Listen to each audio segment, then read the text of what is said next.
Hey, what's up? How you doing? Oh boy. I'm doing all right. Sorry, had to do some. But yeah, I'm doing all right. I hope you guys are doing okay. I know it's been a while. I'm sorry about that. But I'm here. I'm here now. And if everything goes according to plan, I should be here much more often.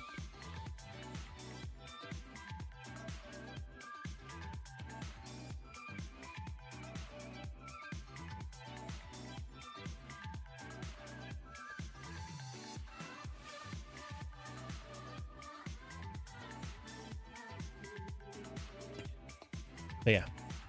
So anyway, we are going to be playing Genshin today because the new update released and I want to get that going. So, without further much ado, let's do that. Right?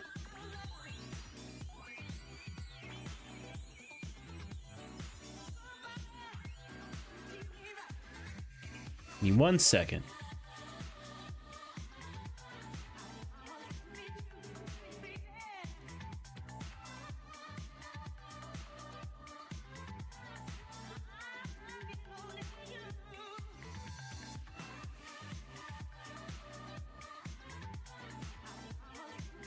Let's pause the music. There we go.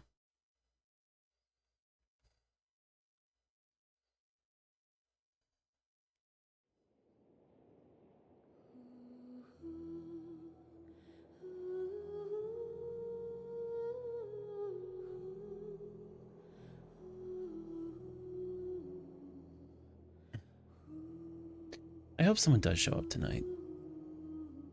But, you know, never a guarantee.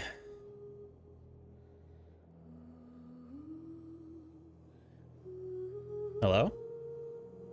There we go.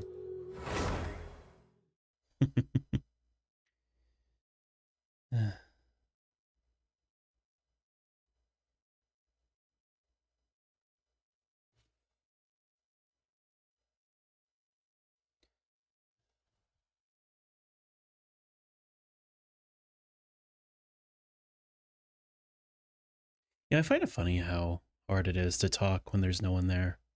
I don't know how commentators can do it. Like, I need someone to be chatting with me in order for me to be talking.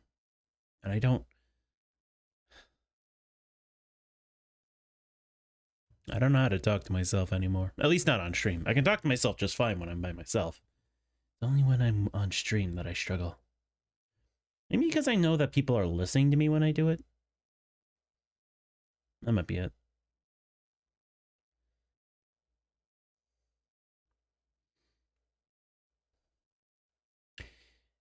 Anyway.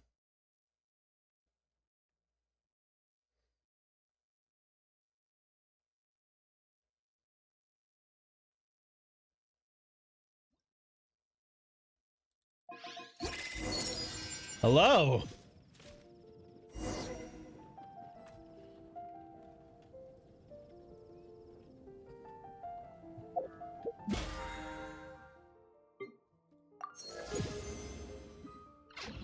Oh, wait.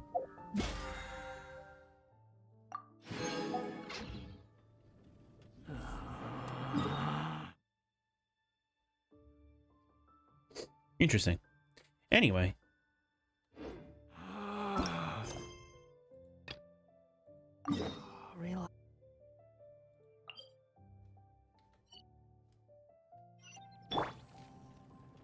Let's take out our proper adventure team.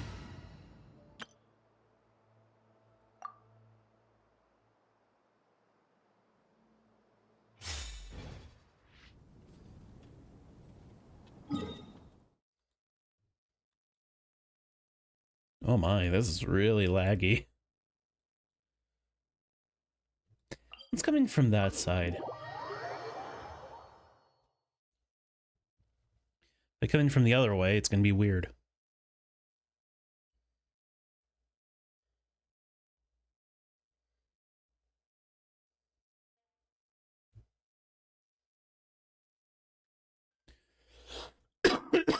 Excuse me. I've been having some weird problems with my my lungs as of late.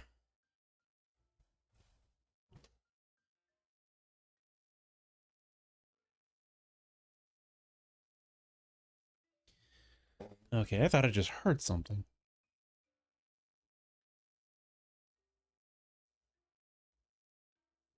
Weird.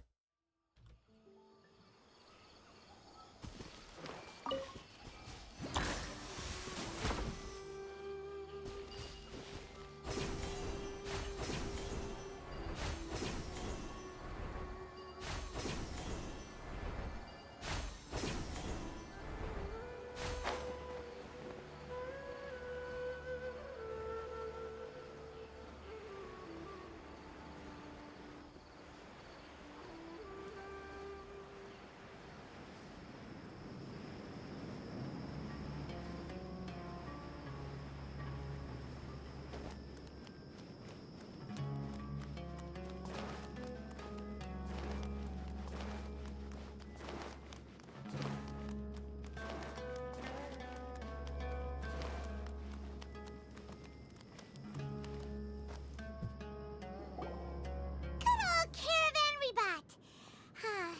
Now let Paimon think. What were we up to the first time we came here? Oh, Paimon remembers! Nahita's consciousness had been trapped by the doctor, but we followed the clues she left behind to help her.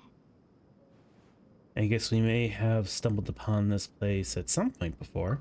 So much time has already passed since then, and it seems Sumeru's changing for the better now that Nahita's in charge, right? Paimon just hopes this peace will last a long time, and then Nahita won't have any more new problems to deal with. Yes, but as long as we're around, it's hard to say what will happen. Yeah, guess you're right. We somehow always find ourselves right in the thick of it. Who knows what will happen next? Come to think of it, maybe it's all because of you.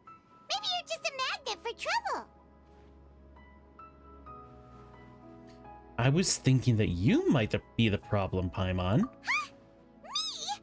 Before Paimon ran into you, Paimon never ran into any trouble. At most, when she was super tired, Paimon got caught in some strange whirlpool and sucked out into sea. And even then, you fished Paimon out. Anyway, for Nahita's sake, maybe we should think about heading to our next destination for now. Next up, Fontaine. Ah, look who it is. Running into you in a place like this? I can see you two still love wandering around. Oh, it's Dia! Since when are we just wandering around? We're usually taking care of some serious business. Even though it may have nothing to do with our journey. But never mind that. What brings you here? I just finished a commission in the desert for a usual client of mine. Nothing too interesting. Just escorting a shipment of goods. I'm on my way to report back. That's when I saw you two all the way over there, chatting away. What were you two talking about anyway? We're preparing to leave Sumeru and head to Fontaine. Huh? You serious? Can't say I saw that coming. But you are travelers after all. I guess you'd never stay for too long in one place. Bumping into you like this will become a rarity. I'm starting to feel sad just thinking about it. Hey, how about I gather a few mercs to escort you two? What do you say? Thanks, but no need. Oh, Paimon had no clue you'd miss us so much. But don't worry, we'll come back to see everyone when we get a chance. Sounds good. All you need to do to get to Fontaine is cross this stretch of desert and navigate some waterways. Knowing you two, I'm sure it won't be anything you can't handle. So, when are you leaving? We're leaving as soon as we finish a few more preparations. Oh, wait a sec. Paimon just remembered there are still a few dishes in Sumeru that Paimon hasn't tried yet. Now, where's that list Paimon made?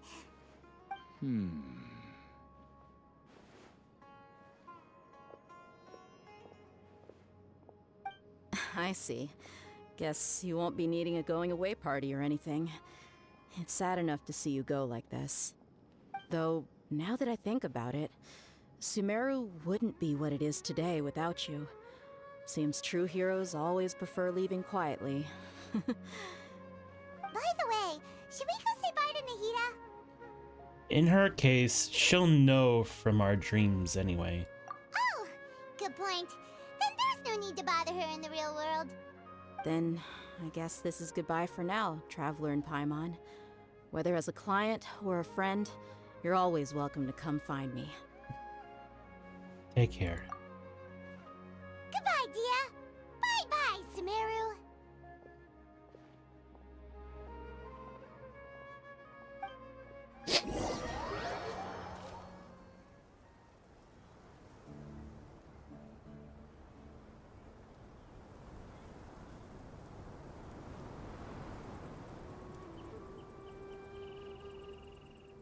If I'm able to.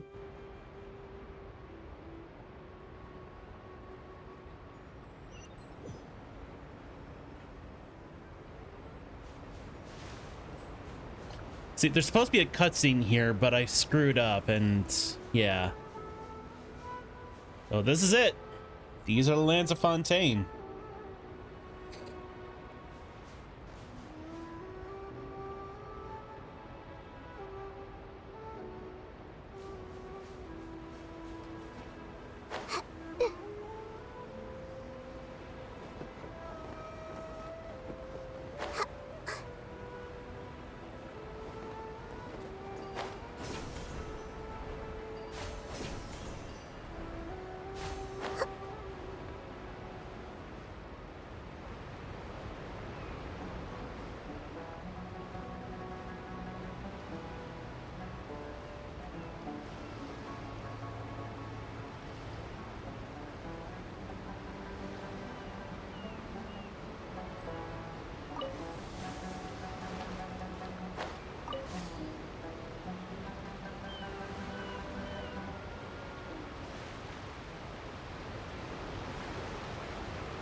After crossing all that sand and water, we finally made it! Oh, this must be Fontaine's port! Wow! Everything looks so advanced in Fontaine! Paimon's heard that the industry here is extremely developed, and there are all kinds of unusual machines! So I heard, and it's about what I imagined. It's even more impressive than I expected. Just seeing the sights as a tourist is nice, but maybe it would be better if we found something to do. What do you think? Let's start by meeting the Hydro Archon. Good idea! Nahida gave us loads of useful information. Seeking out the Seven is probably still our best source for information at this point. Our journey is to find my sibling. To also find the truth. Yeah, the more we can learn, the better. So, what do you think the Hydro Archon's like? Will we get along? Nahida said that she has a very unique personality, whatever that means. To learn about a nation's god, start with the nation's people. There seems to be some locals talking over there. Let's go see if we can join the party. Seems a little rude, but okay.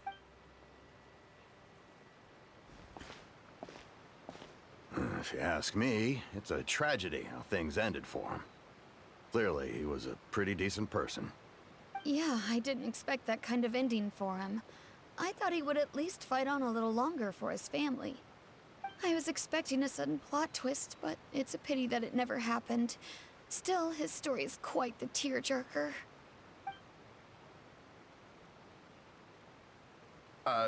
Excuse me. Can I help you two?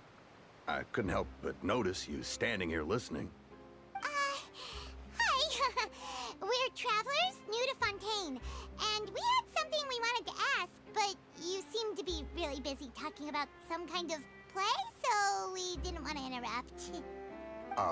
Play? Oh, no. We're talking about something that really happened. In fact, it's a case that was just heard a few days ago. Really? Like, a real trial? But the way you were talking about it and the words you used just now made it sound like some kind of story. Well, good tales are often based on true stories, aren't they? And what you see in reality may also be someone deliberately putting on an act while harboring ulterior motives. Whether something is true or not simply isn't that important. The main thing is whether the story being acted out on the stage is splendid enough. Oh, but it looks like you're not from around here. You probably don't know that the Fontaine Court of Justice is called the Opera Epiclese, or more commonly known as just the Opera House. So they see trials as a sort of opera? But, shouldn't court cases be treated a little more seriously than that? Not to question Fontaine's way of doing things, it's just that putting someone on trial is usually a very serious thing. No worries. Other visitors to Fontaine have wondered the same thing. You could say that we just don't want to waste the moving stories behind those cases. And as for your worries about whether the cases are treated with due reverence, we have the absolutely just and honorable Chief Justice Neuvillette, as well as the Oratrice Mécanique d'Analyse Cardinal, a machine created by the Archon. Between the machine and the Chief Justice, false charges and injustice are a thing of the past now. A judgment device created by the Archon. So this is the nation of justice. Oratrice?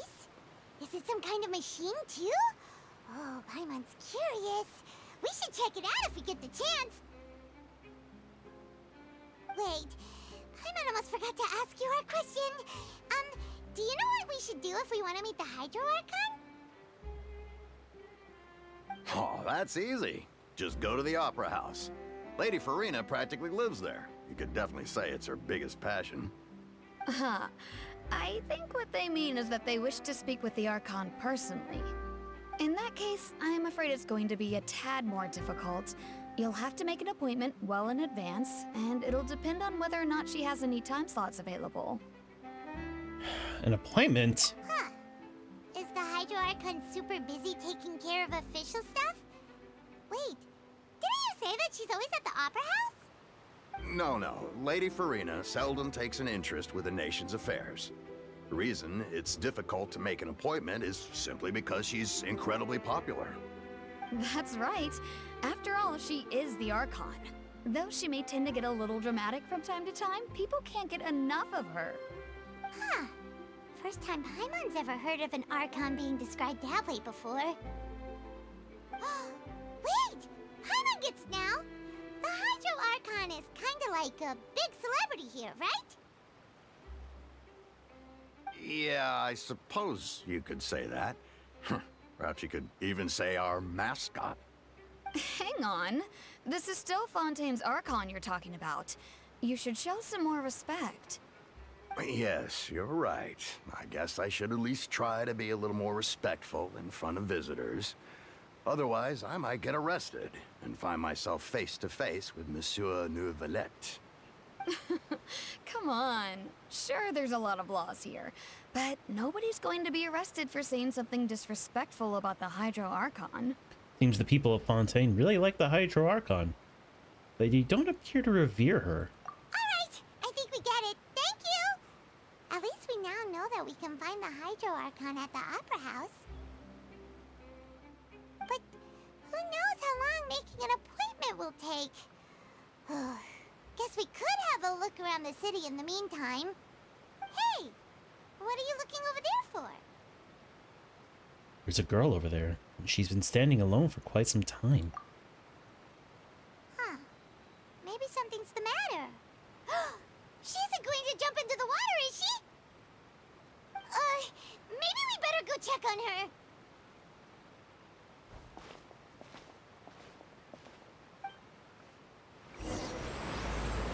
Oh God! The sound of the roaring waves.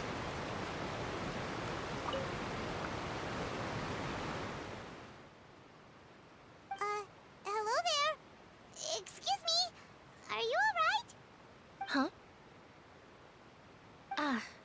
fine. Thanks. Oh, okay then. We just noticed that you seem to be worried about something. About many things, actually. But there's nothing I can do but just keep my troubles to myself. I was just reminiscing about a place my brother and I would play when we were kids. It was just atop that hill over there. See? You're pointing at the sea. Wait, are you saying that you and your brother lived in the water? Maybe they're mermaids? Or a fantastical race from Fontaine? No, people call the waters around Fontaine a sea. It's actually just an inland lake that's filled with fresh water. And no, I can still see that hill clearly in my memories. Now, it's been completely submerged. He would skip and jump, tossing sand in the wind. The sun shone brightly, and the air was filled with the scent of the sea. But now, the water is gradually swallowing our memories. It won't be long before it swallows us. Sorry. Paimon doesn't really get what you mean. I don't believe we've had the pleasure of meeting. Are you Lynette's new friends? Oh, and you are? Thanks for looking after my sister. She often comes here to reminisce about our childhood, that's all. There's no need for any concern. Allow me to introduce myself. I'm Lynnie, and this is my sister Lynette. If I had to guess, I'd say you must be travelers from abroad. Nice to meet you. Paimon is Paimon, and this is the Traveler. We just arrived in Fontaine. We were just talking with your sister. Even though we didn't really get what she was saying. I see. It's unusual for Lynette to be so willing to talk with anyone. In fact, she seldom speaks at all. I'm usually the only one she ever talks to. Oh, really? Then you two are just like us. Paimon's always the one talking for some reason. You never let me get a word edgewise. There's hardly anything left for me to say with you around, Paimon. Because you're always stealing my lines. So that's how you think it is? I also think my brother can be too talkative at times. Seems you were right, Paimon. We are quite similar. So, what did Lynette mean just now when she said that the water is engulfing your memories? And that it won't be long before it engulfs you too? Oh, that. It's from a prophecy that's been circulating in Fontaine for some time now. Well, I suppose prophecy isn't exactly the right word, because that implies a certain amount of uncertainty. There's no doubt about what's happening in Fontaine now. Oh, what's happening in Fontaine? Where to begin?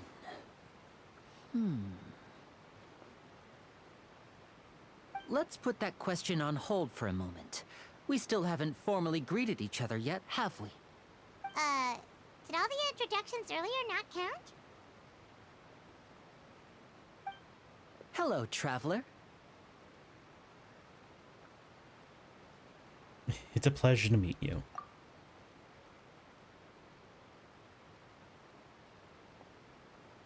And hello, Paimon. Hey! Why didn't Paimon get a handshake? You're not poking fun at Paimon, are you? Please, don't take offense. Just consider it a sort of etiquette we have here in Fontaine when making new friends. You should remember it. It might prove useful. Oh, all right then. Well, Paimon's just happy to have a local friend now. By the way, we were just getting ready to go to the Opera House to meet the Hydro Archon. Would you be able to show us the way? So you're going to see Lady Farina? No problem at all. In fact, I was planning to go to the Opera House later myself. I'll gladly take you once I finish things here. Please, follow me.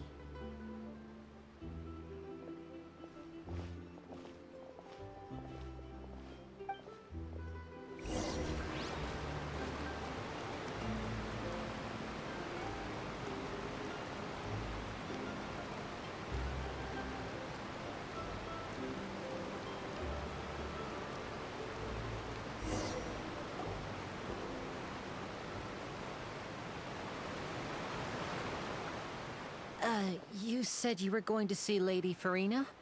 Well, it seems Lady Farina has come to see you.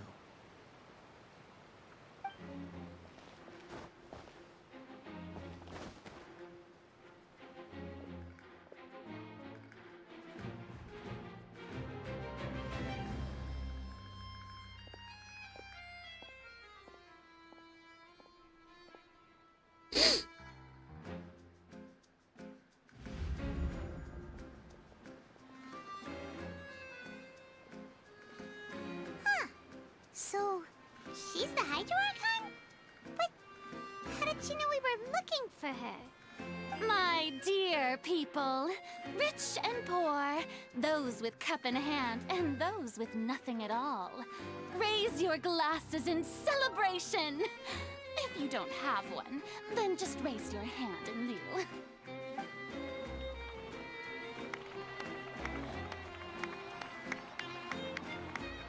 As you can all see, two unfamiliar travelers have arrived in our nation. Come, let us make a toast in honor of this traveler and her companion, who have journeyed here from distant lands. I don't trust this. Is she talking about us? Nobody here seems to be holding a glass. I've long heard of the turmoil and chaos you left in your wake as you visited other nations, but I welcome you nevertheless. No, I have come to receive you personally. Fear is for insignificant cowards. I am a god, and I will never entertain the notion of such meaningless wariness. You can be rest assured, I see clearly your sincerity. Of course, seeking an audience with me is the most sensible thing to do. It will allow you to truly behold my power and witness my authority. Intelligent people always gather under the correct banner. Wow, this bitch. Granted, she's basically a child, but this bitch. I, Focalor, hereby welcome you to the nation of Hydro and acknowledge the value and significance of your trip.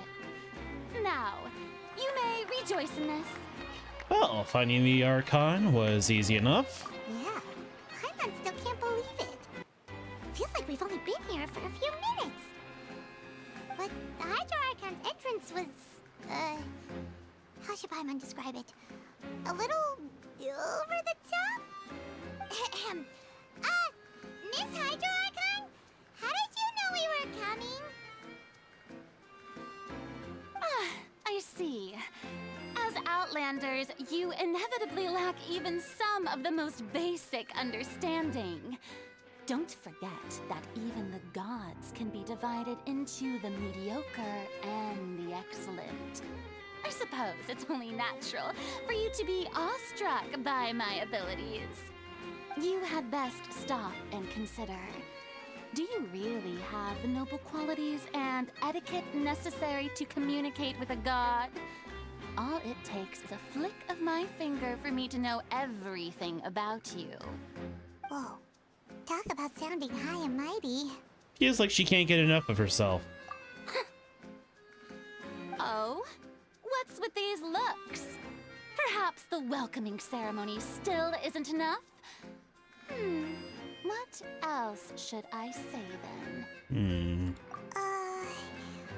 Is she waiting for us to start talking? Wow, I didn't expect to see Lady Farina here. What a surprise! Wait, does this mean they're the legendary blonde traveler? How did I not notice before? Hey, what's all the commotion? Oh, is that Lady Farina? Is there some kind of drama going on? Of course. That's the blonde traveler. The one all those stories are about. Lady Farina came here to personally see her. Oh, I bet this is going to be the duel of the century. I'm sorry, what? Ooh, I've got to see this. I knew Lady Farina would never disappoint.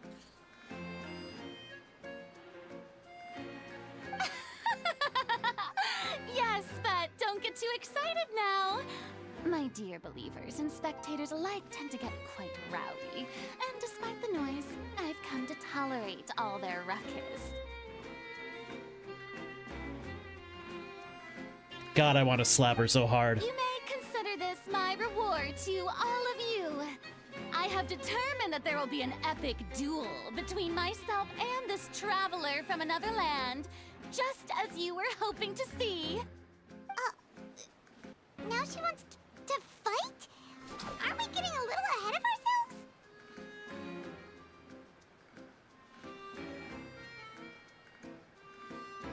Bring it on.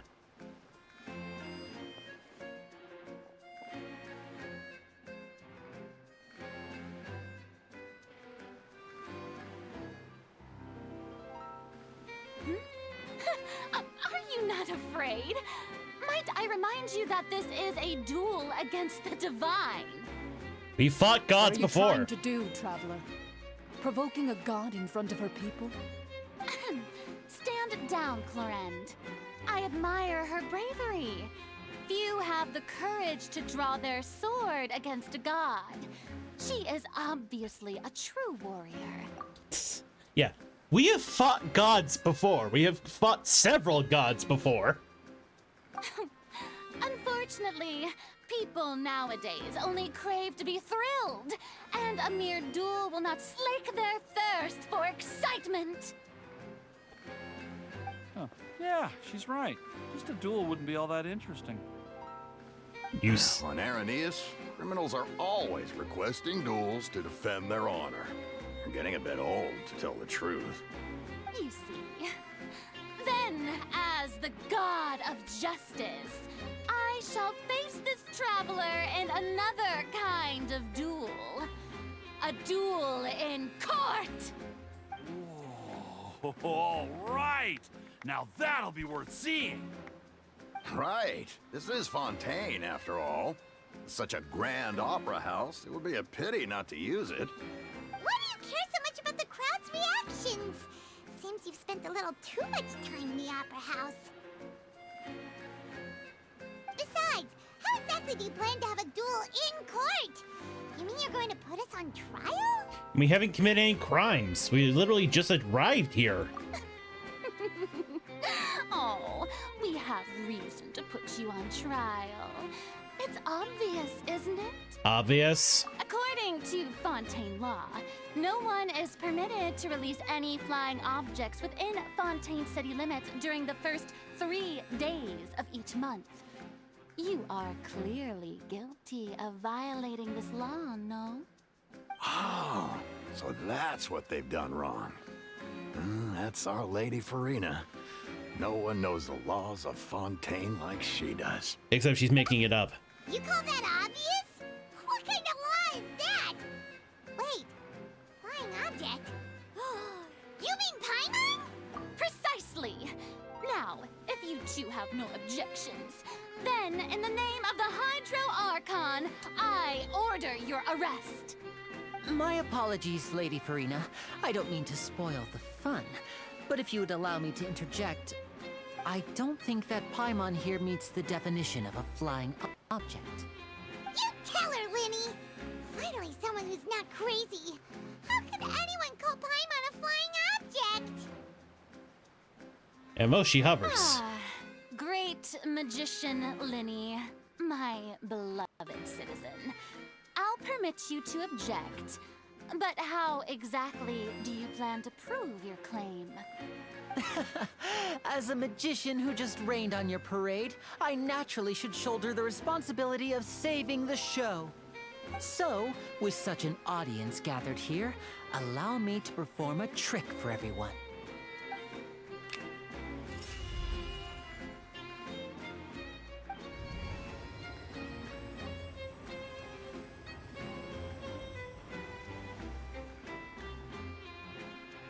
Ta-da! What's that on Paimon's back? Hey, when did you do that? Finley patted you on the back.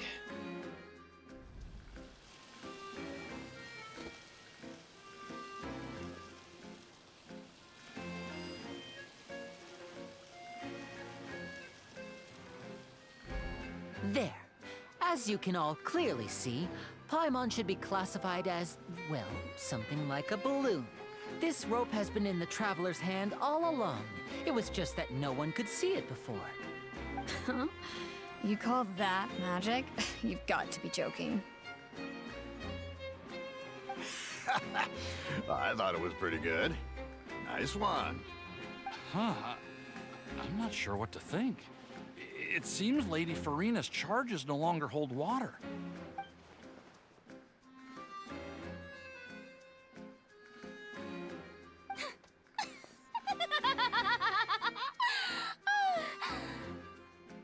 Amusing. Very amusing, Linny. Just the sort of unexpected twist that I enjoy. With you here, today's performance can finally be called complete. Performance? You see all this as a performance? In which case, consider the matter of your trial resolved. The god of justice will not bring charges against an innocent person.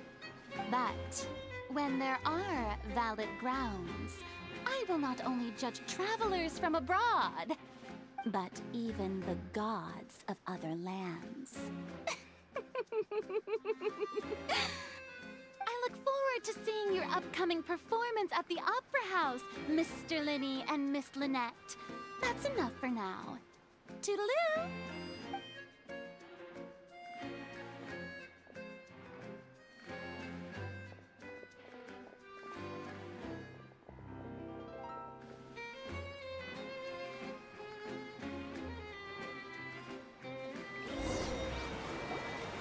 And just like that, she's gone. Well, that's the most unpredictable Archon Paimon's ever seen. We never even had a chance to ask her anything. But that's a problem for future Paimon. That whole scene just now was really... Did you know this was going to happen? Don't mention it. I just happened to remember that there was such a law, so I did a little preparation, just in case. I didn't think it would actually come in handy. So, now do you see what kind of god Lady Farina is? Yeah, She impossible. can be a bit confusing at times, but she is still amenable to reason. Yeah, confusing is a good way to put it. Is she really that reasonable? Anyway, Paimon had no idea you were a magician, Linny. It sounded like you'll be performing at the Opera House, right? I just know a few simple tricks I use to make a living. Lynette is my assistant. It will actually be my first time performing on the most prestigious stage in Fontaine, the Opera House. But isn't the Opera House where criminal trials are held in Fontaine? When there are no public trials being held, the Opera House hosts a variety of other performances. To the people of Fontaine, the line between a trial and a performance can be a little blurred. And speaking of performances, I would be remiss to forego this opportunity gifted by fate. Might I invite the two of you to see my performance? My brother's always excited to make new friends. Oh, sure. We don't really have anything to do now, and we wanted to go to the Opera House anyway. I'd be delighted. Splendid. In that case, why don't we go together?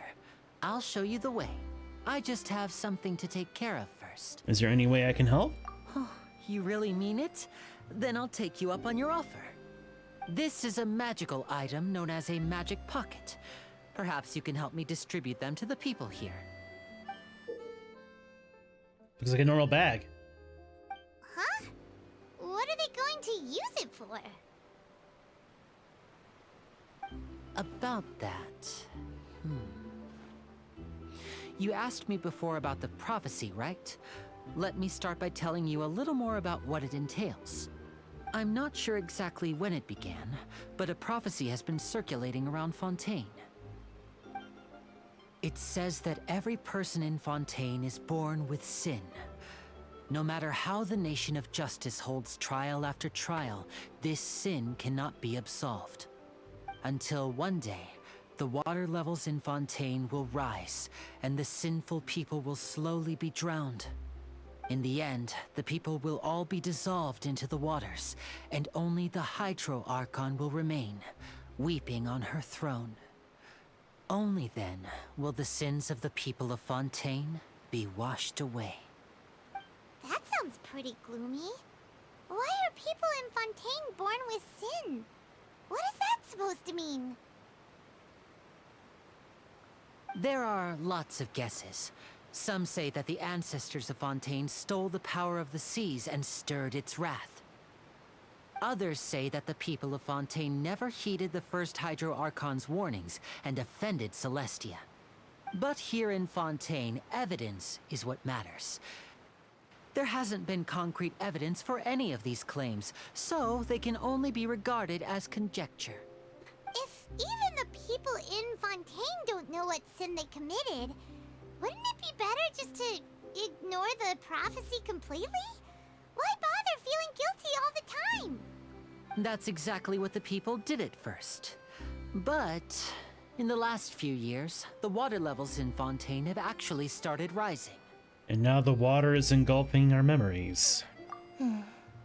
Many places have already been completely submerged, and now lie beneath the sea.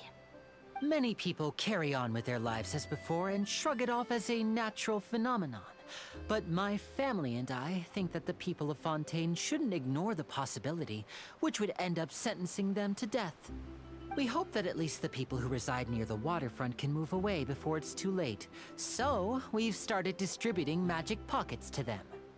As a magical item, these magic pockets have astonishing capacity. I'm sure they will come in handy when people are moving their belongings. Oh, Paimon gets it! It's like preparing for a rainy day! But this is more than a bit of rain. If the prophecy is true, then there is no way to prevent the disaster. Perhaps only absolute power could ever contend with such a catastrophe. But who knows? We're just tiny specks in the grand scheme of things. Now, if you'd like to help, then please give these magic pockets to anyone nearby. Be sure to convince them to take it, regardless of what they say.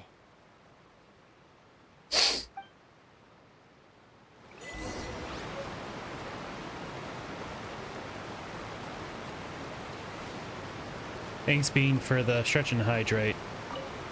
I hope you're doing all right. So you're the blonde traveler that everyone's been talking about. My apologies for not recognizing you earlier. How you been, Bean? Hope you're doing all right.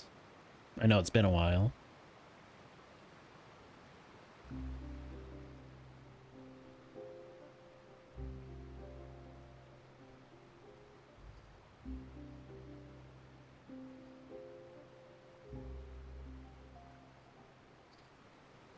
Just started school again last week? Oh, already? Wait. Only the 19th! Ah, damn! Schools don't start up over by me until, like, September.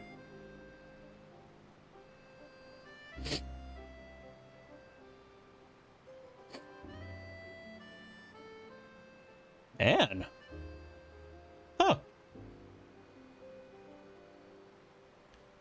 Well, that's interesting.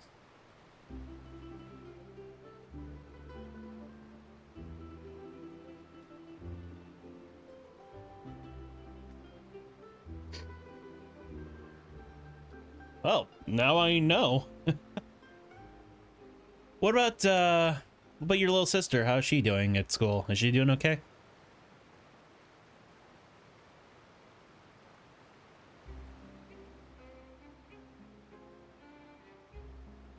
You assume so?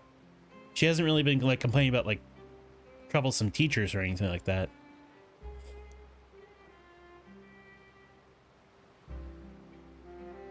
Well, that's good. Also, high school is a lot less strict. Yeah, I have to agree.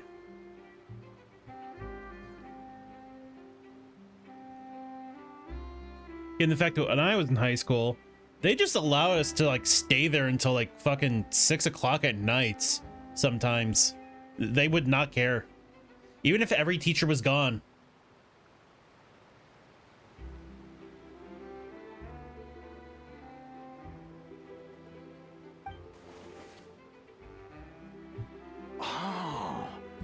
magic pocket? Seems you really thought of everything. I guess it's better to prepare for the worst and hope for the best.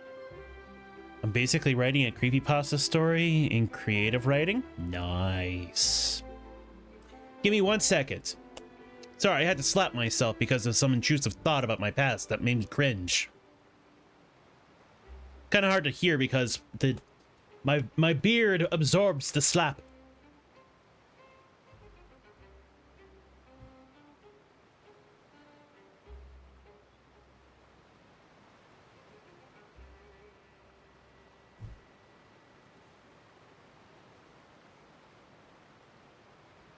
Don't you just have those? You just think about your past and you remember something cringy you did and you just feel like doing something to absolve yourself of your sins.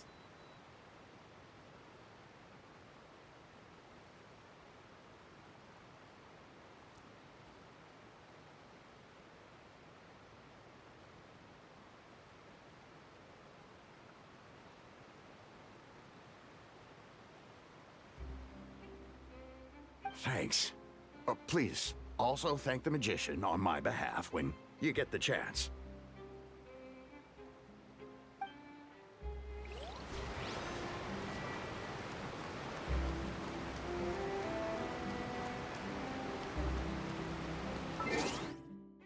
Oh, I have an achievement? What is this? Oh! Weird. I'll focus on that later.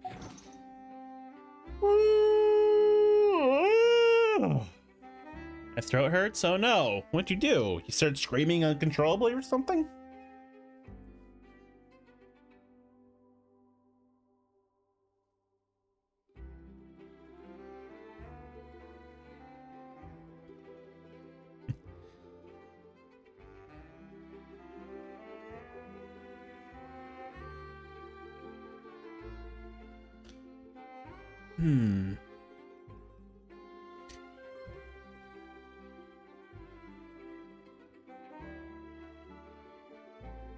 So, I'm not gonna raise alarms, so don't start thinking that like, oh, you're gonna die. No. But it probably wouldn't hurt to get yourself tested. Because I heard there's a new variant of COVID going around that doesn't trigger fevers, doesn't cause like flu-like symptoms. But one of the symptoms is like a sudden, like dry, itchy, sore throat. So, like, I'm not trying to like make you worried. I'm just like, think about it.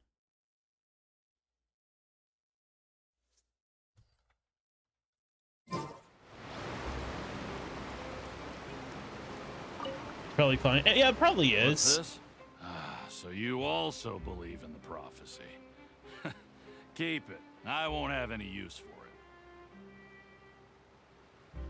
it. What? You mean you don't believe in the prophecy? No, I believe in the prophecy. But I also believe in another story. The story says that people once lived in the ocean. They were one with the ocean and couldn't live apart from it.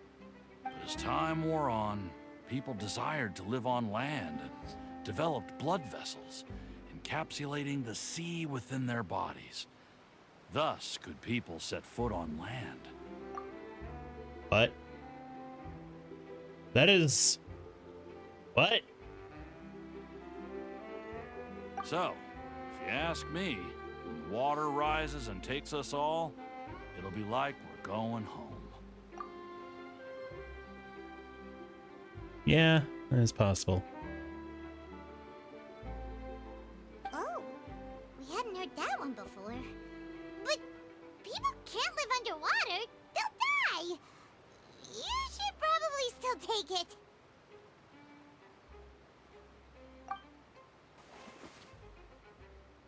All right, I'll take it. I guess I just feel that being dissolved into the water doesn't necessarily mean death. He's the kind of person who would drink the Kool-Aid, isn't he? The wind knows me.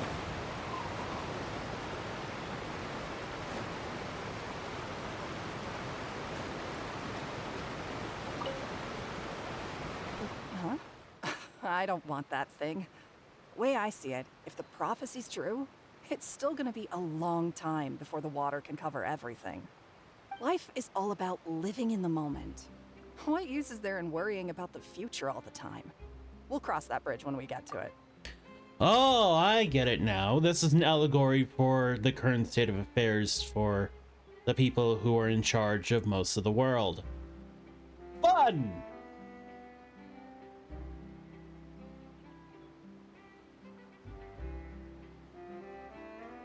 Well, that's cool. I'm glad to hear you have new friends.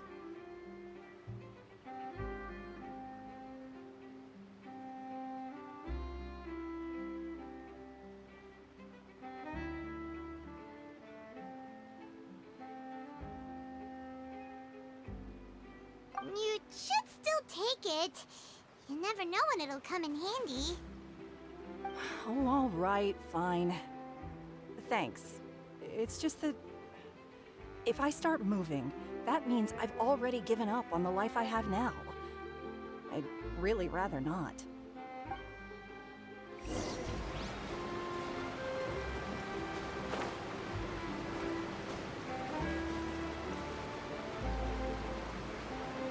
Oh, you already handed out all of the magic pockets? That was fast. So, what did people have to say? I bet you heard some, interesting opinions. Many are quite stubborn. Yes, but that will change once disaster strikes. I know they'll change their minds, so it's only right to help them prepare. Is there anything else you need to do before we leave? Yes, one last thing. I have the magic pockets made by a workshop in the court of Fontaine. Since we're out and about, I was thinking about bringing him some more materials. So, you want to collect materials? Just tell us what the materials look like and we'll help. Many hands make light work. Oh, that would be much appreciated. We'll need some Romaritime flowers. I remember seeing them near the waterfront on the east side of the harbor. You're right, he is wearing thigh highs. Huh.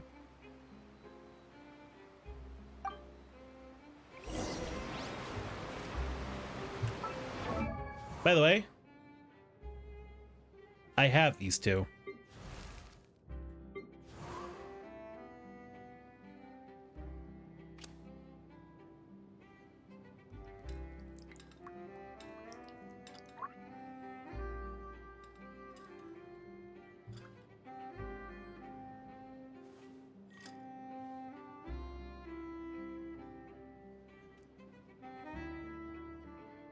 Yep, I got these guys.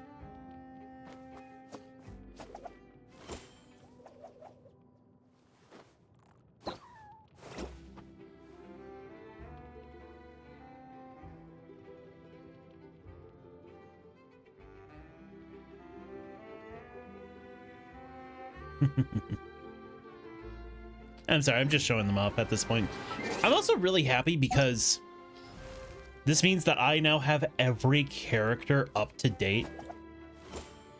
Because I managed to get her, finally. Oh, I'm so happy. 1, 2. And yeah, got these two.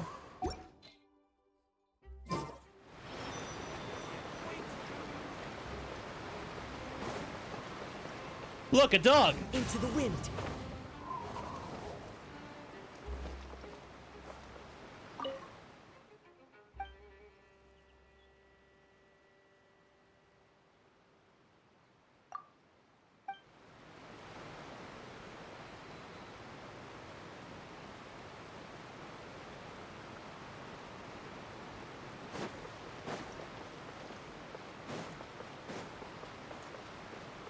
Time to go.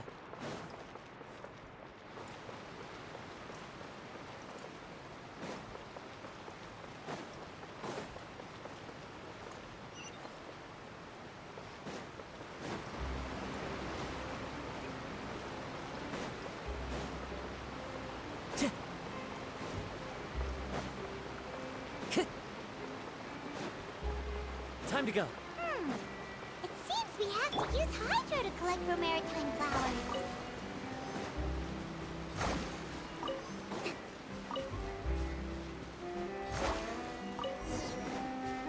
Let's move out.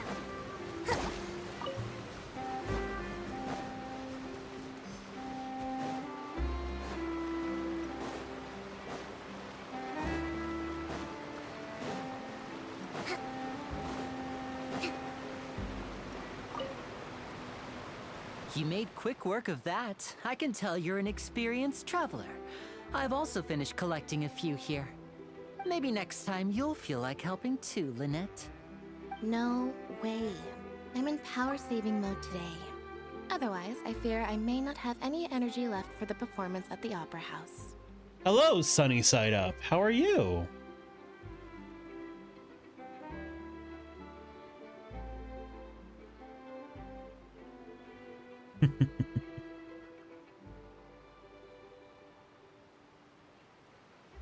Seems someone's excited to see you. How am I? I'm doing well. I mean, yeah, I'm doing well. Just some weird things been going on in life, you know, as they do.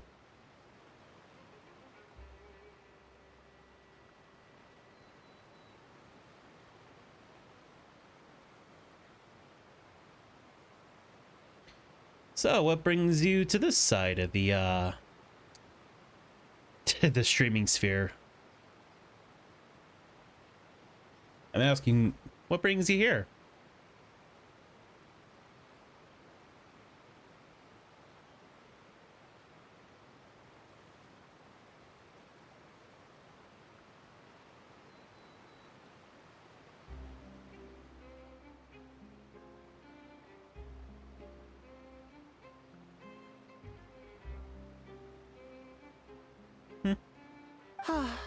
Fine. Though the performance is still a long way off. Now that we're finished here, we should get ready to head back to the Court of Fontaine. I got a notification I had nothing better to do, so I'm back. Fontaine before we head to the Opera House? Good. Paimon wants a tour of Fontaine's largest city and try... I get that. I'm happy you're here, though. You know, it's always nice to have more people in the chat. So, feel free to enjoy yourself as much as you'd like.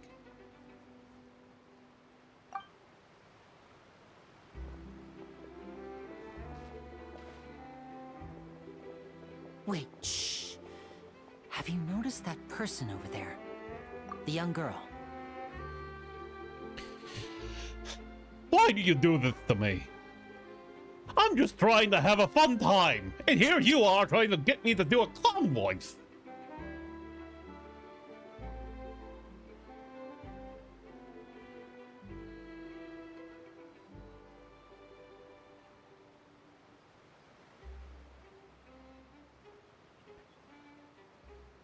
Because you give me the opium. What? I'm not giving you opium. That's crazy.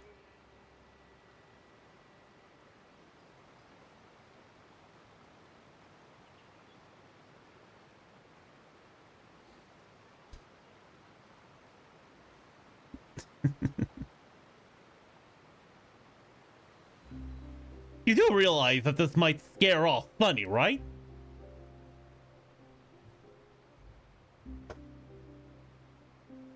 But a minute has passed. Also, Badger, why did I call you because of raccoons for some reason? I don't know. Anyway, Beans. I called Beans Badger. Anyway, I mean, I guess badgers do have toe beans. Anyway, you might notice that I added a new function. Don't mind that. A new thing to my thing. Badger? Badger, badger, badger, badger, badger, badger, badger, badger, mushroom, mushroom.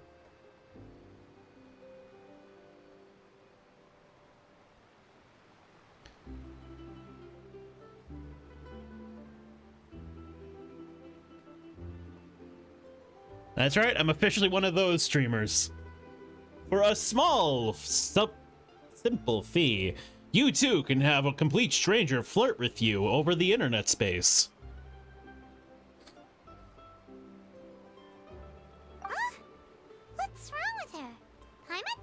anything? She's obviously a thief.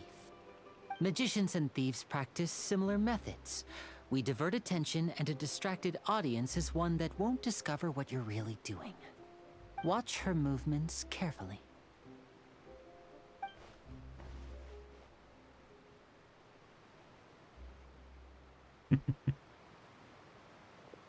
Oh, he's right! Shh, keep your voice down. We need to think of a way to catch her, but it seems she's very alert. Perhaps we should split up. I only have 5K, so how much was it again? I forgot. 10K, right. For 10K channel points. You two can ride the lift over there and wait up top. I bet that'll be her escape route if she tries to run. Understood. All right, let's go.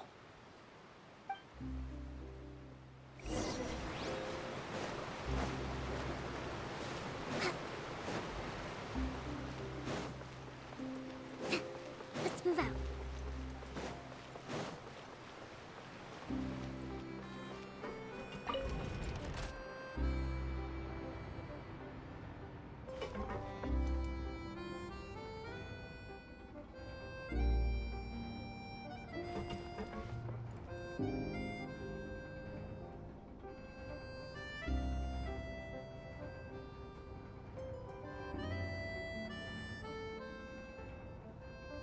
Wow, this goes on for a while.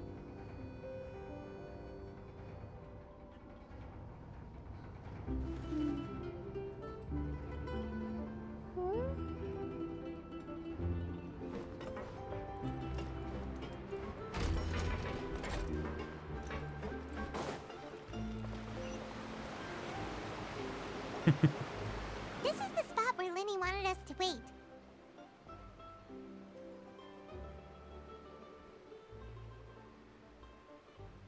Oh, look! Isn't that her?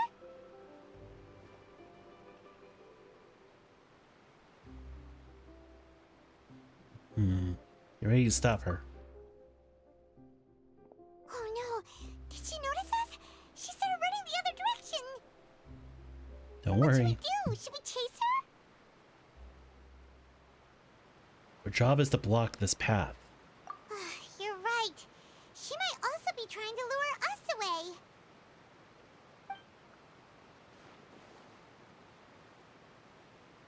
Nothing's happened for a while now. Paimon wonders if Linny caught the thief. Seems there's no reason for us to stay here. Yeah, let's go.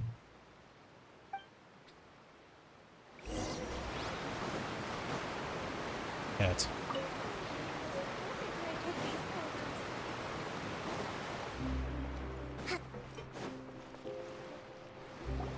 Are you sure that's all she took?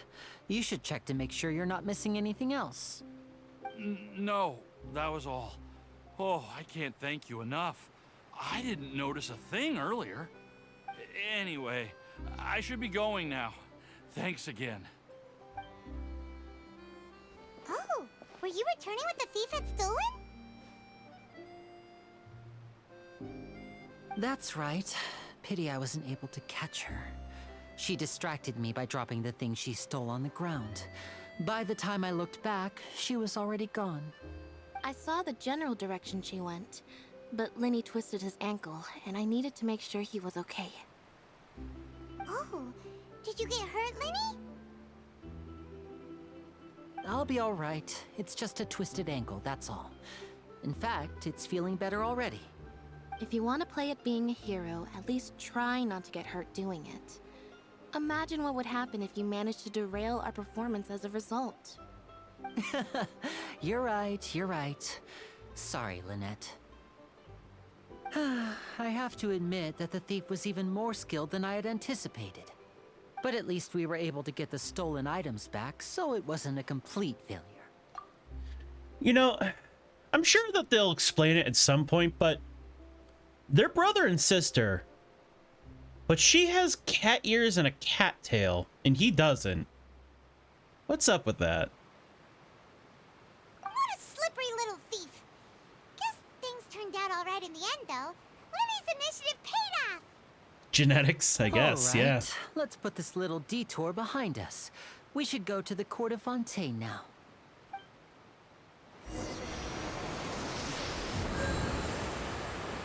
Ah, so much noise! Let's move out.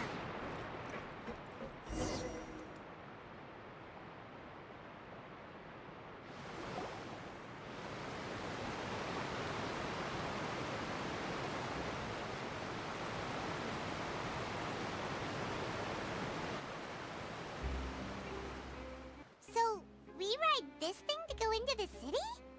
What an ingenious way to get around! People in Fontaine really know how to use water! This is an aqua bus. It allows people to travel between several key locations around Fontaine. It's pretty convenient, but the ride can become a little dull after a while. The scenery is always the same. That's why it's better to travel with friends.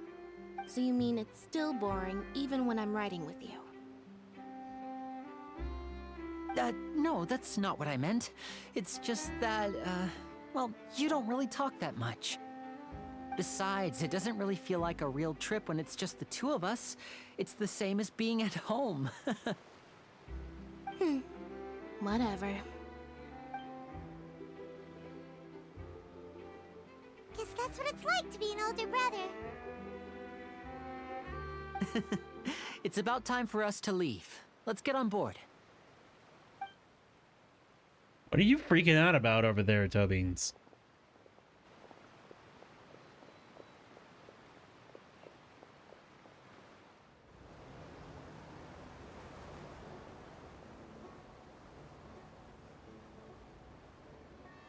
Huh? What? Traveler! Paimon! Charlotte! It's Charlotte! Oh, I never guessed I'd bump into you while riding the aqua bus. In the story of my life, this is big news. What are you doing in Fontaine? I didn't hear anything about you paying us a visit. Yeah, it's quite the coincidence. But as travelers, we're always on the move. It's not surprising that nobody knew we were coming. Though we still have no idea how the Hydro Archon knew about us. Oh, let Paimon introduce you to our new friends! Oh, no need for introductions, Paimon. I would recognize the great magician Linny and his assistant Lynette anywhere. I wouldn't be much of a reporter if I didn't know who they were. It's a pleasure to meet you. I'm Charlotte, a reporter for the Steambird. You're Eepy? Well, if you need to sleep, then just say so. I don't mind. Nice to meet you. From the Steambird, huh? We've often relied on your paper to promote our performances. It's an honor to meet you. Now that everyone knows each other, Fontaine suddenly doesn't feel like such an unfamiliar place. So, what have you been up to lately, Charlotte? Any big news? Not too much. When there isn't any breaking news, I mainly cover the trials at the Opera House. You can still manage to keep readers' attention as long as you tell things from a clever enough angle, even if it's the same old topics. For example, reporting on how a scammer once deceived vulnerable girls into relationships, or how a financial criminal was once so poor that they ate a single piece of bread for 5 days. That would definitely get my attention. But that's not really the kind of news you're after. You're right. Seems you know me pretty well.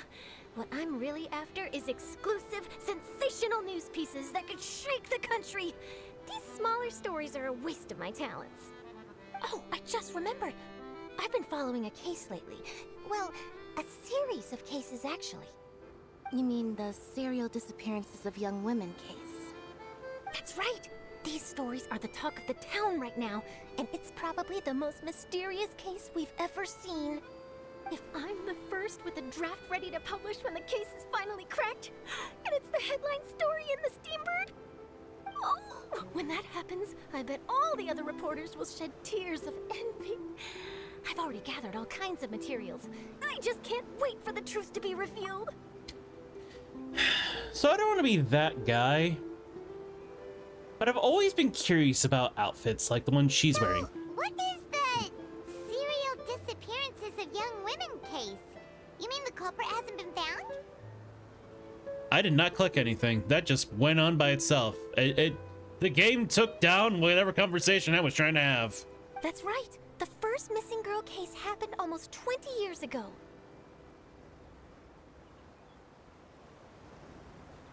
And ever since, after a period of time, another girl disappears. What the cases have in common is that the girls are all of a similar age, and that they've all vanished without a trace. But the scariest part is that to this day, none of the girls have ever been found. Okay, so my question is... Many suspects have been arrested over the years in connection with this case, but shortly after each arrest, another disappearance would always happen. This girl is bypassing the auto function. What the fuck?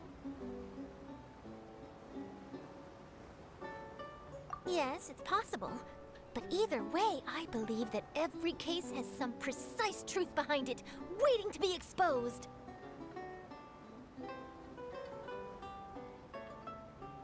Wait, I want to see. Does this work? No. Yes, I agree.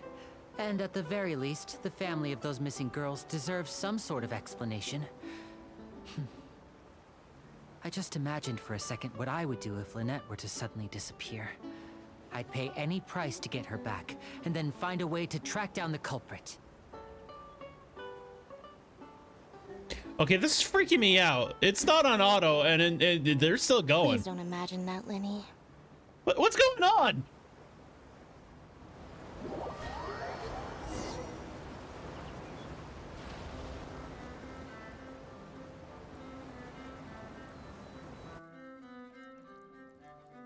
What the fuck?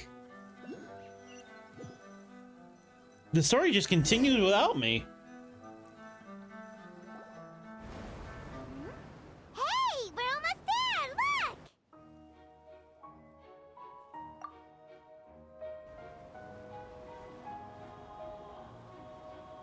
Why would you flip like that, Nyan?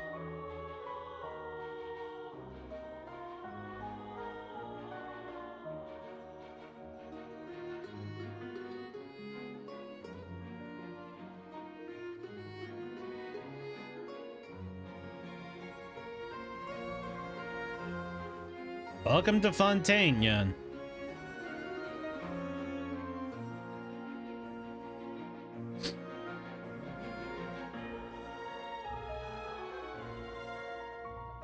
Why are you so happy about that, Nyan?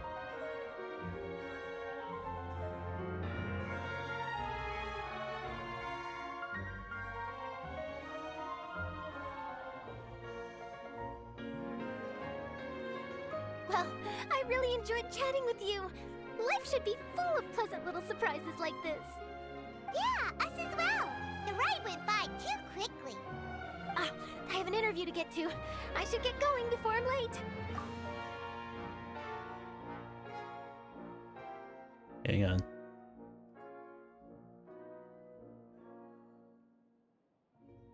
Okay. I think I can finally talk about it. So, her outfit. I'm sure you couldn't notice, but this part that are covering her chest area is all that's covering. Like, it's basically wrapped around her neck and goes down to her front and wrapped around her waist. My question is, if I'm sure there are women out there who wear stuff like that. I'm trying to understand, is that comfortable? Like, is it comfortable to wear something like that? I'd imagine it'd be a little awkward.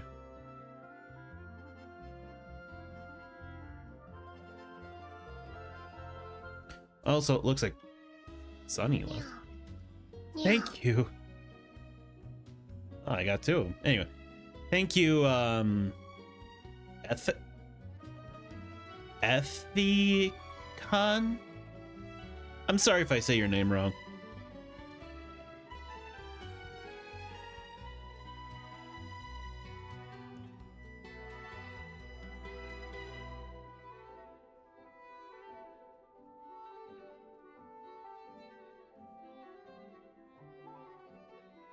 Close enough. How am I supposed to, respond to your name. Like, how am I supposed to pronounce it?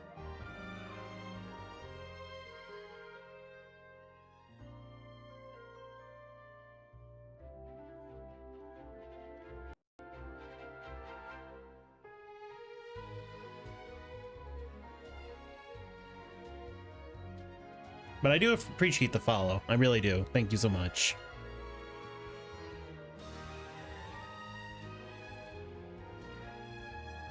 Okay, Paimon hopes we can chat again soon, Charlotte. Oh, so you would call me Grawl? Grawl. Okay, Grawl it is. Bye now. Oh, be sure to stop by and see me at the Steambird when you have time. What a tough job. Or is it Grail? Always running around and interviewing everyone. Well, where should we go now? If you don't mind, how about we stop by my home first? Besides, I still have all the materials we collected. Sure, we wouldn't mind at all. This city is so huge, Paimon wouldn't know where to start anyway. Fun little fact. Either is fine. So for those who don't know about Genshin, every major city has been seemingly getting bigger and bigger in each new region. So if this is how big Fontaine is, I can only imagine how big both Natla and Snezhnaya is going to be.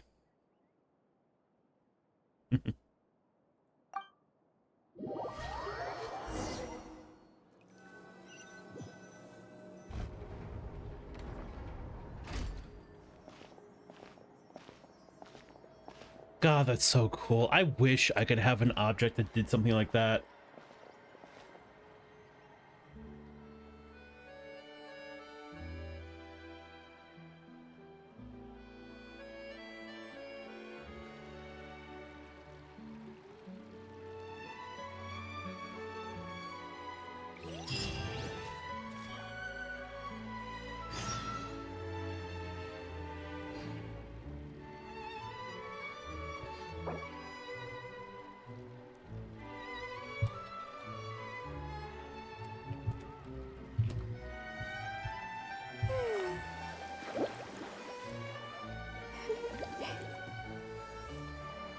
Fuck, how you spell cutscene again? I'm stupid. Hang on.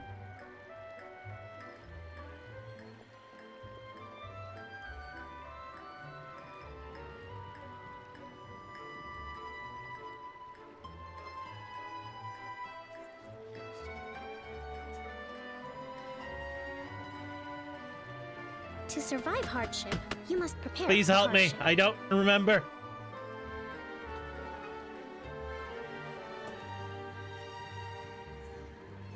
Is it just... cutscene, cutscene, cutscene, cutscene.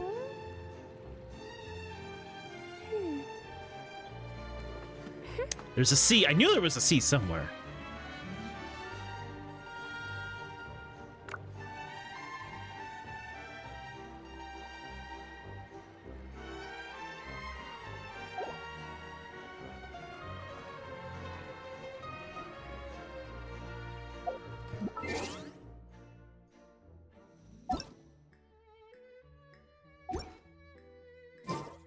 Yae Publishing House has released numerous works that lay out military strategy in a simple and pragmatic way. Those are my favorite.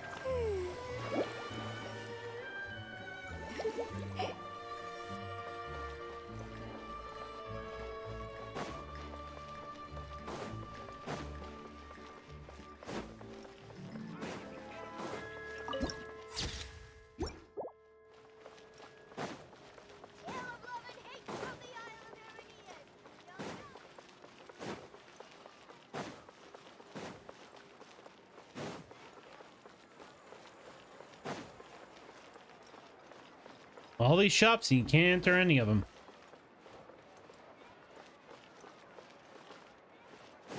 Let's move out. This is our current abode. Ah, Fremine, you're home. Where did everyone else go? I have some new friends that I would like to introduce. Oh, they all just went out a moment ago.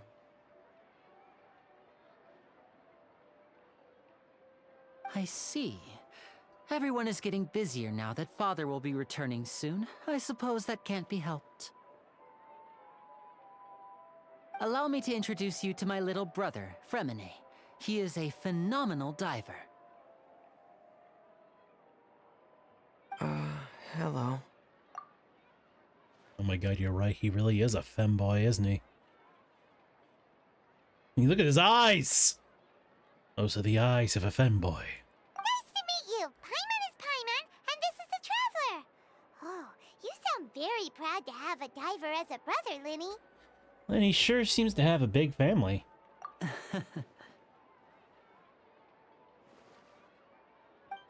Linny, could you come here for a moment? He's got little freckles on his What is it, face. Look at Fremine? that. Do you have something to tell me? It's all right. You go ahead.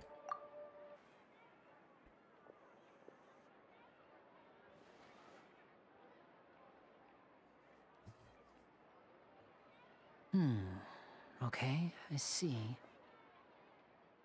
Is everything all right? Oh, it's nothing. We were just discussing a little housework. Sorry for the interruption. Oh, before I forget, I don't the know. Traveler and I collected more materials to make magic pockets. Were you able to get any, Fremine? Yes, I went diving and gathered lots of materials. I was about to give them to you.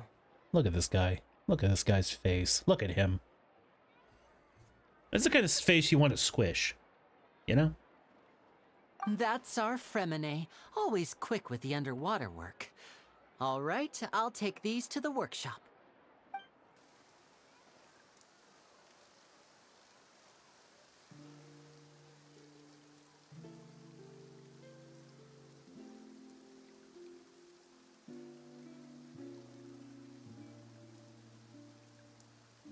I was gonna say, can you really call Ito a Looks like femboy? rain. Oh, you're right. But wasn't it clear and sunny just a moment ago? Fontaine's weather sure is weird. I'm afraid that's just how it is here. It often rains on days where there are trials being held in the Opera House, but don't worry, it'll clear up soon enough. What's wrong, Fremine? There's a legend about the rain that I tend to believe. It's said that a dragon of water once resided in Fontaine. Though we don't know where the dragon went, every time it weeps, the skies will cloud up and pour out rain. That's a shame. When I was a child, my mother told me that if I wanted to go outside and play, I should yell toward the sky at the top of my lungs. Hydro Dragon! Hydro Dragon! Don't cry! The Hydro Dragon be an elemental dragon of Fontaine? If it's an elemental dragon, then having the power to make it rain wouldn't be very unusual. Let Paimon try something. Hydro Dragon, don't cry!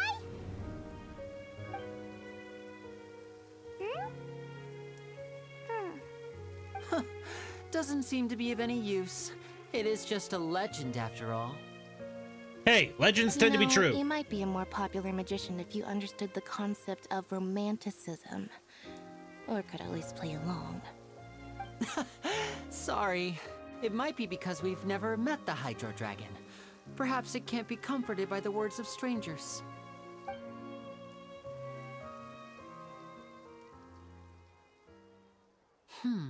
It rained for longer than I suspected. Oh, it's already getting late. Was there something you needed to do,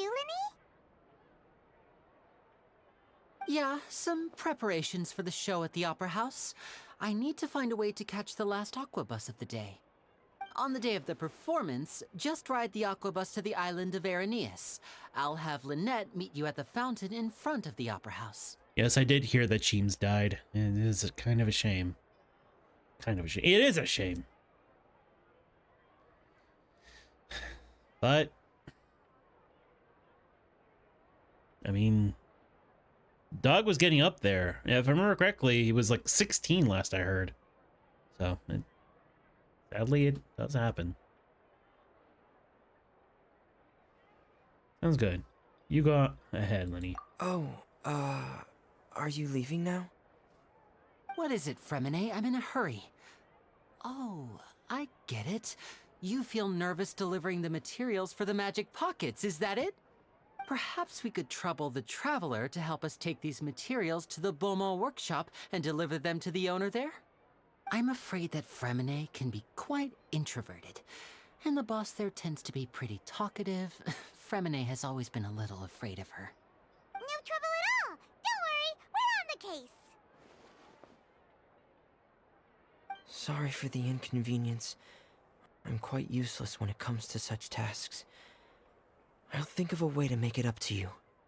Oh, no need, no need. This will be a walk in the park for us. We'll just take your money. I'm kidding. Thanks again, you two. I really can't deal with that lady. Fair enough, I guess.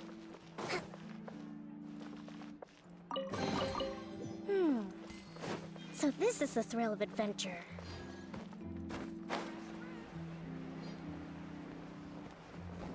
Let's get some local Fontinian cuisine.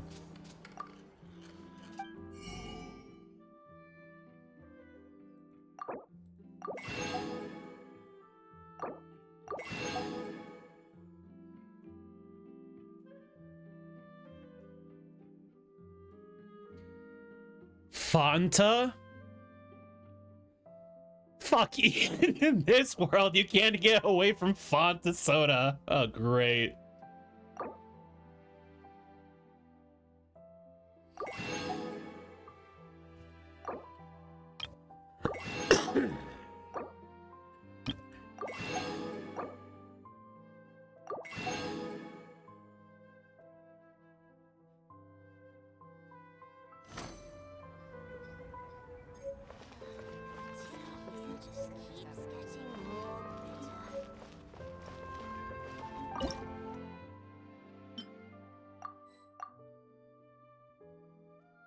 Let's take a look here. Really? That's all? Sugar and eggs?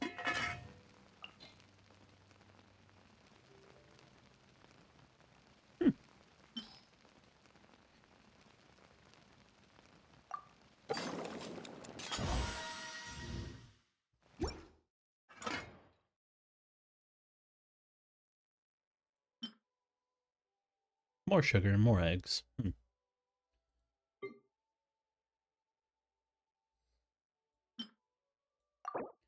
I should get more sugar.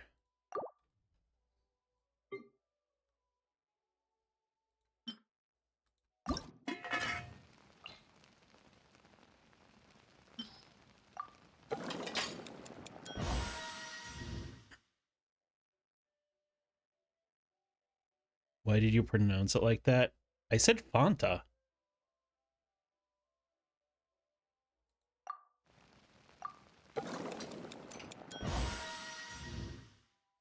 Oh, look at that.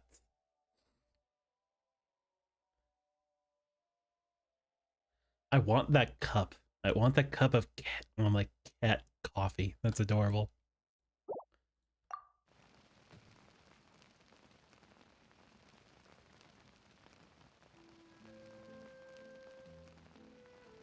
You pronounce it like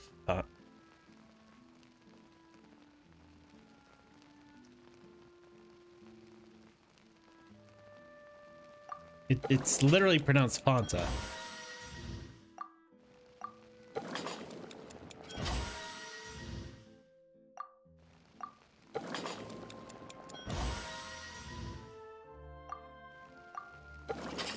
At least I'm not saying Fanta or anything like that.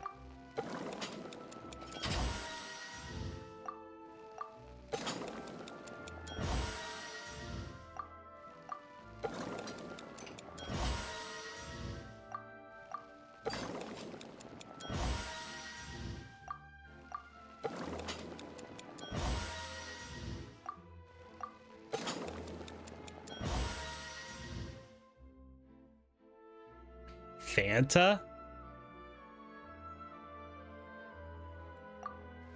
I always call it Fanta.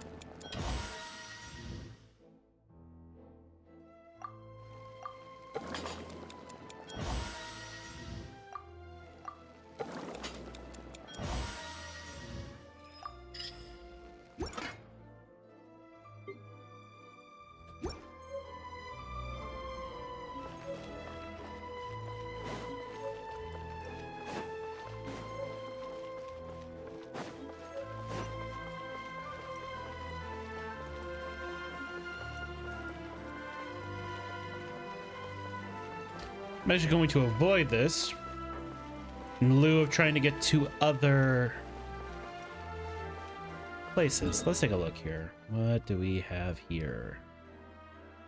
Okay.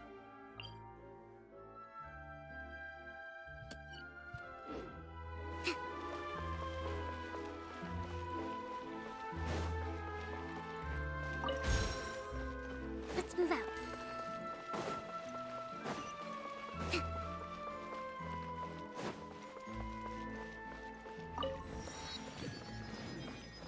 Let's move out.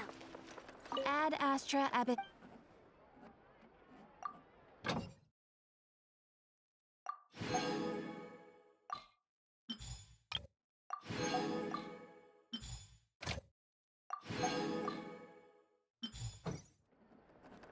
Ad Astra. We meet again, Catherine. Are you also a Clockwork Puppet, Catherine? I wonder. I appear as a masterpiece of Fontaine Research Institute to some.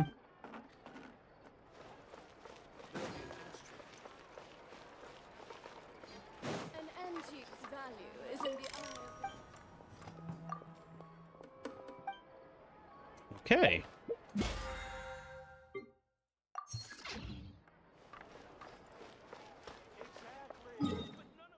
Let's take a look here.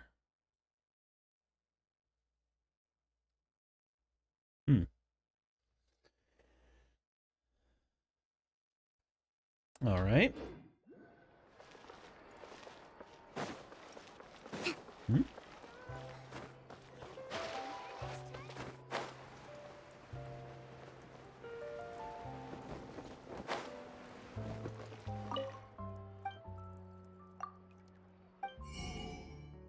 Ooh, more Fanta.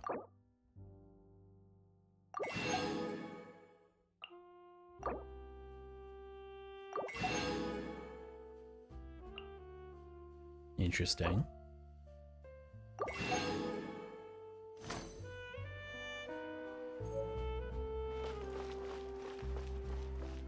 Fermented juice, also known as alcohol. Let's move out.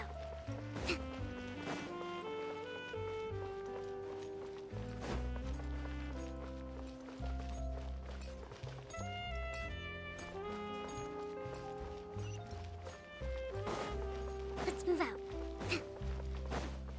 Let's move out.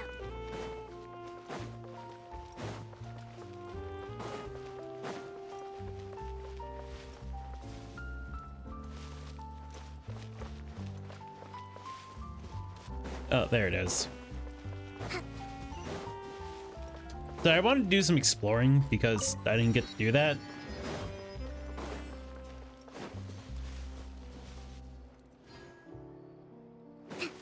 Let's move out.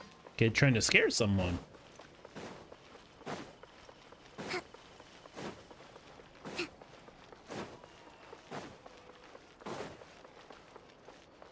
What do we have here?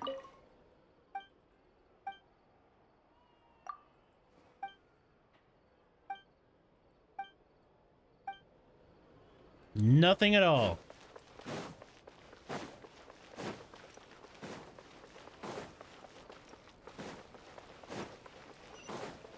Let's move out.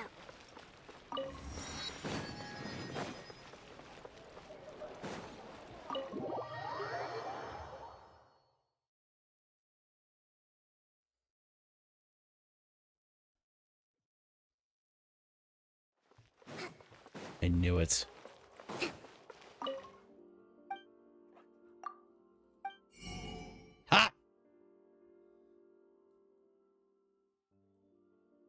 Wow.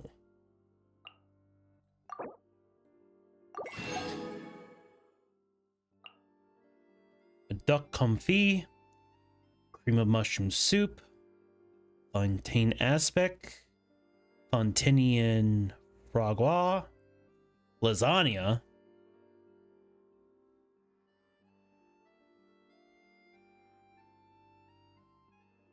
Poison seafood soup? Poison? No, poison seafood soup.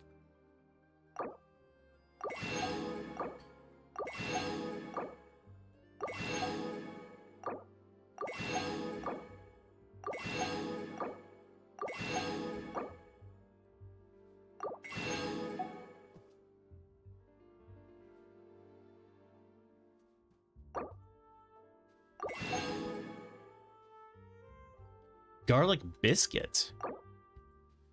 Those garlic bread. Cream of mushroom soup.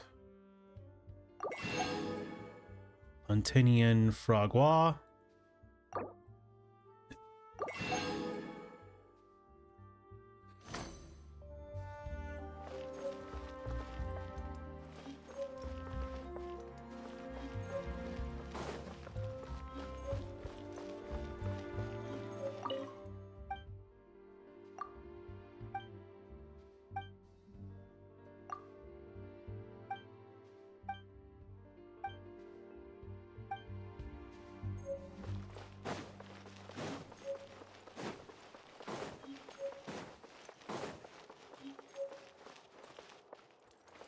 I think I might try to go to sleep now. All right. Gotta make sure Lynette stays away from the tracks.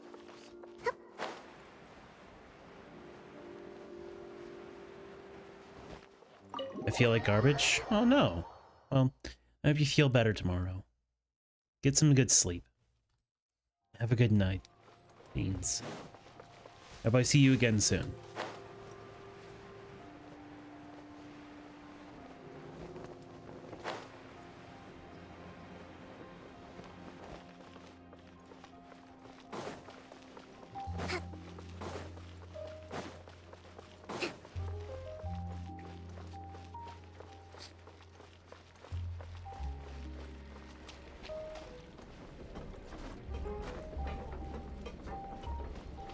Breathtaking.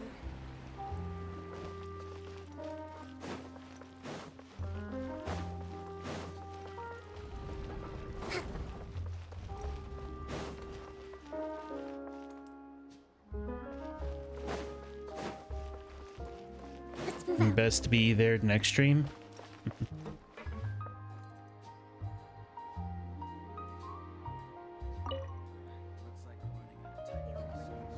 I'll have to make sure that you get to catch next stream.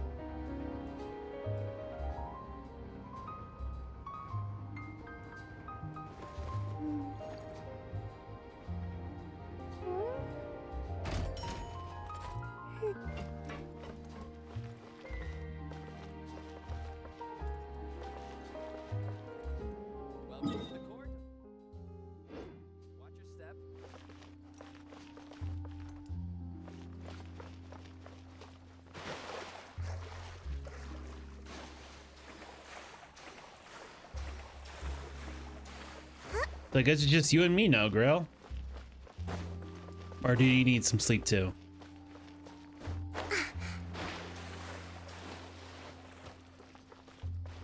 Breathtaking.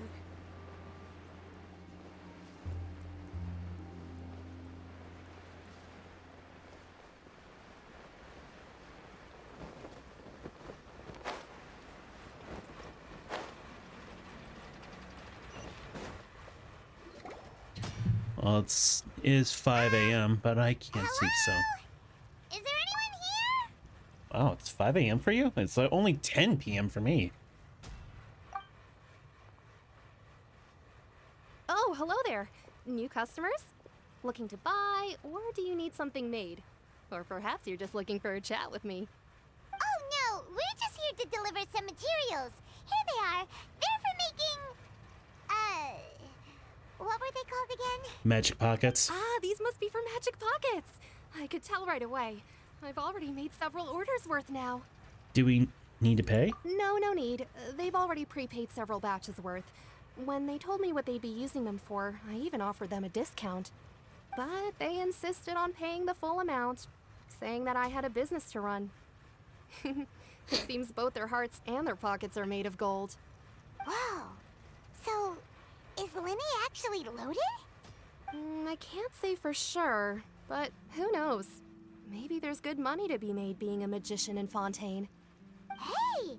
Is this machine what you use to make stuff here? It looks really advanced.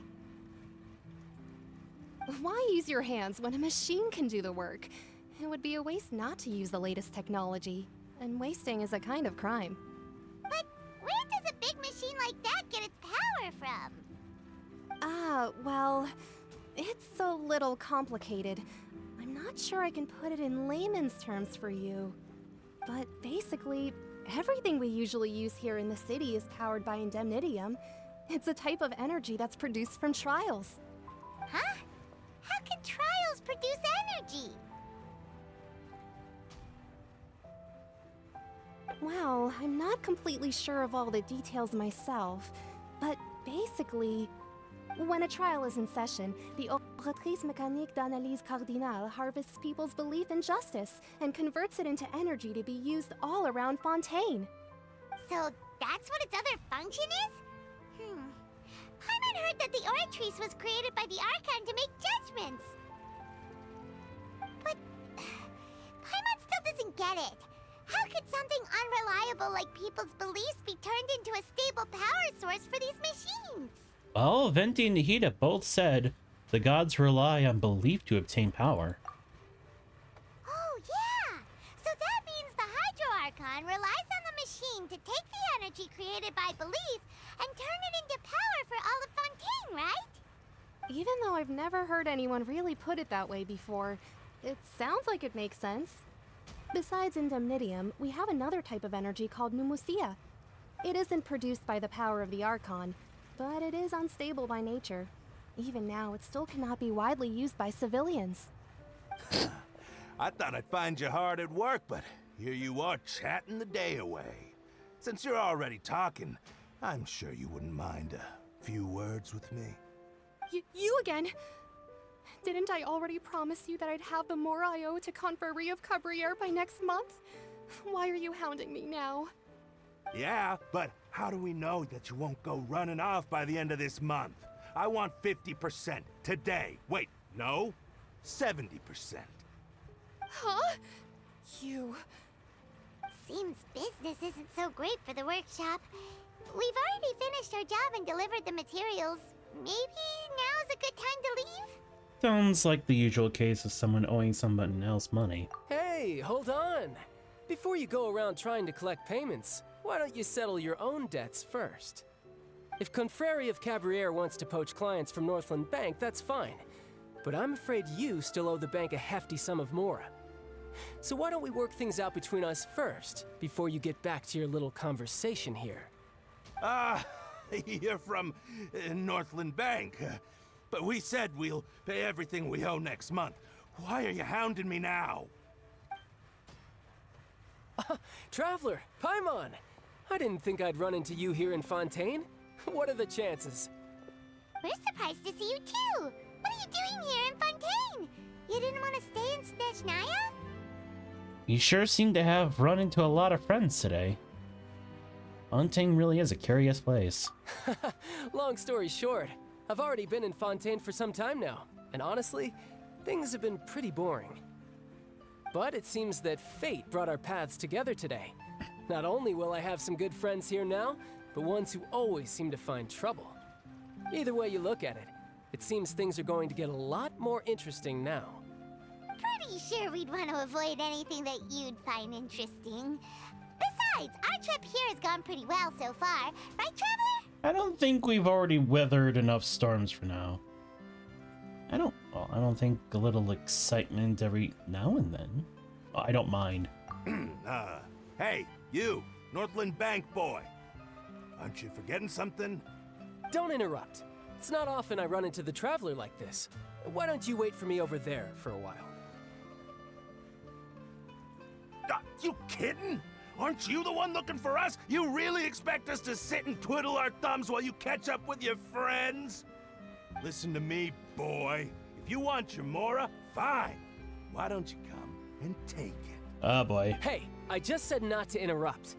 Oh, by the way, Traveler, the last time I took Tonya and Tusser ice fishing, Tusser said, Hey! That's way over the line! All right, boys, let's see who has to pay up now! Can you at least let me finish one sentence? Fine. Though the bank told me not to get rough with our clients. You're the ones who started it. This is an act of self-defense. You two will have to be my witnesses, okay? Go ahead. They're all yours. I'm sure this won't take long.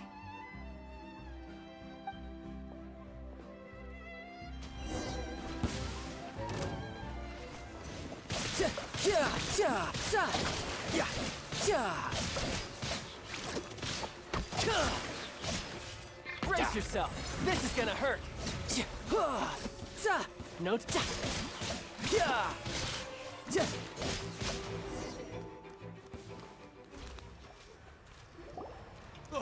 What's your deal, Brad? How are you so strong if you're just a staffer from Snezhnaya's Northland Bank? Wait, don't tell me you're... Oh, now you notice. It's a little late, don't you think? Just make sure you understand that you don't mess with Northland Bank. Got it?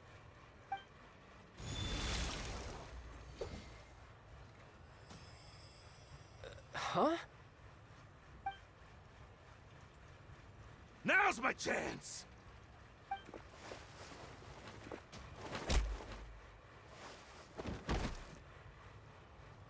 Huh. That was weird. What just happened? Are you feeling alright? I'm not sure. It's as if I suddenly lost control of my hydro powers when I needed them. Maybe there's something wrong with my vision? Strange. How could that happen? First time Paimon's ever heard of someone losing control of their vision. It might be something to do with your delusion. Never mind. It doesn't matter. If I want to stay sharp, I shouldn't be relying too much on my vision anyway. Besides, I always have my delusion in case I need it. You better not use your delusion too often. So what are you doing in Fontaine, child? And don't say it's work for Northland Bank. Well, I guess it's because I've been in a bad mood lately. Huh? What kind of reason is that? Wait, since when do you feel down about anything? I don't know. Maybe I still have a lot to learn about myself. But recently, there seems to be some sort of restless power stirring inside of me. And I don't know why, but every now and then I feel like I'm in a terrible mood. Maybe you losing control of your vision just now is connected with that power you're feeling inside. That is a possibility. So about your power, do you have any idea where it came from? I can't remember if I ever mentioned it before, but when I was 14, I fell into some unknown abyss. It was during that time I learned nearly all of my abilities. The one who took me under her wing and taught me was named Skirk. She was always quiet and very mysterious. Nobody knew where she came from or what she had been through, and she was always very strict when teaching me combat techniques. One time, I asked her why she was willing to take me on as an apprentice. From what I could make of her answer, it was because I had awakened it, and traces of it remained on me.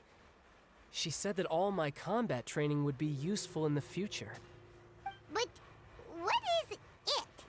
What did you awaken? She never explained that, but my guess is that it's related to a dream I saw when I had just fallen into that abyss. In my dream, I was in the deepest depths of the sea, and the boundless seabed was all around me. But in front of me appeared a whale that was so massive, I felt like I couldn't breathe. A whale? Oh, that sounds familiar! When we fought against you before, you summoned a huge whale that seemed to leap at us. Is that the one? That's just an abstract form of a whale that I create using my elemental powers. It takes that shape because the scene I dreamt of the whale has always been stuck in my mind. I'll never forget it. So you used the whale as inspiration for one of your moves? Huh. Seems a little twisted to Paimon. It's very possible that the power inside you is connected to your incident in the abyss. So why don't you just go ask your master? Maybe she knows the answer. You make it sound so easy. Ever since the incident I experienced there, I've never stopped searching for Master Skirk and that unknown abyss. But it's been years now, and I've still found nothing. There isn't even a trace of the place where I remember falling into the abyss. He no-clipped. It sounds like some kind of ghost story. Yeah, I'm out of leads at this point, but there's nothing more I can do. It seems that strange encounters in this world tend to be elusive like that. Oh, seems the time really flies when I'm talking with you. I just remembered I have somewhere else I need to be, so I should get going. What? More work for the Northland Bank? And no, it's more of a personal appointment. Lately, I've been sparring with some of Fontaine's official champion duelists whenever I'm feeling bored. Official champion duelists? You mean it's their job to duel?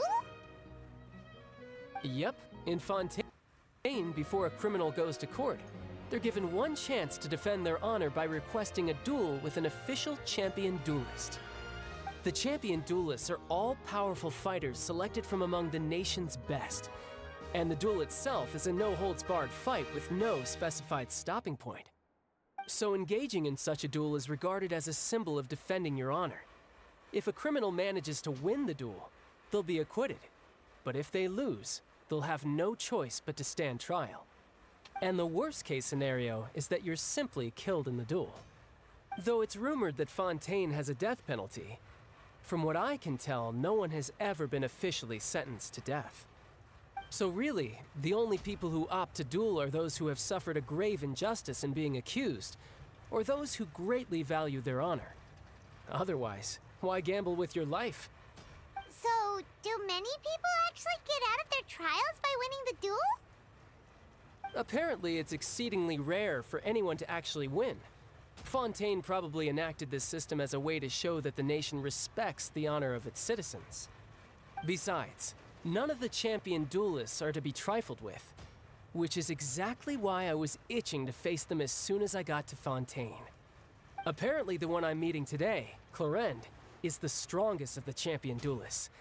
I had been asking her for some time before she finally agreed to face me today. Well, that's child for ya. Paimon feels like we heard that name somewhere before. Clorinde. Huh. When we met the Hydro Archon. Oh, before I forget, I want you to have this. Huh? Your vision? You're seriously just giving it away? I'm just worried that it could become uncontrollable again.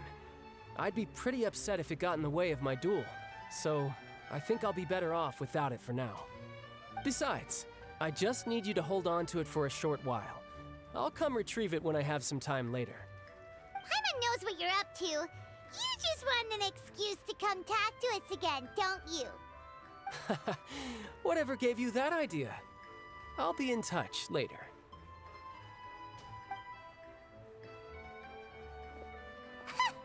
That sneaky guy. He said he's been feeling down lately, but he seemed the same as ever to Paimon. Well, since we don't have much to do for now, we might as well walk around and see the city before Lyney's performance.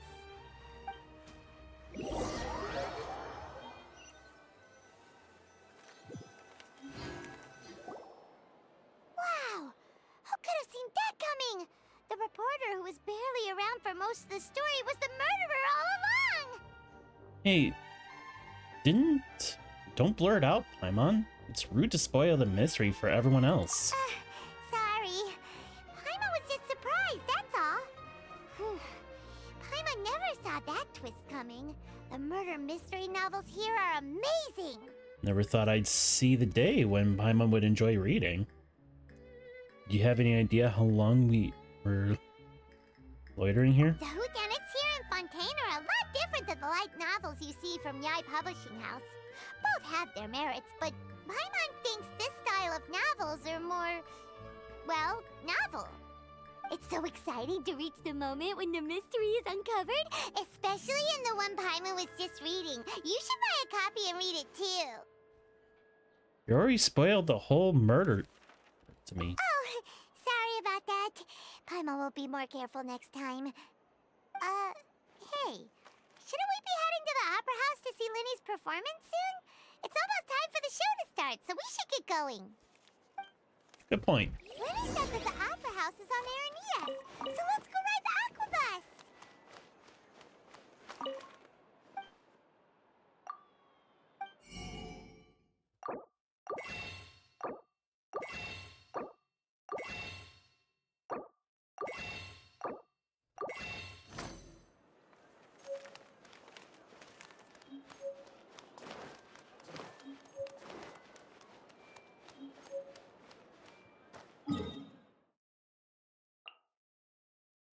Oh.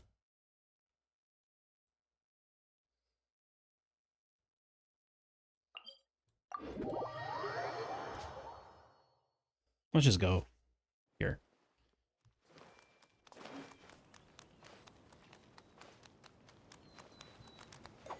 You know, actually, before I do, I'm going back over here.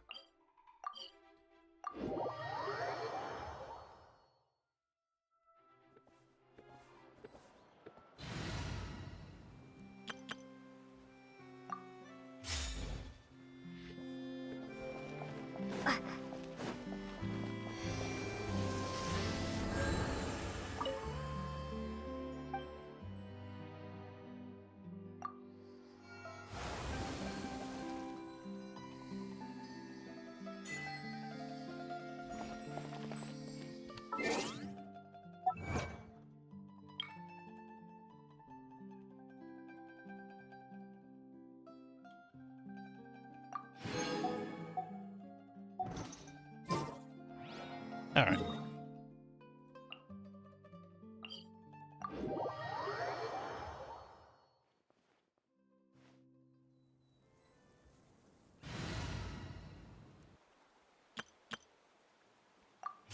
There we go.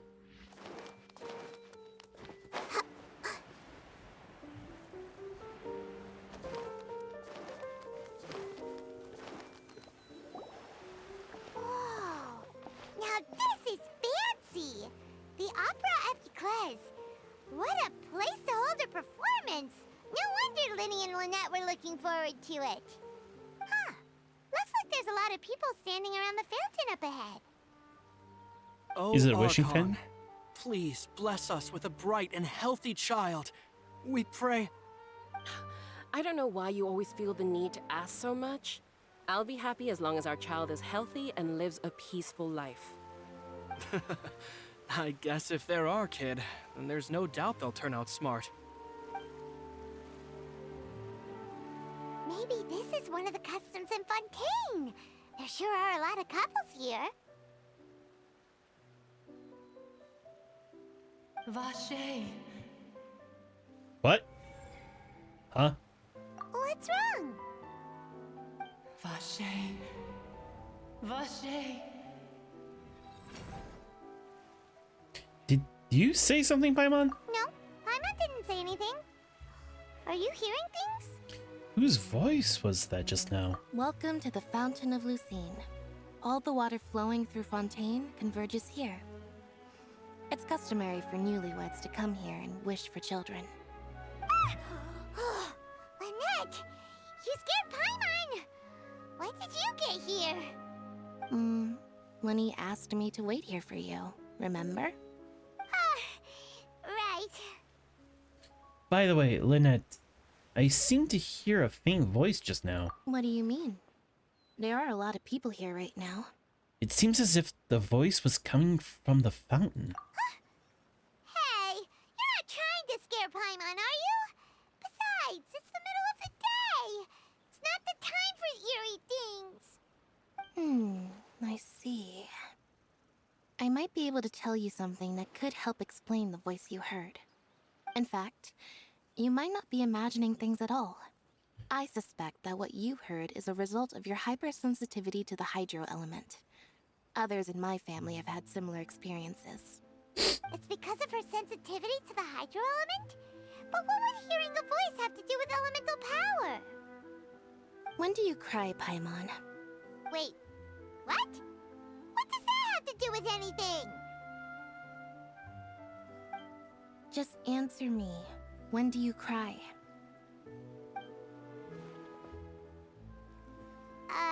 When Paimon's really sad? Oh, and when Paimon's super happy. Oh, and also when Paimon's really, really scared. Then you should understand that tears contain your most intense emotions. Like I just mentioned, the Fountain of Lucine is where all the flowing water in Fontaine converges. Even the tears that fall to the ground will eventually gather here. So maybe what you heard was the intense emotion coming from someone's tears. I'm not sure whether to buy it though. Huh. Interesting explanation. So, what did the voice say? It seemed to be calling out someone's name. Huh. If you were hearing their emotions, then Paimon wonders what happened to them. Rather than worrying about them, we should worry about my brother first. Don't let that calm look of his fool you. He tends to get pretty nervous just before a performance. So chatting with Lyney might help him relax a little before he goes on stage. Oh, right. That makes sense. Let's go in and see Lyney.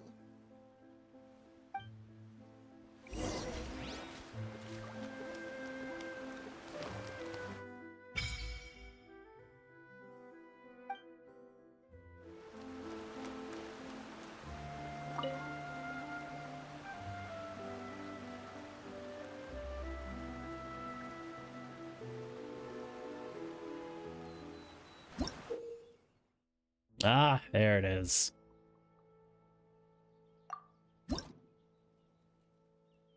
Let me guess, all the way up to 50? Yep.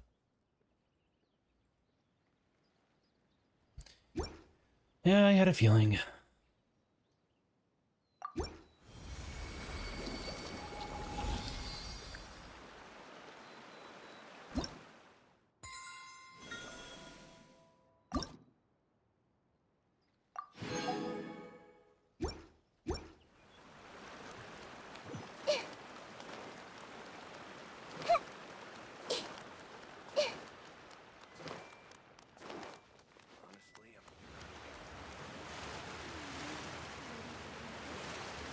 Oh, it's the fountains.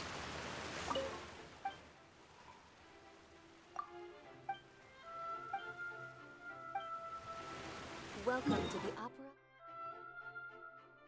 Hmm.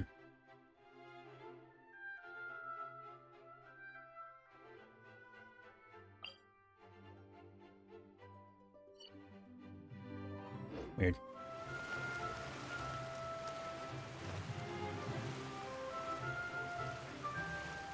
Who are you? What are you?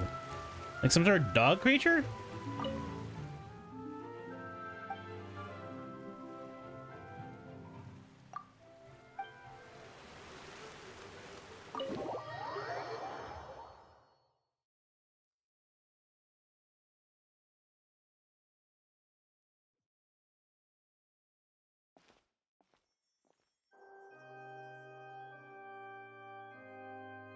Traveler and Paimon, good to see you. I knew you two would come. Are you kidding? We wouldn't miss it for the world. We've been looking forward to it. I can tell, judging by how early you've arrived. But you're actually right on time. The audience still hasn't started entering the venue yet, which means now is the perfect chance for us to take you to the best seats in the house. Wait just a moment. I'll fetch the tickets.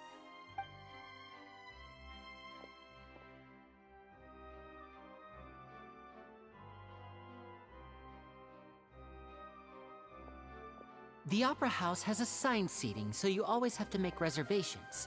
I've already reserved your seats, and here are your tickets.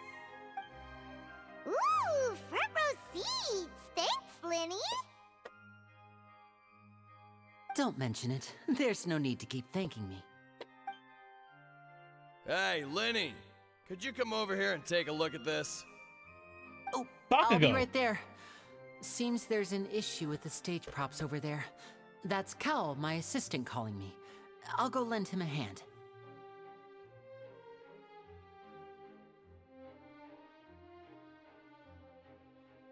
Oh, sorry, I was doing something. Let's get busy. Yeah, we'll just go to our seats. You go ahead, Lenny.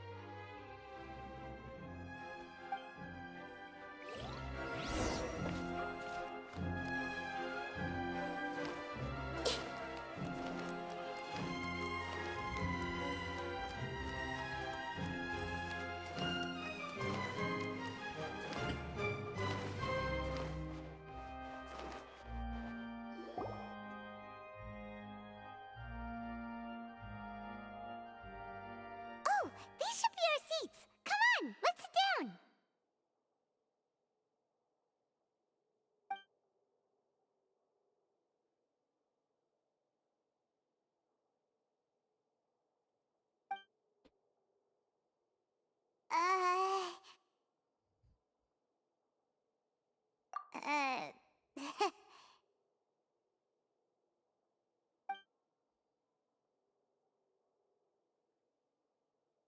Hey, Traveler.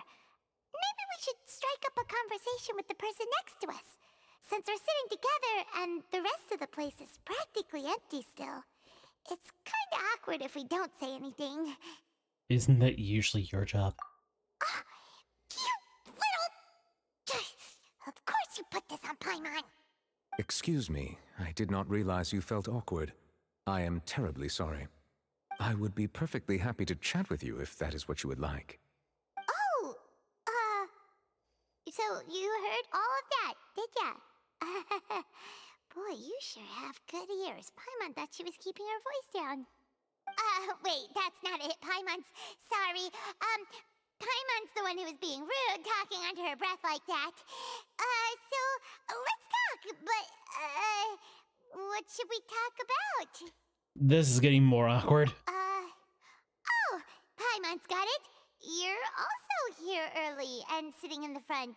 Are you a friend of Linny's too? A friend, you say? Well, if Mr. Linney would like to be my friend, I would be more than happy to reciprocate. Oh, so you're not friends with Linny then? Oh, this is getting more awkward by the second. Paimon nearly forgot to make her introduction. Nice to meet you. Paimon is Paimon, and this is the Traveler. We just arrived in Fontaine. Hello. It is an honor to meet you two.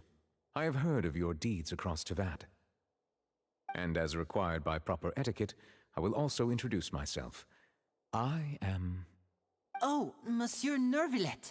What an honor it is to have you here to see my show. Ah, Mr. Linney. I should say it is in fact an honor for me to see your performance in person. Wait, Nervillet? Could he be... I saw you all chatting just now, but it seems you still don't know who Monsieur Nervillet is. Allow me to introduce you to Fontaine's Chief Justice. That seat is always reserved for him. It wouldn't be too much to say that he's the symbol of justice and honesty here in Fontaine. Whoa! Sorry for being so rude just now. Paimon had no idea you were such an important person.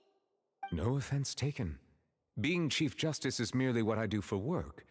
Nearly every person has their usual reserved seat, so I'm not so special, really. And by the way, I should probably let you know, even though I would prefer not to. There's someone sitting up there in the VIP seats that has been striking a pose for quite a while now. I believe she is trying to give you a most elegant and impressive first impression. So I think you should take notice of her sooner rather than later. Otherwise, she may become flustered.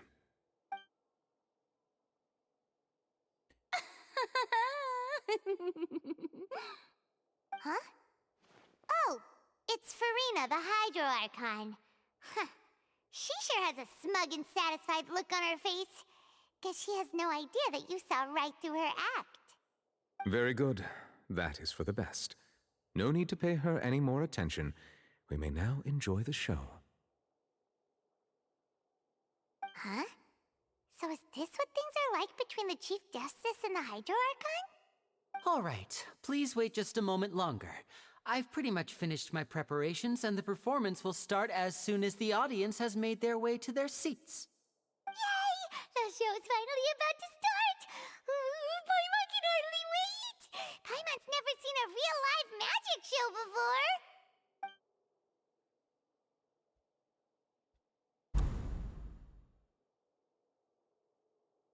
Oh! They're dimming the lights! The show must be starting! Shh. Sorry. Paimon will try to stay quiet. Welcome, one and all, to the Opera Epiclese. I am the star of today's show, Linny. And over here is my sister, Lynette, who will be working as my wonderful assistant. Please, let's give her a warm welcome. Hello, everyone. I know she may seem to be a little sleepy right now, but that's just a sign that she's nervous. Whatever. Now, some of you may be thinking, two vision holders who can freely manipulate elemental powers performing magic is not true magic at all. So, I would like to take a moment to assure you that elemental powers will have nothing to do with what you will witness on the stage today.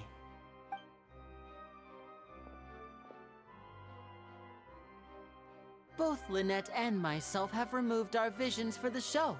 That way, even the gods won't be able to help us. Oh, good point. That's what makes the show real magic. Now, without further ado, let the show begin. Lynette will now exit the stage to make some preparations. I know you might miss her, but don't worry. She'll be coming right back on stage momentarily.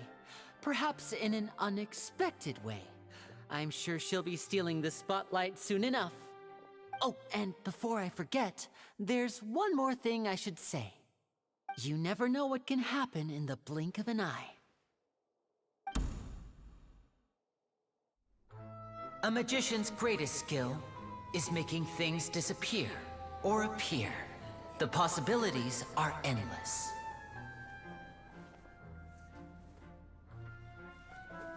Huh?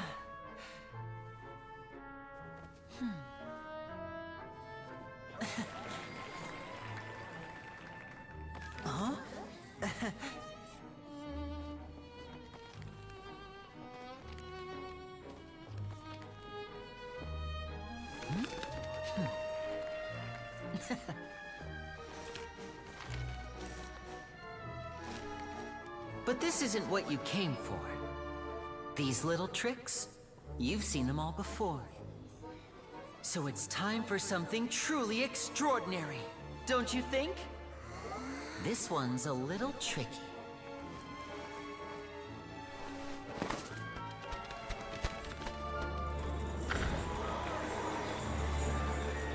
Using this water tank, I shall make my sister vanish completely, right before your very eyes.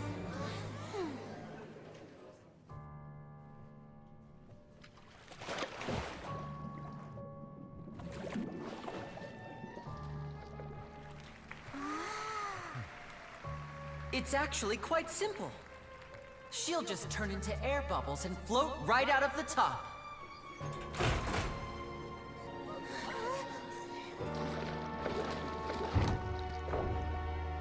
Oh no! I told them to check all the props carefully. With the lid on, even air can't escape. An amateur magician would be getting very nervous right around now. Luckily, it's me on stage, so let me show you what a true virtuoso can do.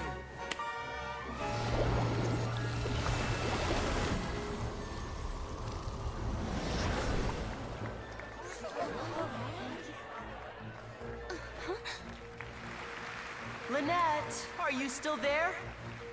Don't go too far. We don't want to use up all our magic. Hi, I'm back. Uh-huh.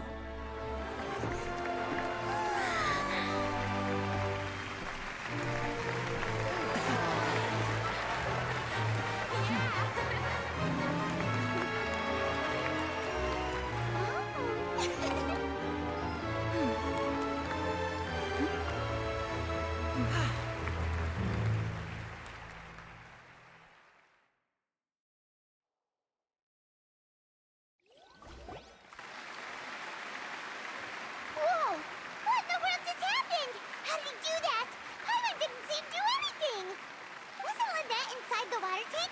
How did she disappear and then reappear out of nowhere? No wonder he's a famous magician. If we could see easily through his tricks, then that would mean that his skills are still lacking. To appreciate magic, you should focus on the show happening on stage, rather than getting caught up in trying to see that which has been intentionally hidden. Guess you're right. Paimon couldn't believe her eyes when Lynette reappeared. Amazing! Thank you, everyone. I'm glad you enjoyed that performance.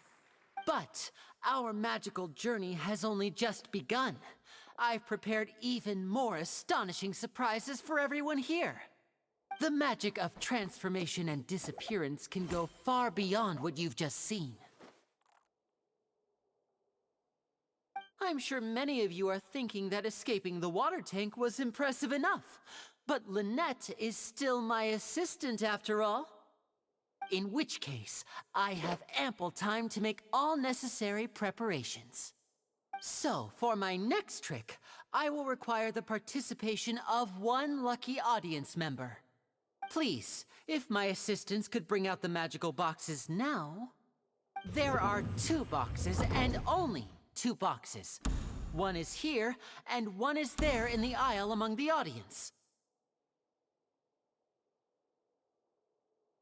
I'm sure many of our clever audience members have already guessed our next magic trick. A swap! Our lucky audience member and I will each enter a magic box. After 1 minute, we will each emerge from the opposite box. Now please, everyone pay very close attention to the box you see here. Don't give me any chance to make a move. Wow! How's he gonna do this? Hey, do you think this is all magic tricks, or does Lenny have actual superpowers? Let's watch and see. The lucky audience member will be generated by this random number selector. It selects numbers entirely at random. Even I don't know who will be chosen to participate. Now then, let's begin. Let me see. Oh, row 7, seat 3. Congratulations! You now have the chance to experience magic firsthand for an entire minute.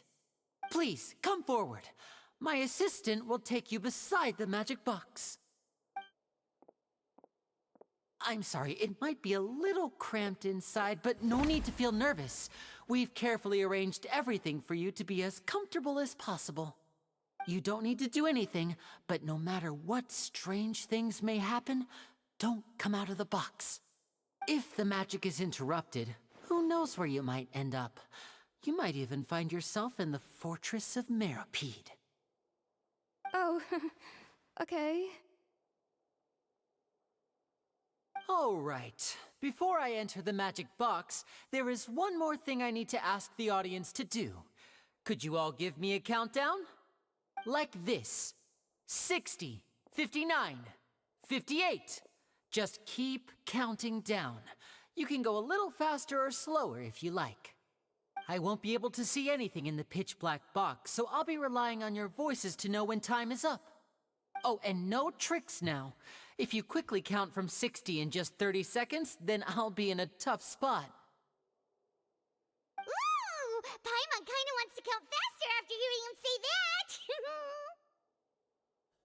I know that she's talking, like, to just the traveler and people close by, but because of the echo, it sounds so much like she's just screaming at the top of her lungs.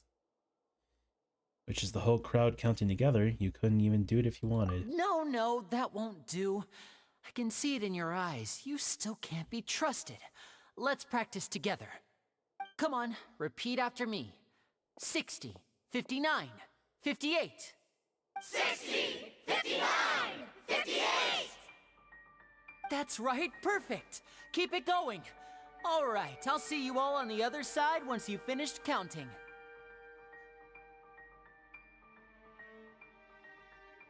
54, 53, 52? Huh? Why aren't you counting, Neuvillette? I am counting in my head. I think things are exciting enough in here as it is. Merely a consequence of my identity and personality. Do not worry about me. Just enjoy the show. Oh, all right. You looked so serious that Paimon thought you might be feeling uncomfortable or something. 40, 39, 38! Mr. Linney, are you all right in there? Is everything ready? Yes, I'm fine, I'm just double-checking the direction of the magic. It would be a disaster if we get sent to the wrong places. For example, mid-air right above the audience. Even though he's saying that, Lenny doesn't seem nervous at all. I think it's all part of the show.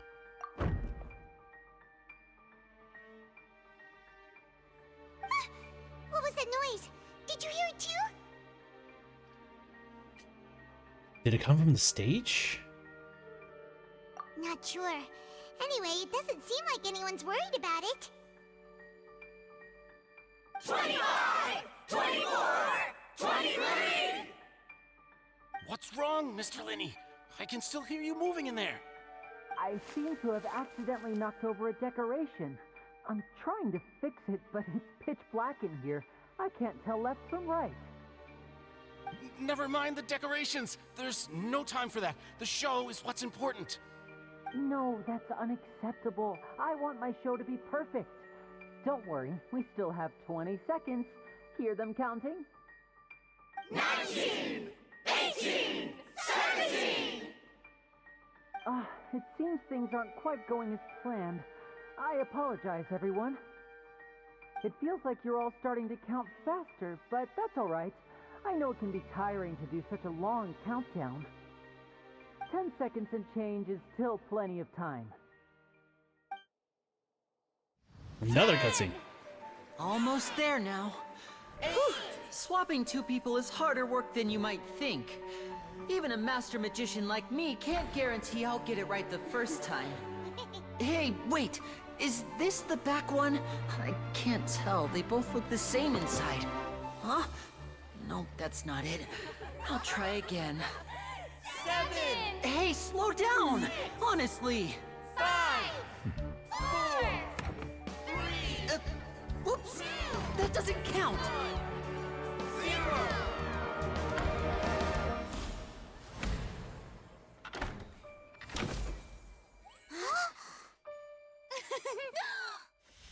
Ta-da! What happened?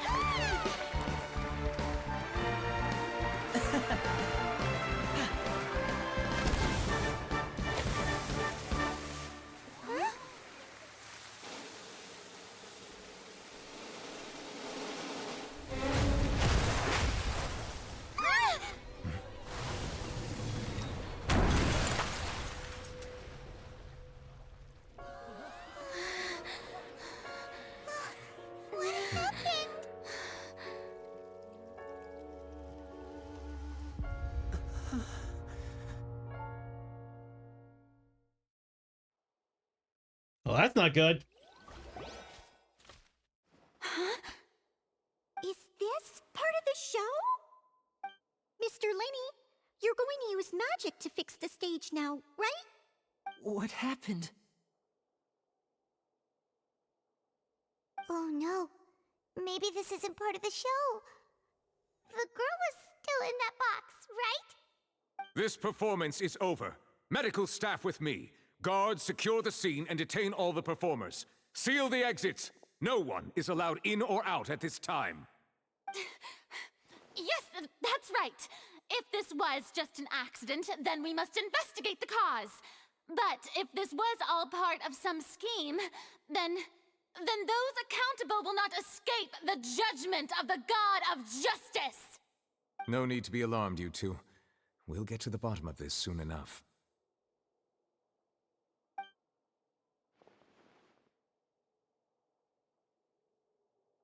Unfortunately, the person who is in the magic box has been pronounced dead.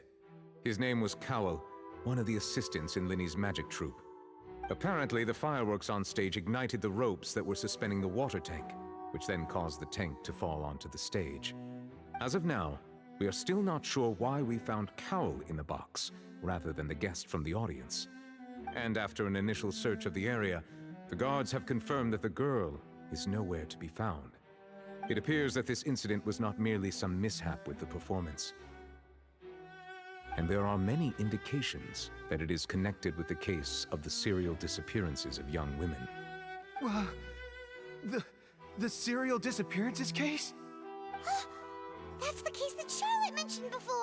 And to pull it off like this, in front of the audience, including the Archon and Chief Justice. I know the truth. I can see through the whole thing. Really, using such a shallow and obvious mystery as his finale, did he really underestimate us that badly? I say that our powerful magician, Mr. Linny, is now the prime suspect for the serial disappearances case.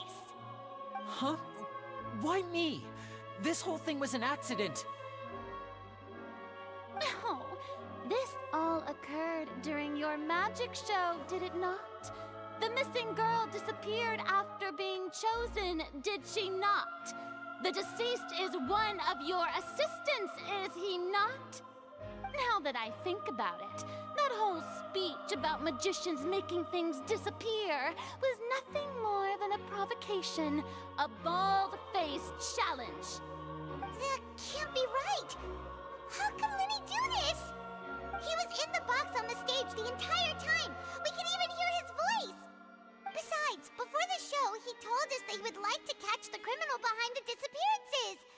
He couldn't possibly mean catching himself! It's hard to believe all this happened during the show. Save discussion for a later time, please. Lady Farina, may I assume that your comments just now constitute an accusation against Mr. Linny and his associates, and that you are pressing charges? Huh? I just think that he... Well, I think it might be a little early to talk about formally pressing charges. But what Lady Farina said just now makes perfect sense. Looks like she's gonna personally deliver justice. A kidnapping and murder carried out under the cover of a magic show. Lady Farina said it all. I mean, of course, my dear people. But what excites me even more than the obvious truth before our eyes is the opponent I'll be facing. It really does show that she's just coming up with this all on the fly. She has no idea what she's doing. That's right. I mean you, Traveler. You'll support Linny, won't you? After all, he was the one who helped you the first time we met. I'll trust Linny. Then there's no problem at all. You know, the Traveler and I already had a duel the first time we met.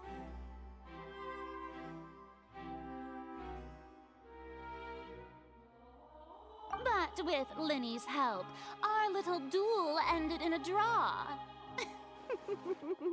But draws really are the most boring possible outcome. So, no more draws. Between the two of us, there must be a clear winner and loser. And what better place to hold such a riveting showdown and decide the true victor than here, on the grandest of stages, the Opera Epiclese. Huh. It wasn't a draw. She obviously lost last time. I understand. Charges have now been pressed, and as such, a trial is in order. Well, Traveler, seems Lady Farina has set you in her sights. But putting her dramatic rhetoric aside for a moment, I would like to ask you, are you willing to act as Mr. Linny's attorney and defend him in this case? Yes, I am. Very well.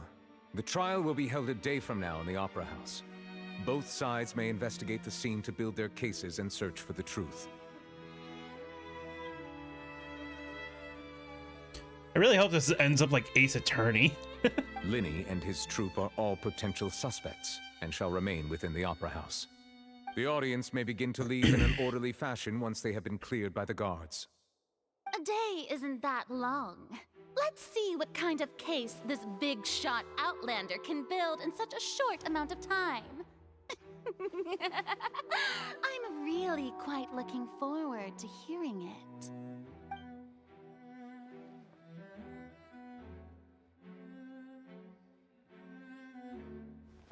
Linny!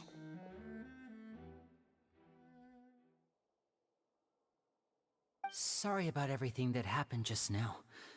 Were you frightened? Of course! Who wouldn't be scared after witnessing an accident like that? Yeah, I'm a little shaken up myself. How could this happen? And poor Cal. I know you already claimed that you would defend me, but now it's just us talking. Tell me, do you think I could possibly be the murderer? No. Good to hear. Thank you so much for trusting me. I'm sure everyone sees me as the biggest suspect at this point. But, if you ask me, the whole thing is mysteries layered upon mysteries, such that all that's left is confusion. I don't know whether what happened there on the stage was purely an accident or not, and I don't know why poor Cal was in the box. As for how that girl chosen from the audience could suddenly disappear, I'm afraid I don't have any answers either. If someone tampered with my performance, then we need to figure out what they did. Even a skilled and knowledgeable magician like myself couldn't pull all that off in just 1 minute. But there's no denying what happened. Yes, it's very strange. Which is precisely why we need to investigate. As this book says, the impossible could not have happened. Whatever happened must have been that which is possible. Where did you get those glasses? Paimon bought them when we were reading at the bookshop in the city earlier. Pretty cool, huh? Don't worry, Paimon used her own savings to buy them. It wasn't from our travel funds. I think they look cute on you, Paimon. You have good taste, Lynette. That's the right attitude. Feeling depressed isn't going to help me now.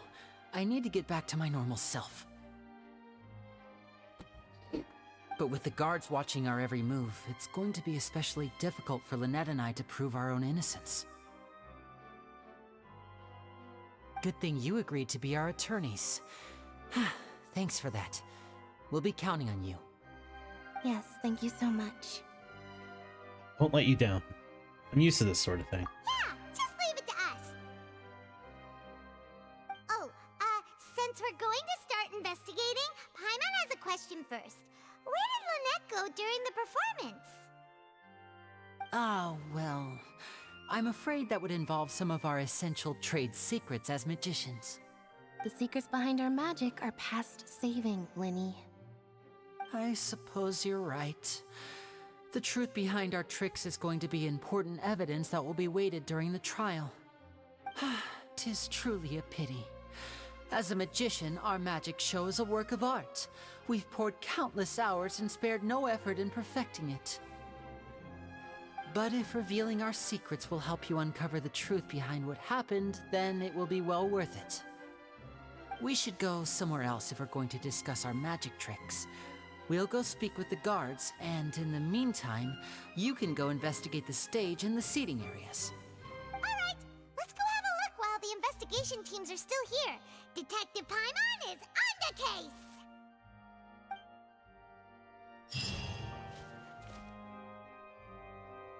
Hello, officer. How's the investigation going? We're Linny and Lynette's attorneys. Ah, I see. You must be the traveler that Lady Furina mentioned. Listen, I'll be perfectly honest with you. I'd avoid getting mixed up in this whirlpool of a mess if I were you. Huh? What do you mean? Come with me and you'll see. The deceased is one of Linny's assistants named Cal. Even though he hadn't joined the troupe long, he was hardworking and everyone generally liked him. The assistants are usually in charge of setting up and inspecting the props, as well as assisting with the show and keeping the crowd engaged. As you probably saw when you were in the audience, the water tank suddenly fell and smashed the box with Cowl inside it. Wasn't the girl supposed to be in there? This is the real mystery. We've already searched the scene and were unable to find any traces of the girl. However, if you look carefully, the box was positioned directly under the water tank. The ropes holding the tank were then burned by the pyrotechnics on stage, causing them to snap. All these factors lining up so perfectly makes it hard to see this as a mere accident. If anything, the more logical explanation is that the whole incident was intentionally planned, and Linny is the most likely person to have access to all these areas. I don't think that's the case. Most likely, he's the most perfect scapegoat. Since he's the one who has access to all these areas, it only makes sense that they would try to pin all the blame on him, because he's the most simple candidate for first culprit. Which means it's possible that there's someone else, someone on the inside.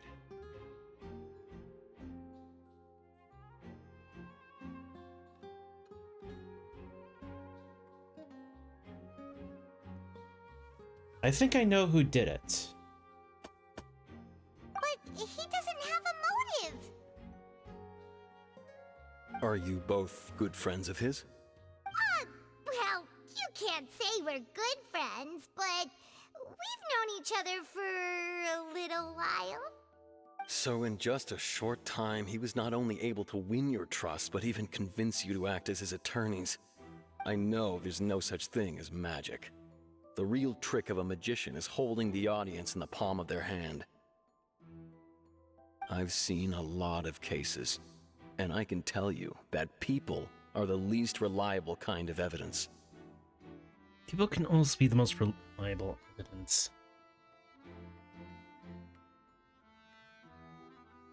But that's not always true. Sorry, I tend to be pretty straightforward. Just know that I'm warning you for your own good.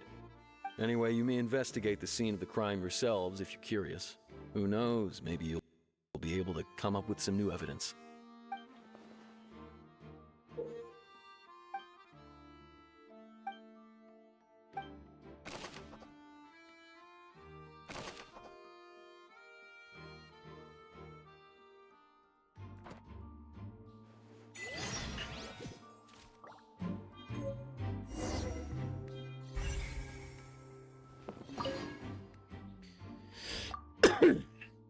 This is where the magic box was struck. If Cowl weren't inside that box at that moment, he might have dodged the falling water tank.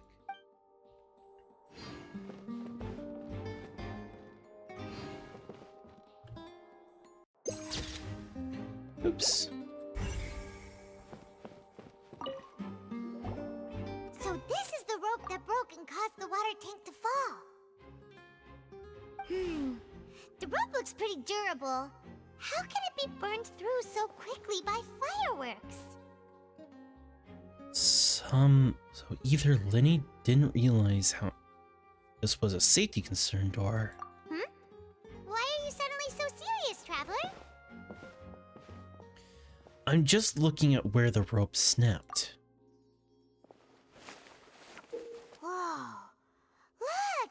This bit is made from different material! Most of it was burned away, but there's still a little bit of it left. It seems to be flammable. Like a type of flash cotton. Huh. So if a rope meant to hold something was made with that kind of material in it, then that means... Wait! Paimon should write all this down. Let's take notes.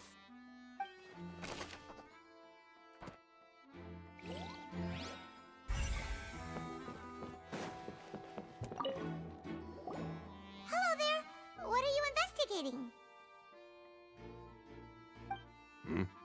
Oh, this location has also been cordoned off because the Magic Troupe members are currently considered prime suspects. The investigation team is still collecting evidence.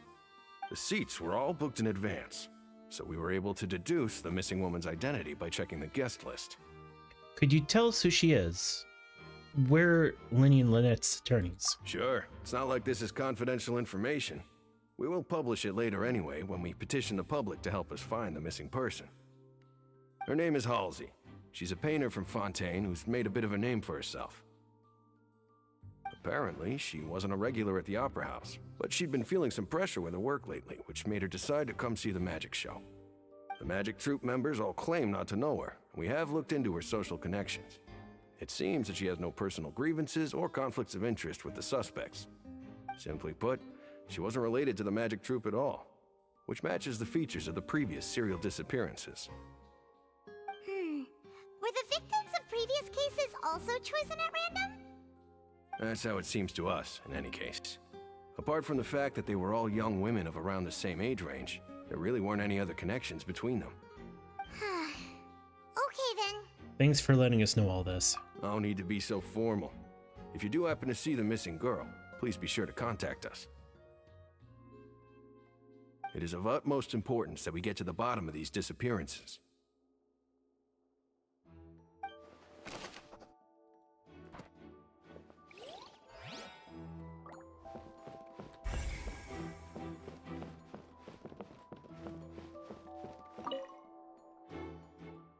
The broken magic box was left at the scene after the guards completed their investigation. Looking at it now, the water tank must have struck it really hard.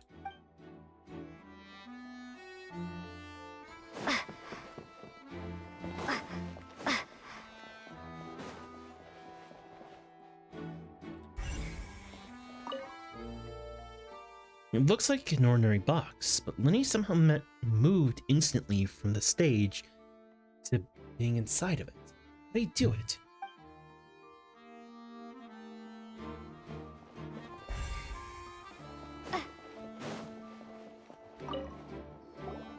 I see that you're investigating the area. Well, it just so happens that I'm interested too. If you find any new and interesting leads, be sure to share them with me, all right? We don't have too many thoughts yet. I'm curious about something. Then why don't I tell you my hypothesis first? The way I see it. And I'll start it with that loud thud. The thud? Oh, you mean the sound that happened during the countdown? Yes, exactly. It wasn't terribly loud, but I suspect that most people heard it. It's just that everyone was awaiting the results of Lenny's trick with bated breath, so no one paid it much mind. But now that the incident has happened, the thud has become an important clue. That makes sense. So, what do you make of it? I'm of the opinion that it may have been the sound of Lenny's accomplice. Lynette, perhaps. Jumping atop the water tank, or something like that. And when the pyrotechnics went off, she cut the rope, sending the water tank crashing down.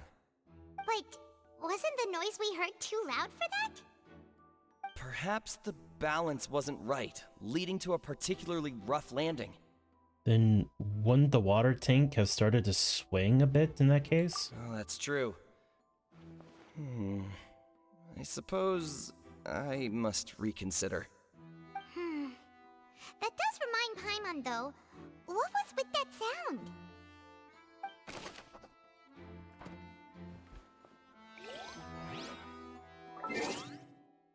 Oh my god, she is still wearing the glasses. That is awesome.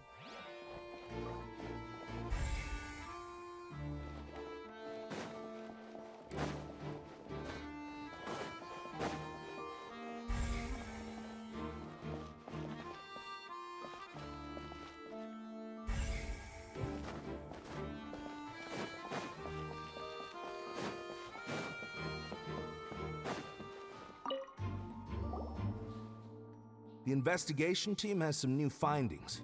Turns out there's an issue with the random number selector after all. See, I told you. What if the machine picked some big guy's seat? You think the murderer would have still made his move then? Sorry to interrupt, but we're helping Lenny and Lynette with their side of the investigation. What were you saying about the number selector? There's something wrong with it? You're trying to help them? That'll be a tall order. Lenny used the machine to pick a random member of the audience during his performance, right? The lucky girl that later disappeared. Well, we thought there might be a serious problem with the machine, so we had it taken away for further inspection.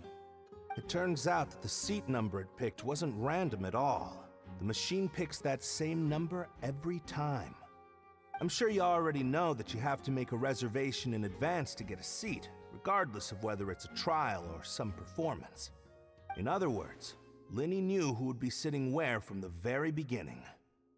That much checks out. Lenny reserved our seats for us too. Bet you see why I was saying it'd be tough to make a case for Lenny. Thanks. Sorry to bother you. Even though it's bad for Lenny's case, Paimon had better write it down.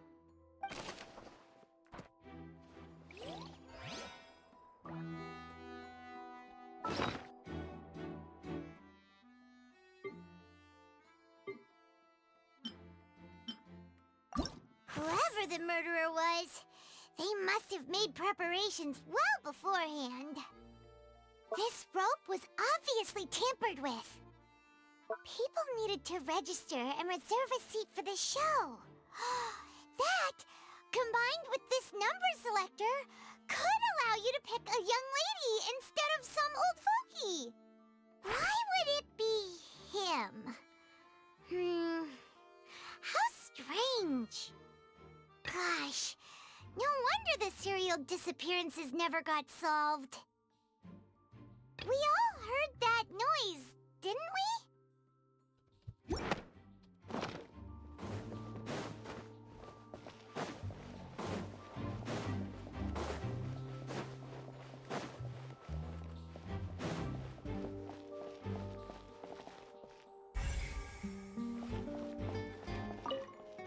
Lenny's still talking to the guards. It seems he'll have a lot of explaining to do. I think someone will be assigned to monitor us later, but that's alright. Lenny's still talking to the guard. I think someone...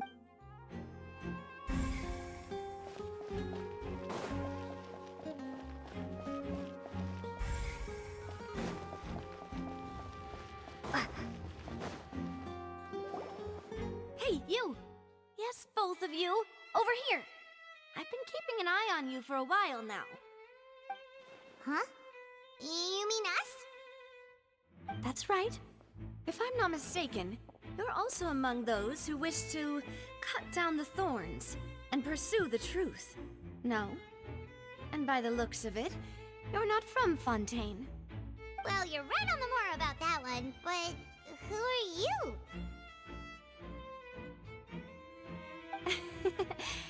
Have you never heard of the Spina di Rosula? Nope. From mediating disputes and providing protection to solving conundrums, you name it, Spina di Rosula does it. And I, Navia, have the honor of being its renowned president. Though those who play by our rules call me boss. I'm Silver, her attendant. Pleased to meet you. And I'm Melus. Demoiselle's various daily needs and affairs are under my purview. Huh? Boss? Demoiselle? What gives with the names?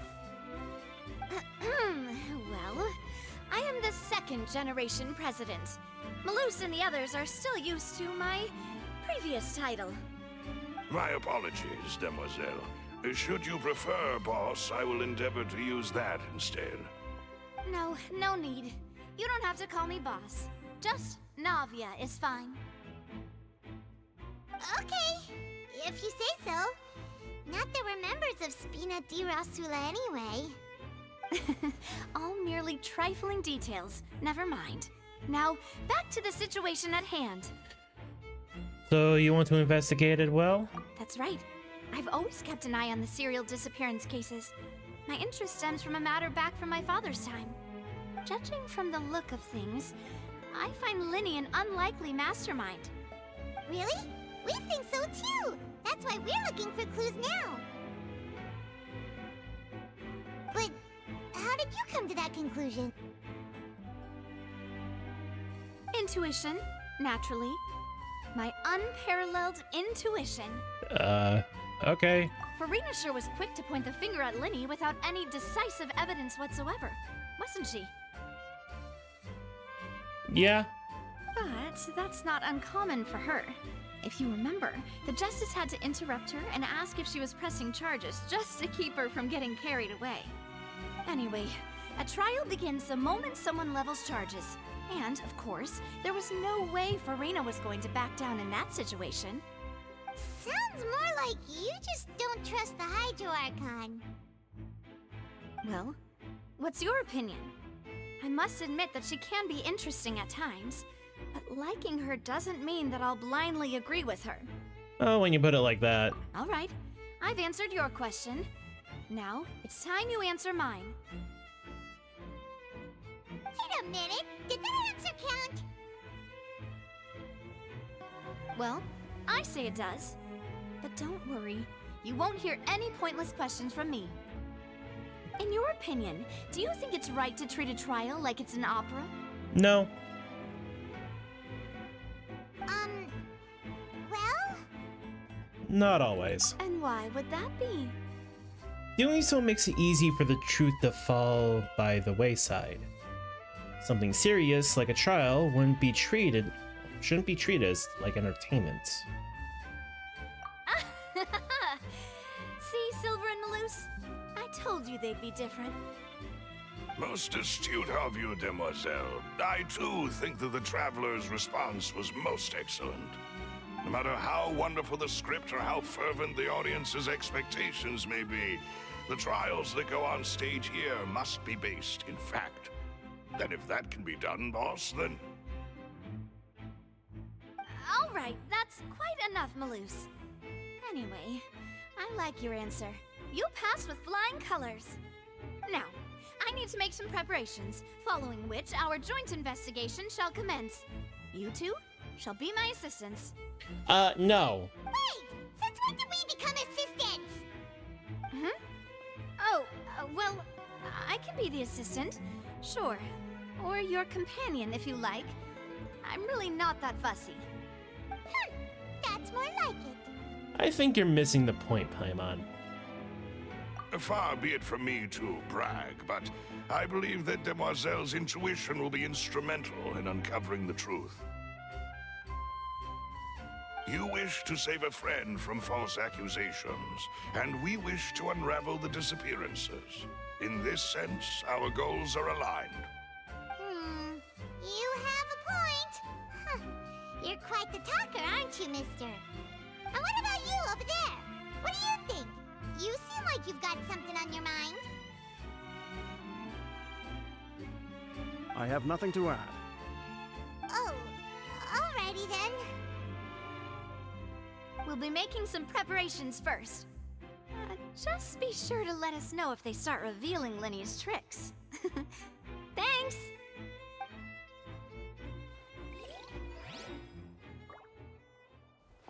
Well, that was weird. Oops, wrong button. Sorry, but no one can freely enter or exit the Opera House at the moment. If you wish to leave, you must register your identity with us first. No, we're not leaving. We're representing Linny and Lynette as attorneys, so we're investigating the case. Were you always guarding this entrance? Yes, after the Chief Justice gave the order, everyone coming in or out must undergo a strict inspection. So, the missing girl couldn't have left from here. At least, not from that point on. What about during the show? I doubt there was much opportunity then, either. How can you be so sure, Well, because I was in charge of security near the entrance at that time. I couldn't see Linny's performance from here, which was quite a shame. Just my luck. But still, I did not abandon my post, and I stayed put no matter how loud the applause was. If someone had so much as even approached the door, I would have noticed it, let alone if they had tried to leave. We Melusines are good at that sort of thing, you know. So, it's safe to say the girl couldn't have left through here. Which means there's probably another way out. Thank you for your help. This will be useful info.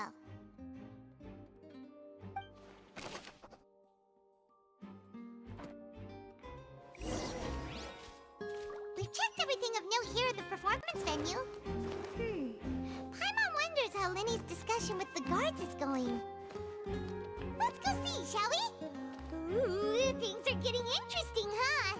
We're about to see how magic is made. Speaking of that, I think magic shows would be very popular in Poisson. I can see that. Maybe I should try to learn some magic. If I could make things disappear, cleaning my room would be a cinch. You need not worry about such things, demoiselle. That falls under my duties. Oh, right.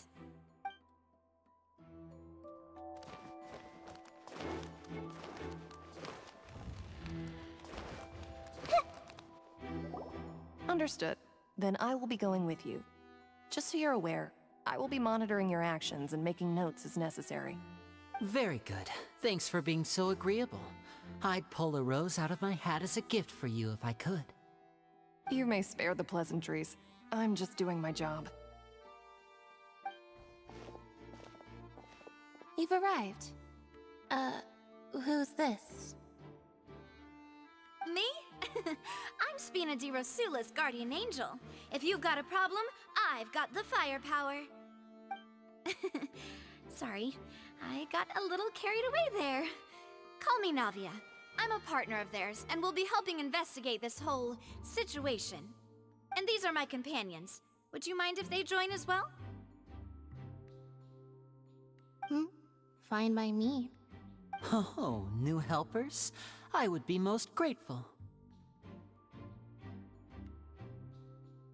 Well, let's just say we're tagging along. It's not every day you get to see the secrets behind magic performed on such a large scale. I appreciate your kind interest. Come with me. We'll be heading below stage.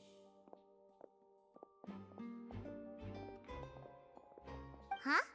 Below stage? Yes, a world of secrets is hidden beneath this magic box, prepared specifically for this switcheroo trick.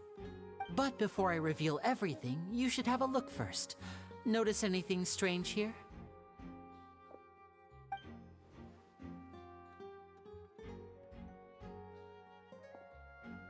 I'm not trying to be dramatic. Remembering the details of a trick will help you understand the methods used to perform it more easily.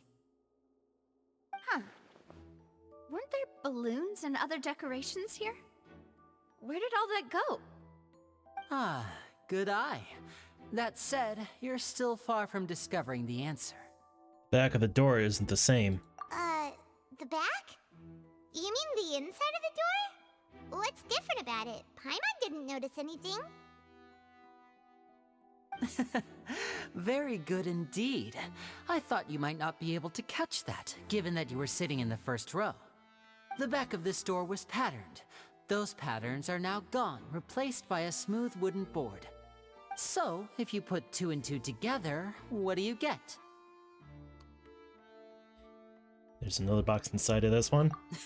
Exactly. All right, let's go. I'll tell you how it works as we head down.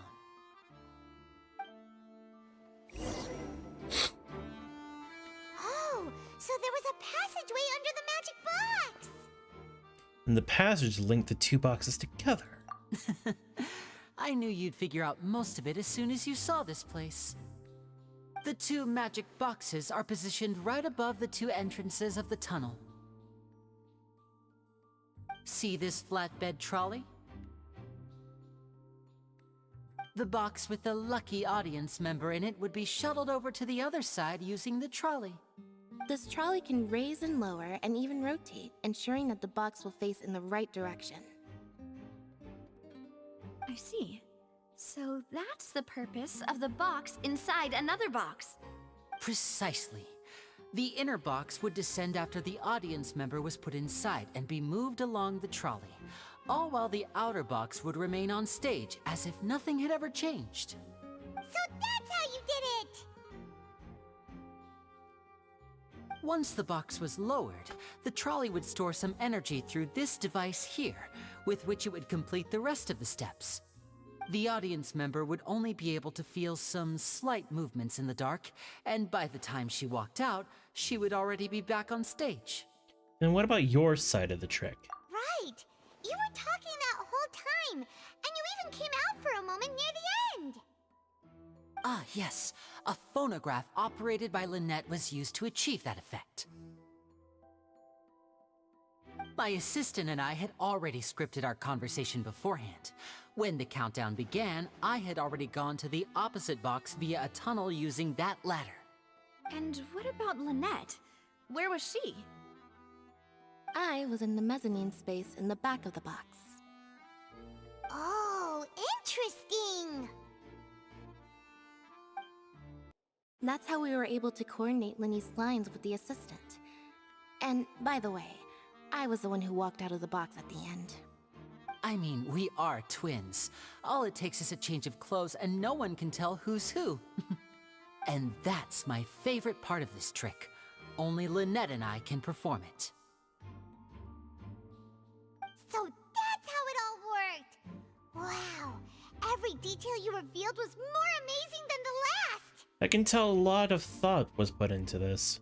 Lynette would briefly walk out of the box and then go back in, jumping into the tunnel and escaping before the box on the trolley could finish ascending. And then I walk out of the other box in the audience area, and the trick would be complete.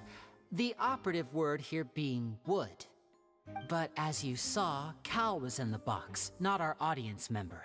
She, on the other hand, mysteriously vanished. We really don't know how that happened. If not for that interlude, this would have been an astonishing trick. I probably never would have figured out how you pulled it off. And yet, to think that someone was able to use this magic trick to commit a crime. Could we have a look around? I think we can come up with some more leads. This is the scene of the crime, so Lynny and Lynette are not permitted to stay here. I'll escort them back up. Yes, of course. No need to be so strict now. I won't disappear into thin air, you know. Thanks, everyone. We're counting on you.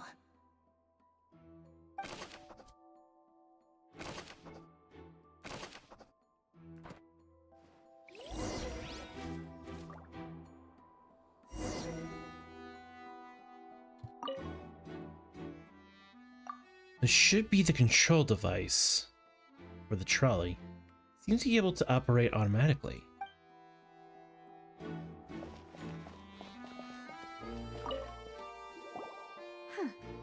What's this?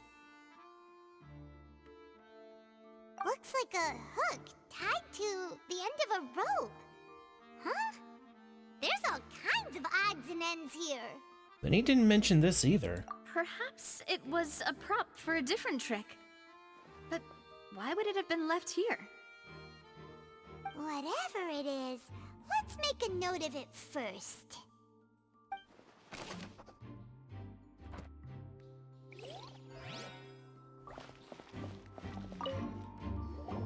The floor is wet. Please be careful not to slip.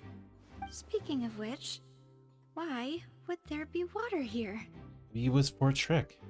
Oh, Paimon knows! It's one of those tricks where you pour water into a jug and then flip the jug over only for the water to disappear? And here's a broken vase. Huh. Did the trolley knock it down while moving? That can't be. The trolley moves along tracks from start to finish. It couldn't have hit the vase at this distance.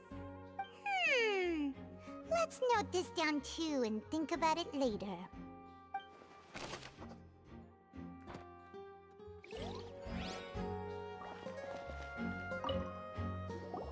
Oh, these are the clothes that the lady chosen from the audience was wearing, right? Her clothes are here, but she's nowhere to be found. Then he didn't mention the guest having a wardrobe change. Right. And do you really need to do that if you're kidnapping them? Wait, what's going on with her glasses? Ugh, this is so confusing. Paimon doesn't want to be a detective anymore.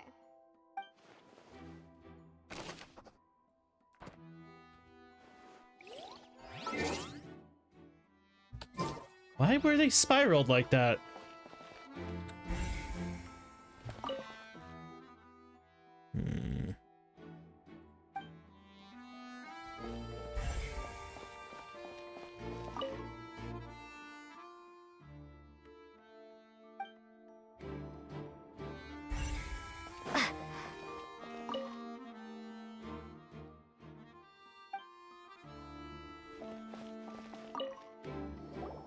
What is this place?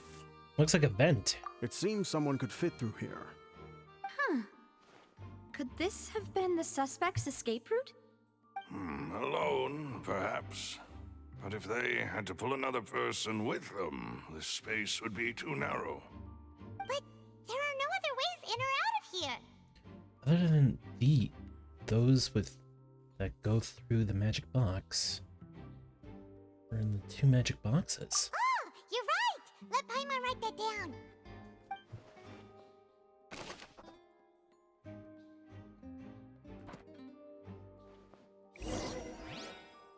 Seems we're just about done investigating down here. Yes. Let's head back up.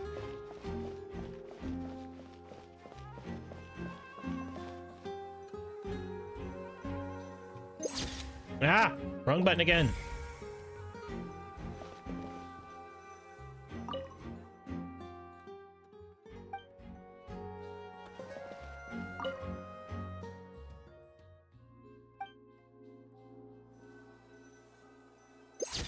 Again!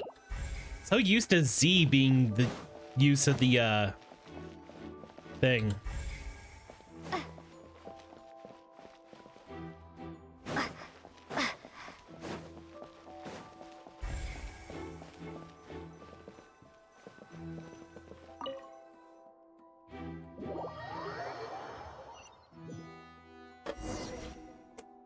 Well, we've ascertained the state of the crime scene. Let's find a place to sort out our findings once Malus returns. It seems to me that there are several things that don't add up here. Apologies for the wait, demoiselle. So, what did the guards say? Did the criminal escape through the vent?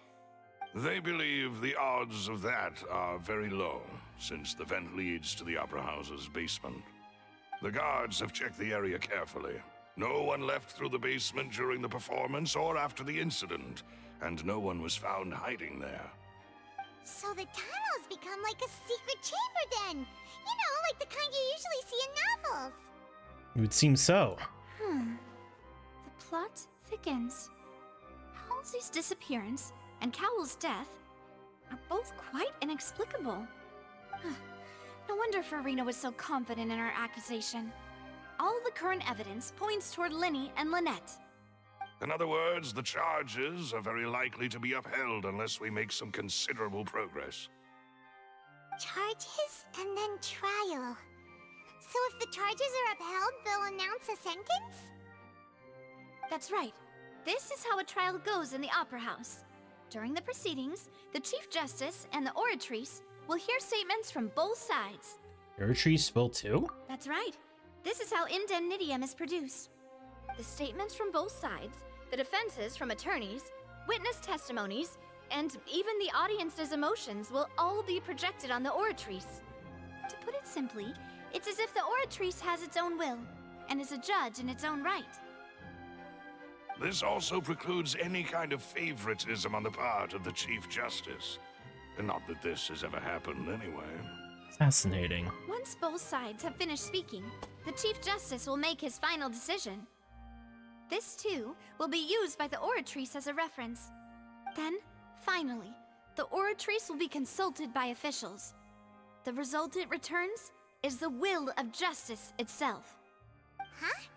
So that machine is the one that actually decides? Paimon thought Neuvillette called the shots. In practice, there is very little difference. Both have always come to the same judgment, which is why people have great faith in the Chief Justice. Ah, yes, the guards also asked me to convey that none of us will be allowed to leave this place before the trial. Huh? Why? Because we've chosen to act as the twins' proxies. That makes us persons related to the case.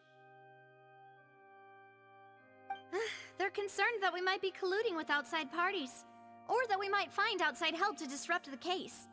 And even if that were not so, it could prove problematic if we happen to spread key information about the case ahead of time.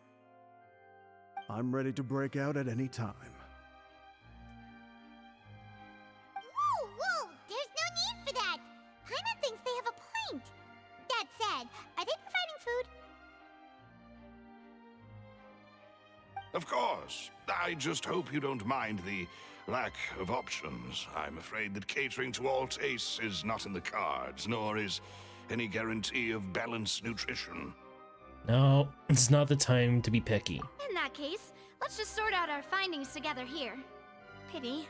I was hoping to take you to try some of Fontaine's famous desserts, too. I mean, what better way to properly think through our findings than over some tea and sweets? Huh. Breaking out suddenly doesn't seem like such a bad idea after all. Paimon? Just kidding! Just kidding! Paimon will still do her best, even if there are no snacks. Hmm? What do you mean, no snacks? Of course we'll have snacks. If we cannot buy some, then we'll simply make some. Huh? Here? But how? Understood, demoiselle. Everyone, please come with me.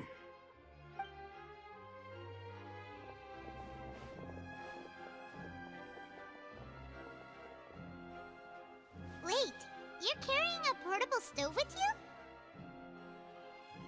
Yes, I must be prepared to meet the demoiselle's baking needs whenever the fancy strikes her. I have eggs, sugar, and almonds at the ready. So what, making candied almonds? Good work, you two. Then I'll get to it. Please sit tight for a moment. You'll get to taste my awesome snack soon enough.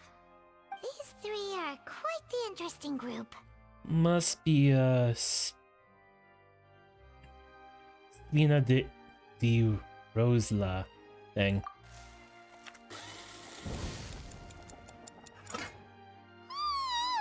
And Paimon thought it smelled good while it was still in the oven!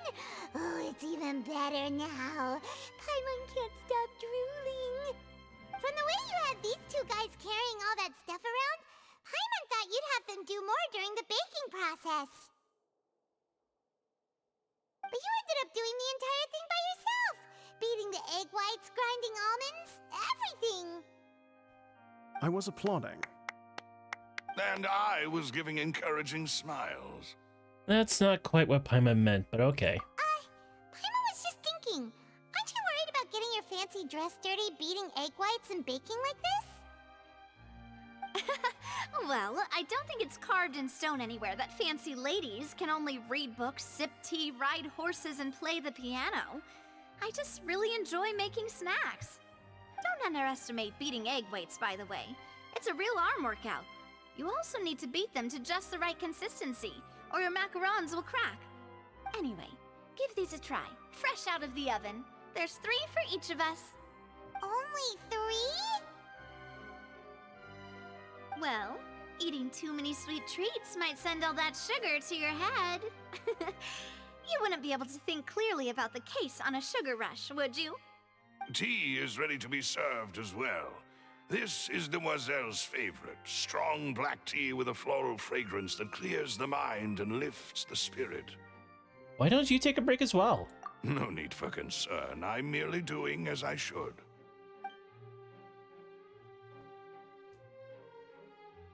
All right then. Down to business. As Paimon mentioned previously, the tunnel seems to be something of a secret chamber. However, we can assume that Lyney and Lynette were not alone within it. Some criminal also occupied its sealed confines. The Magician twins could have committed the crimes, of course, but they lack any logical motive. Exactly! Why would they do such a thing right when everyone was watching? So apart from the twins, we're left with 2 other people, the missing girl and the deceased. The flower vase and the thud we heard during the performance could indicate some altercation between Halsey and the criminal in the tunnel, resulting in the shattering of the vase, the discarding of her clothes, and her abduction. Perhaps the criminal thought that since she was chosen from the crowd, she would be too easy to identify if she was still wearing the same clothes. Paimon thinks that makes sense, but the real trouble is... There's no evidence that the third person even exists. True. None of the clues we found thus far support the existence of this third person. But the only people left to consider are both technically victims, whether it's the missing girl, Halsey, or poor Cowl. Huh. Could Halsey have secretly made modifications to the magic props in order to murder Cowl before making her escape? But she had no way of knowing how the magic trick worked. That's right. And even if she had tampered with the setup, she would need to understand the entire trick to pull it off. Nor does she have any motive. The guard said that she has never had any dealings with the Magic Troop's members. Were we not thorough enough in our search? From the sound of things, this is turning into an impossible case. Your macarons are amazing though, Navia. They smell great! They're nice and crisp and super sweet. They are my specialty after all. And I see you've already had 5 of them. What? 5? Oh, that can't be right. Paimon only counted 3, honest! Please don't worry about it. At my age, a few less sweets might actually be a good thing. No. Being greedy is one thing, but Paimon knows how to count. Besides, Paimon knows that if she ate too many, then others wouldn't have enough. It's fine. Everyone knows how much you love eating. Wait, even you don't believe Paimon? How could you? If Paimon ate those 2 extra macarons, then may they turn into stone in her stomach! All right, we get it. Well, I suppose one of us might have gotten too engrossed in our chat and eaten them by mistake. No big deal. Malus, set up the stove again if you would. Huh? What are you doing? Making sure everyone gets 3 macarons, of course. Oh, there really is no need to do that. Exactly. We don't want to trouble you. As you wish, demoiselle. And I have the egg, sugar, and almonds. Well, this really is your hobby, huh?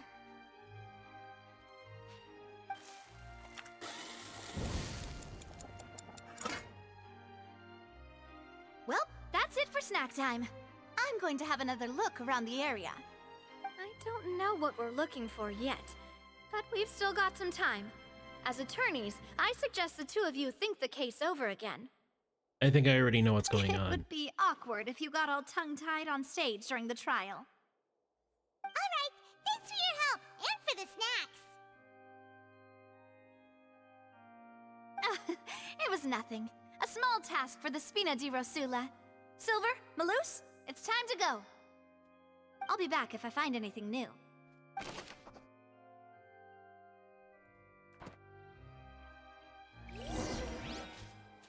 Alright, it's time to put our heads together. We've got to get our defense ready for the trial. Oh, it's probably gonna be a long and difficult case. There's no point in worrying about that now. We just need to prepare. Here, take Paimon's notes. They should help you review the situation. Alright, let's go through this. Why would it be him? The performance would not have been visible from where the doors were guarded. If Paimon were on duty, she would have snuck back into the audience seating. Well, there was no chance Paimon could have seen that the box had 2 layers. And that's why only the 2 of them can perform this trick. There was no third person. And Paimon didn't eat more than 3 macarons either. Digging a tunnel just for a magic trick? Whew, that must have been a lot of work. That size wouldn't have been a problem for Paimon. Whoever the murderer... This is probably a prop, too. Oh, looks like it could hook onto a lot of things. Like the Traveler's fishing rod! This flower vase is probably a prop for the show. But it also could have been used in the crime. Paimon doesn't get this at all. You think about it for a bit, Traveler.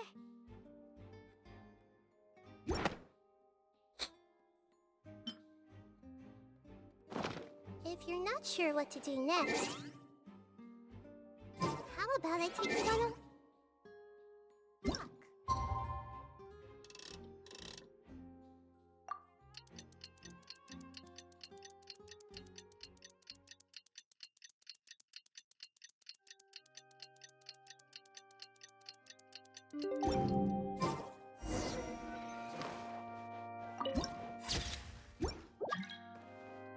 Oh, mail? Is it midnight already? Oh, it is.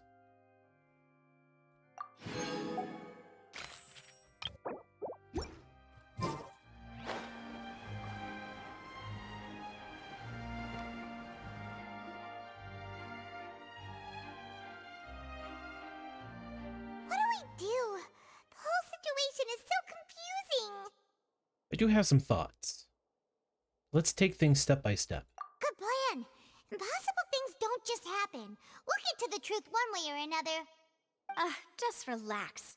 Even if everyone else suspects Lenny and Lynette, at least we will be supporting them from the stands.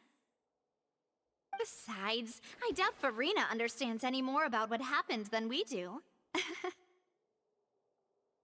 Thanks, Navia. Well, we'll be going then. Best of luck to you.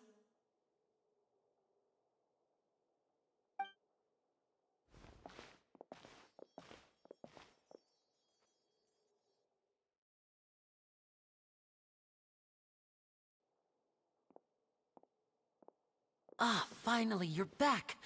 Well, how did your investigation go? To be honest, you might be disappointed.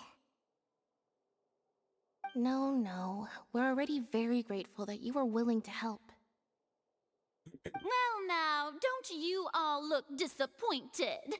Don't tell me that your investigation came up empty-handed. That was to be expected, of course. The guilty can never produce proof of their innocence. Oh, I want to slap her so Don't much. let that stop you. I shall be terribly disappointed should you, my most anticipated foe, concede so easily. Just you wait. Since both parties are present, I declare that the trial regarding the magic show incident is now in session. Firstly, in order for the audience to understand the causes and results of the incident, could we please have Mr. Linney explain the trick? Yes, of course. I will explain while Lynette demonstrates on stage. All the necessary items have been prepared.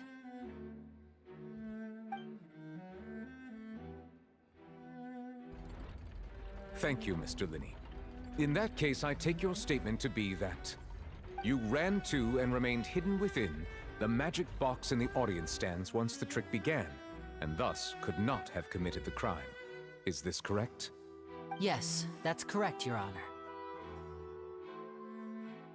In that case, I call upon the prosecution, Lady Farina. Do you wish to refute his statement in any way? Why, of course I do. Allow me to take the first shot and break this case wide open. Mr. Linney is clearly lying. There is no way you could have been in the box the whole time if you were to abduct Halsey and murder Cowell. In fact, I'd say you were hardly in that tunnel at all.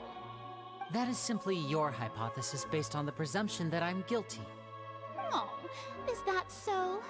And if I may ask, what did you hear while you were inside your box? The roaring countdown of the crowd, of course. That's how I kept track of the time and built anticipation for the finale. And you didn't hear anything else at all? Nothing that might leave an impression of any kind? No, nothing. I see. But when the count reached 30 seconds or so, there was a thud. One so loud that I believe practically everyone heard it. Huh?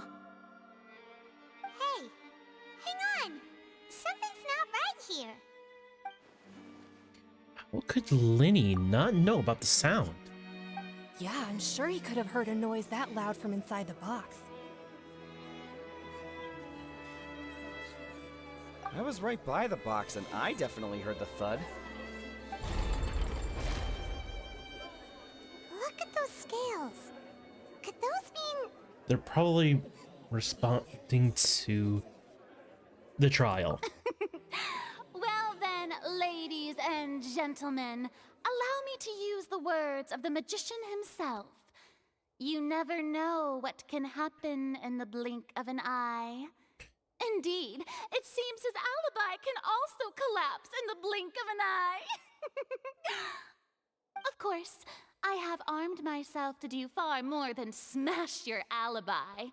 Confidence cannot go unfounded, and my foundations are rock solid. Tell me, aren't you and Lynette actually from the House of the Hearth? The House of the Hearth? They're Fatui? No wonder they did something like this. So the serial disappearances were the Fatui's doing. Now it all makes sense.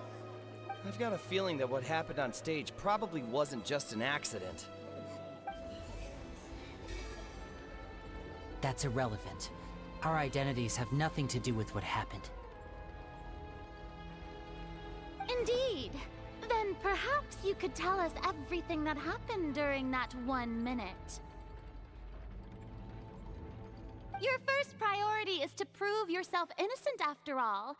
I'm sure there is little that needs to be kept secret now. Unless your script already has holes in it. The Outlander is speechless. My, oh my, don't they look flabbergasted? Now comes the infighting and discord, I suppose. This was almost too easy. Good thing I made all those preparations. Seems the all-nighter I pulled last night is really paying off. Hey, Linny! Why didn't you tell us this before? Linny and Lynette are Fatui. Order! Order! Mr. Linney, allow me to re-establish the facts. Lady Farina has raised 2 points. First, when the thud was heard in the Opera House, you were neither in the box nor the tunnel. Second, you and Ms. Lynette are both members of the House of the Hearth. Are these claims true?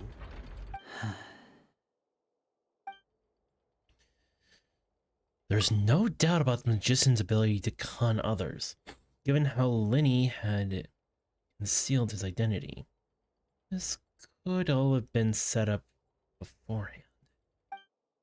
Plus, Child is here in Fontaine, along with the other house operatives. There must be some scheme at work here. I've been a victim of such schemes before, and now... Please answer my question, Mr. Linney. I'm sorry. Yes, they're true, Your Honor.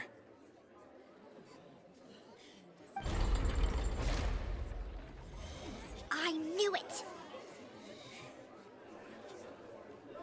Well, that's it. We might as well move on to the sentencing already. What should we do now? Permission to speak, Your Honor. Granted. My client has withheld some key information. My defense cannot proceed. In that case, what is your request? I request a brief adjournment.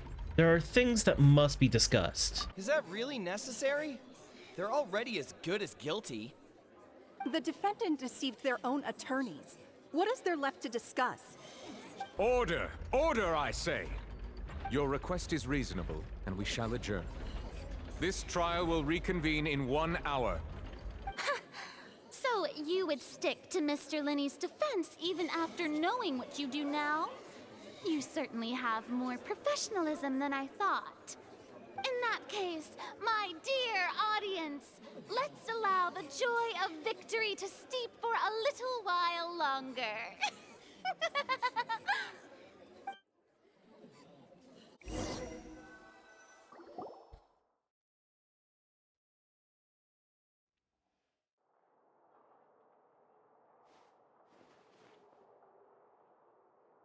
Well, This is awkward. I didn't think the Hydro Archon would dig all that up. I'm sorry, Traveler and Paimon. Yeah, sorry. Paimon doesn't know where to start. We trusted you two. We based our entire reasoning on the assumption that you weren't bad guys. Not to set the wrong tone or anything, but Paimon's really mad! I'm very sorry. I know you're angry, and reasonably so, but please, let me explain. I know you've clashed with the Fatui several times before. I wouldn't be surprised if just hearing the word is enough to make you upset. But our organization is very, very large, and the Harbingers have very different personalities and goals. Right now, we want to save people. As many as we can. That's right. I'm sure we're on the same page when it comes to this nation and the disaster that its people might face. I knew if it weren't for our respective identities, we could become good friends. That's why I didn't wish to flat out lie to you, but chose to hide some details instead. The truth is very important, but being completely transparent about everything would see us spending more effort than we need to. But how can we know this isn't all just another lie? Right. So, you be the judge. Heck, if I were you, I fear that I'd even struggle to trust me at this point. You met a Fatus who works as a magician, a trickster by trade. All by coincidence, too. But still, I'm asking you to trust me. I am no criminal. At least, not in this case. Sorry. Please forgive us. Well, you both say that, but... Explain the other issue first. Right. Let's hear your answer first, and no lies now! Of course. I'll answer any question you ask. We've been trying to find out how the Oratrice operates. We want to know why it has a consciousness. Why can it deliver sentences accurately? During our investigations, we learned that the machine's core is beneath it. From that moment on, Lynette and I have been designing this box swap trick, with the objective of getting close to the core. Is that why you needed a whole minute? That's right. In truth, the audience would take about 75 seconds to count down from 60, while I would only need 15 to get to the opposite box. So, after jumping into the tunnel, I accessed the Opera House basement via the vent, and went to investigate the room in which the core is stored. That air vent was created during the construction of the tunnel specifically to execute this step. And what did you find? Well, nothing. As soon as I reached that room and was about to investigate, I heard someone's voice. Which should have been impossible, of course. I was quite certain that I was the only one in the room. That voice seemed to recognize me and tried to speak to me. I chose to err on the side of caution and retreated the way I came. On the way back, I saw the broken vase and the clothes on the ground, but the countdown was almost finished, so there wasn't time to give it any thought. After that, the homicide occurred just as you saw.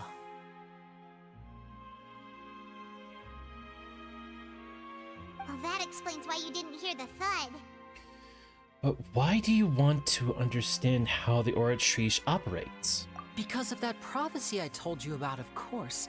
We must know all we can about this nation's secrets in order to deal with that prophesized crisis. That's the only way we can save everyone. So, there you have it. The whole truth. I swear, I didn't hide anything from you this time. It was never my wish to proceed under this cloud of mistrust either. But like I said earlier, you can be the judge. If you want to leave because you don't trust the Fatui, there's nothing I can do to stop you. Well, Traveler, you decide. Paimon will follow your lead however you choose. I believe in the facts. I will defend you from these charges. Okay, thank you. Thanks for giving us a chance. The current problem is that the scales are tipped pretty badly against you two. If we want to refute the Hydro Archon's accusations, we're gonna need a seriously watertight defense. Actually, we already have a key evidence we need. Huh? The adjournment is almost over. Let's go back. Oh, Paimon thinks she gets what you mean.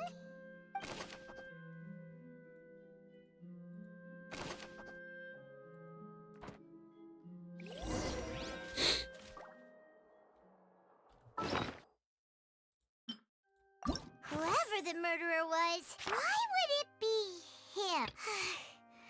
Paimon hopes he's telling the truth. Doesn't seem likely that anyone could have been there.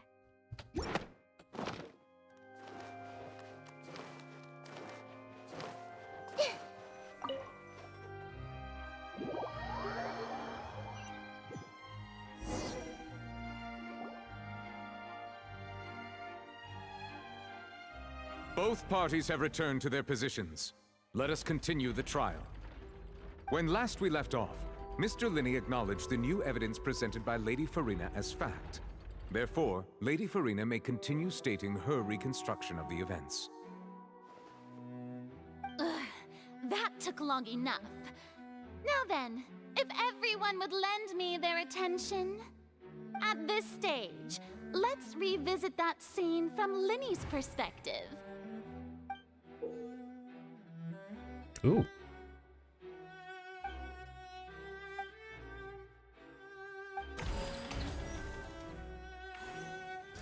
As the countdown began, he entered the tunnel.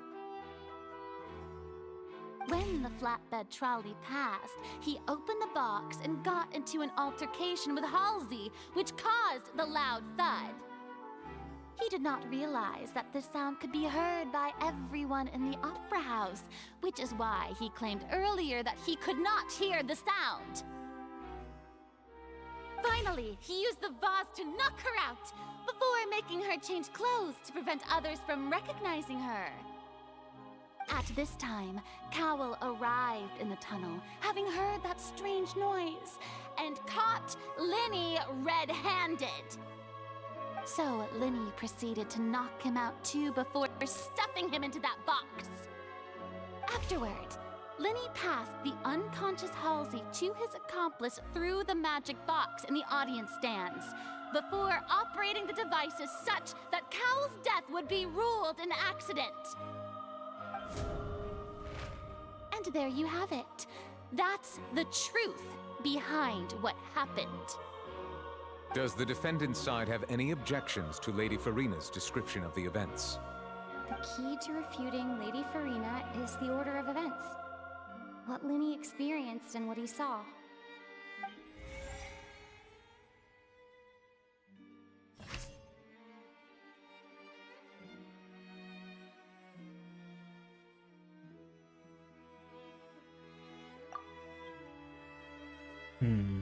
Any claims that he headed to the chamber counting?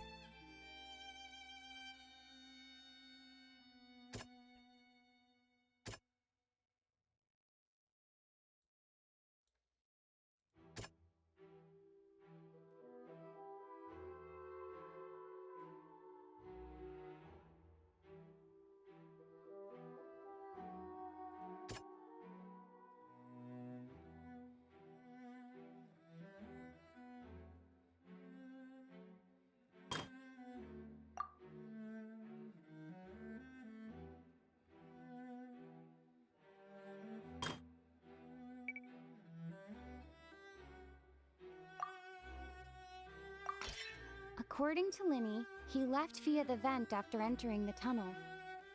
He couldn't have had that altercation with Halsey.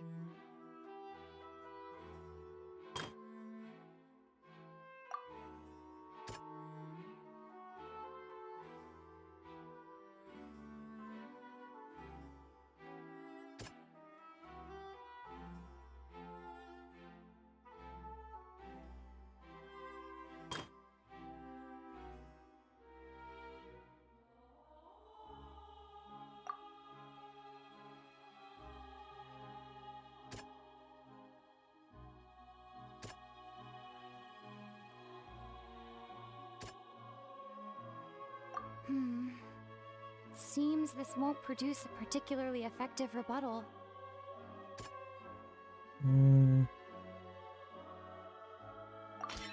Linny went to the room that contains the Oratrice's core.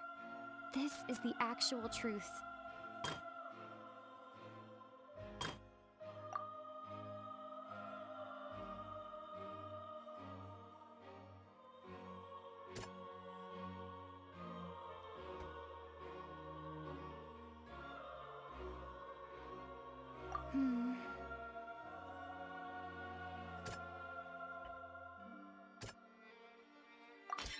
Linny did not take part in the underground altercation.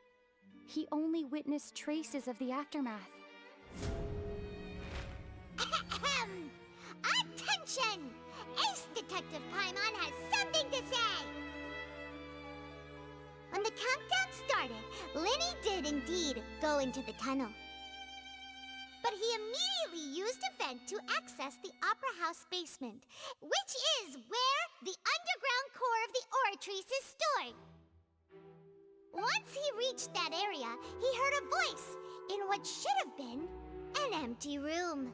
Since he felt something was amiss, he returned immediately. The crime scene had already developed by the time he reached the tunnel again, and in order to complete the magic trick, he did not remain there for any length of time. Finally, he reached the surface, and that was when the accident happened from his point of view. Therefore, he's innocent!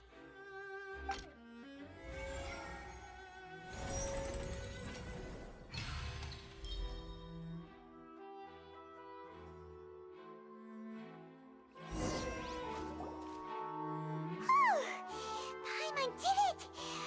Paimon actually managed to say all that! Wasn't it awesome? In other words, you believe that he knew nothing of the incident? That's right! Moreover, I believe my opponent's reasoning is flawed. My reasoning? The onstage equipment was clearly tampered with in the premeditated fashion. However, you say that Cal bumped into Linny by chance. If that's the case, then if Cowell hadn't entered the tunnel, who was the entire setup meant to kill? Assuming that what you say is true, Linny only needed to kidnap the young girl to cause a new disappearance case. What would the point of killing someone on stage be? Oh, they have a point. That's right, you tell him!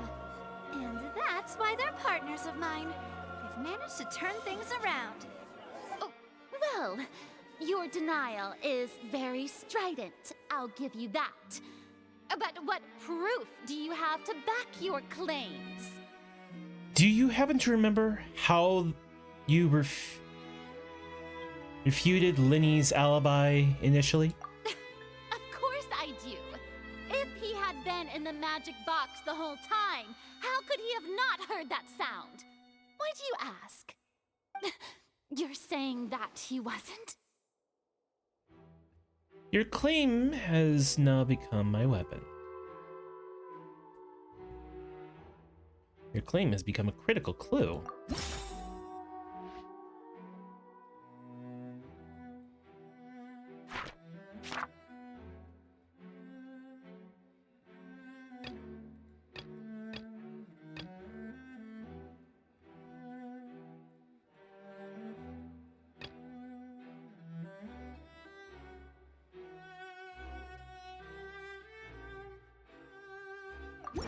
That's right! Linny wasn't in the box or in the tunnel. That's why he didn't hear anything strange during the performance. This means that when the crime happened, Linny had already entered the basement via the vent. The same clue you used to disprove his alibi has now become the best proof! How do you like that? Paimon, calm down. Well played. To think you'd use such logic. Well then, If it wasn't Linny who committed the crimes, then who was it? The murderer was...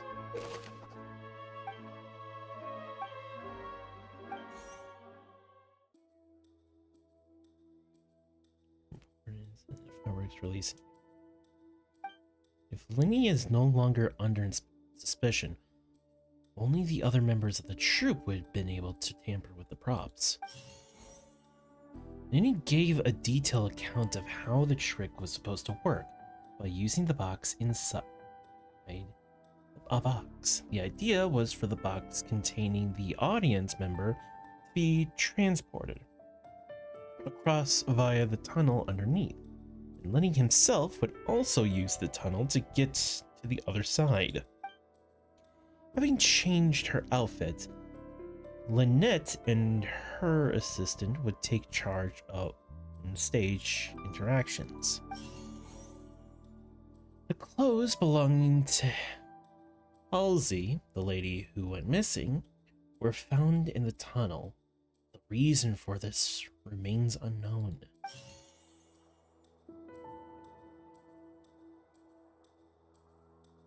The deceased's name is Cowell, Linny's assistant. He would have been able to tamper with the equipment.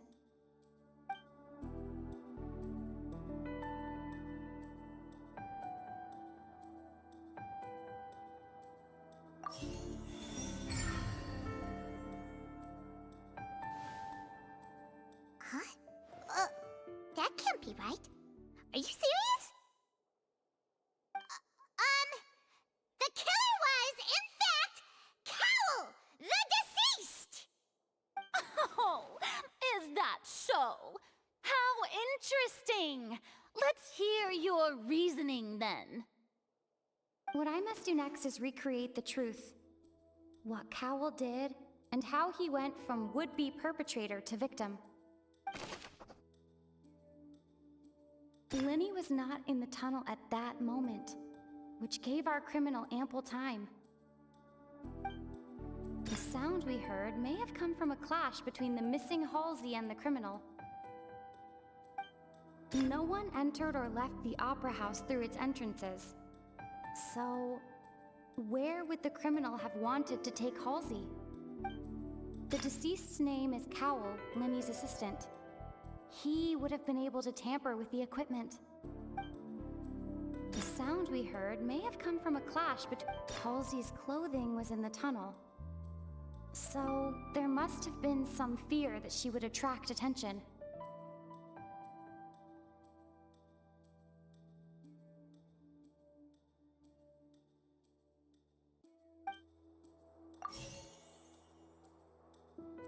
It would have been tough for both people to fit into that vent. They would likely have bumped into Linny as well. The sound we heard may have come... It would have been tough for both people to...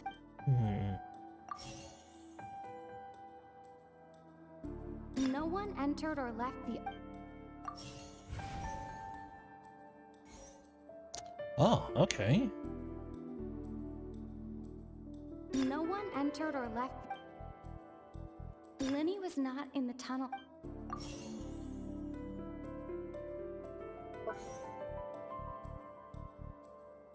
Halsey's clothing was in the... The deceased's name is Cow... Okay. It would have been tough for both people...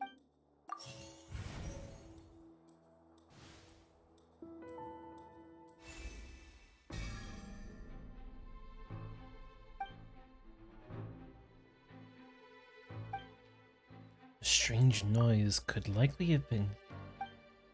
It is not the tunnel at the moment. This would have given time for Cowell to bring Halsey out to the magic box in the audience stands.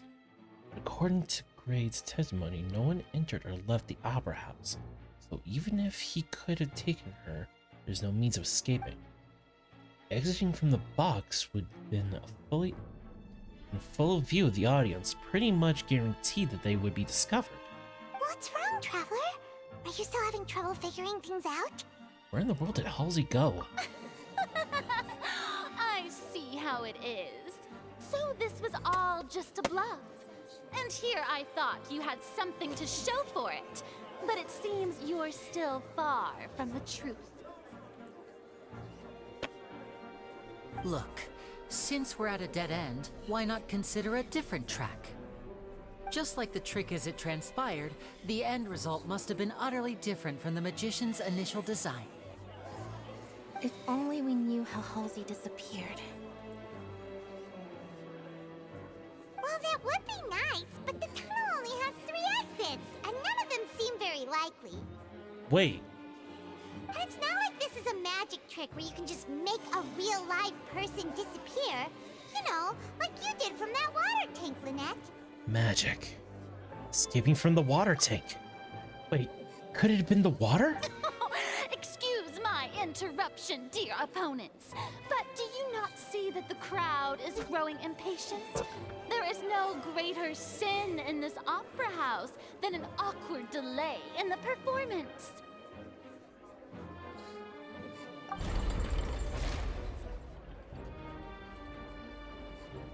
If the defense is unable to make further effective arguments, we will move on to the next stage of the trial. Hold on a sec. Lenny was not in the tunnel at that moment, which gave our criminal ample time. The sound we heard may have come from a clash between the missing Halsey and the criminal. The deceased's name is Cowell, Lenny's assistant. He would have been...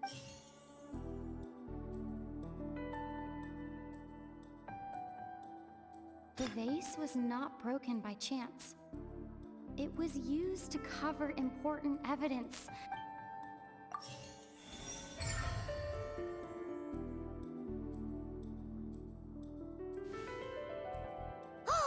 Paimon gets it! It all comes together if Halsey disappeared instead of being kidnapped. Lynette escaped from the water tank, vanishing gradually and leaving only clothes behind. If there's a similar method where a person could be transformed into water... Just a moment, please. I do hope you know how preposterous you sound at the moment. How could a person ever be transformed into water? This is reality we're talking about here, not some magic trick. We might find... I request we examine Cal's personal effects. Must we really? I should think that of anyone. Your friend Linny already knows this truth very well. Magic tricks are ultimately just illusions and misdirection. But Halsey's disappearance is very real. We're talking about 2 completely different things. Even so, I trust the Traveler's judgment. The truth must be out there somewhere. Perhaps some new line of reasoning may open if we try to gather all the focal points that don't make sense. Since Cal was the deceased, we haven't placed much attention on him. But given that we aren't making much progress with the case, it wouldn't hurt to have a look at his belongings, would it? People really do come up with all sorts of harebrained schemes when at the end of their rope. The way I see it, your suggestion that we broaden the scope of our investigation is nothing but a tactic for stalling the trial. Nevertheless, I believe that this is a reasonable request on the part of an attorney.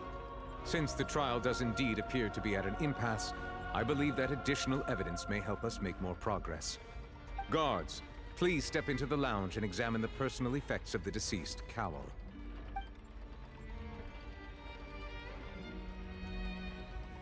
We are still examining the items, but we have already made critical progress that we feel must be shared with everyone post-haste. We discovered several test tubes of fluid within Cowell's baggage, each labeled separately. The notebook in his backpack claims that these fluids are... water from the Primordial Sea. The Primordial Sea? The note's contents also indicate that Cowell belonged to an organization that sells illegal drugs and that he had an accomplice. The notebook has many entries concerning safe usage of these fluids, in which the keyword dissolve appears many times. One of these tubes was labeled Opera Epiclese, along with yesterday's date. It is empty. The notes also state that these dissolution properties work exclusively on people from Fontaine. It's likely that Halsey was chosen as some sort of test subject. As such, we believe that the defense's hypothesis is, in fact, supported by sufficient evidence. You've got to be kidding! People dissolving into water? Could something so ridiculous actually be true? Wait a moment. This reminds me of a certain prophecy, but it's just a coincidence, isn't it? Huh. If people can become water, does that mean that the water tank's real use was as a means to hide water stains? And if Cowell was targeting that girl... Wait just a minute. Could that mean... You two, with me, quick! Demoiselle, wait! What about your partners? Let's go. Just trust me. Order! Order! It is undeniable that further examination of the deceased's personal effects has yielded some surprising results, but we cannot yet verify the veracity of these clues. Still, let us assume that these clues are indeed authentic, albeit with the understanding that Ms. Halsey has yet to be found. Guards, please continue examining the items along these lines. Mr. Linney, it appears your hypothesis is supported by the evidence, so please continue speaking. Of course. Thank you, Your Honor. If we uphold this hypothesis, I believe that many of this case's seemingly unrelated clues can be connected together. Right! Like the metal hook! That one didn't make sense at all. Let's think about this. Cowell's methods must have something to do with that water from the primordial sea.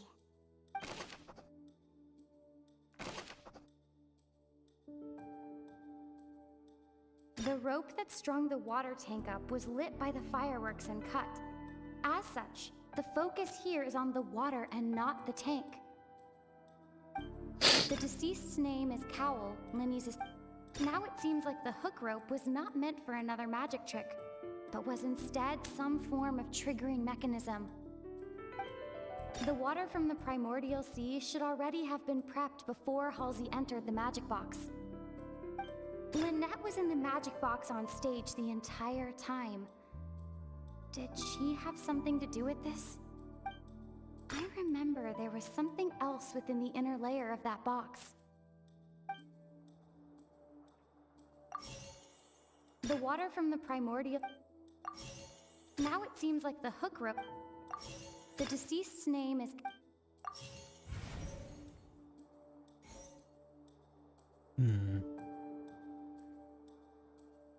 The rope that strung the... Now it seems like the hook... Nope, hang on. The rope that strung the... Now it seems like the hook rope...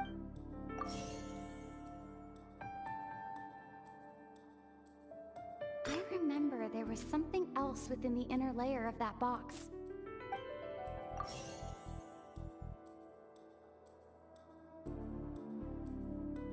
The water from the primordial...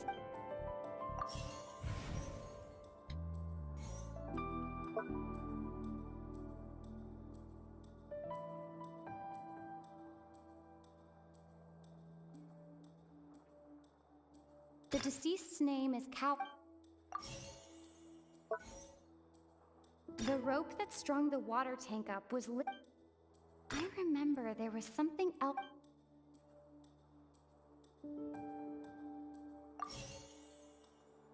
The water from the primordial...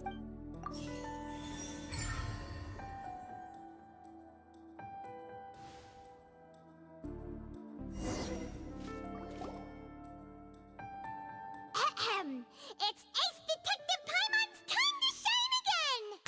In the original plan, Cowell would tamper with the water tank rope and the number selector securing his target.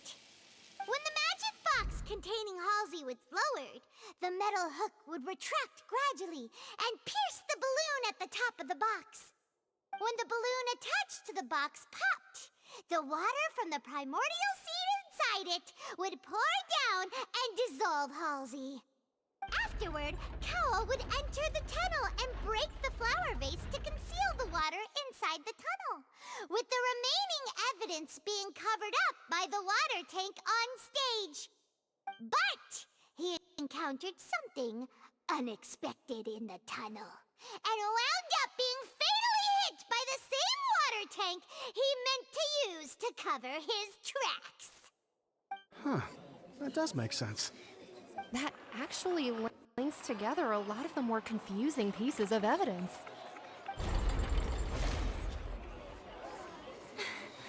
Oh dear, what do I do? Even I think they sound convincing now. Have I falsely accused an innocent person?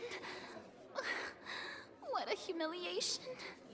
Now, it seems like the only point of contention remaining is the exact circumstances that led to Cal's death. His notes mentioned he had an accomplice who could be related to this situation. On that note, the guards have just contacted me indicating that they uncovered new evidence. I shall now invite him on stage to share it with us. Thank you, Your Honor. We were just inspecting the luggage of the other people involved in this case. And we found an identical sample of the water from the Primordial Sea among Linny's personal effects. What? That can't be. Oh, I see. Well, how wonderfully comedic to have your own counterattack only to come back and wound you. Does this not clear all doubt? My dear citizens, my loyal audience, allow me to present my reasoning and bring this performance to a swift close. Oh boy, here we go.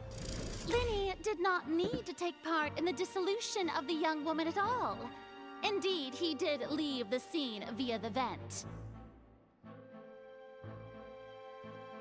Having made modifications to the props beforehand, his accomplice Cowell then caused Halsey to vanish using the water from the Primordial Sea. But upon his return, in cruel avarice, Linny desired sole credit and prepared to do away with his partner in crime. Ultimately, he knocked Cowell out, and the tool meant to cover the crime up also became a murder weapon. Now, as much as I regret having come to such a viciously straightforward conclusion, it does seem that the famed Fatui is quite the cold-blooded and ruthless organization. Am I right, Mr. Linny? We've used up all the evidence we collected. There's no way for us to make a rebuttal here. Is this the end of the road? Not quite. Oh no! Paimon can't think of anything either. It doesn't look like there's any way around this.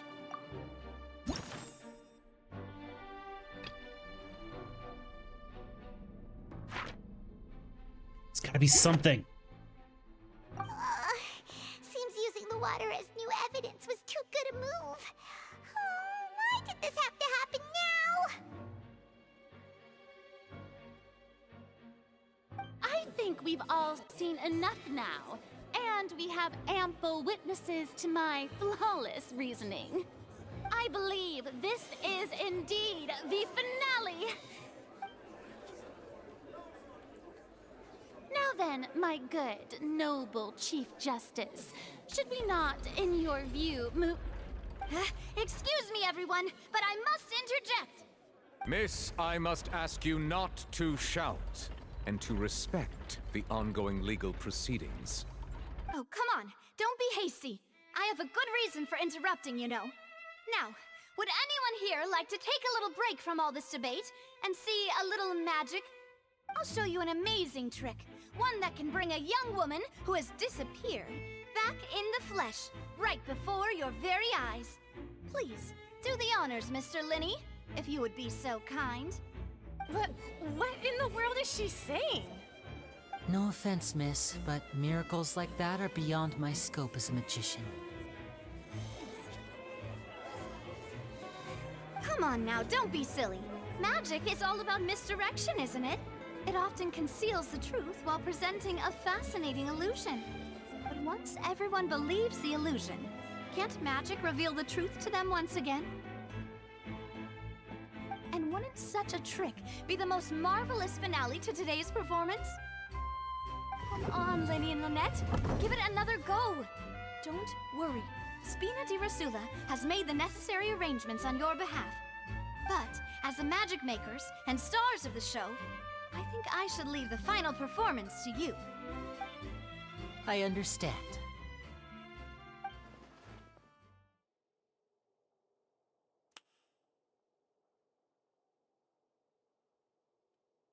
And voila!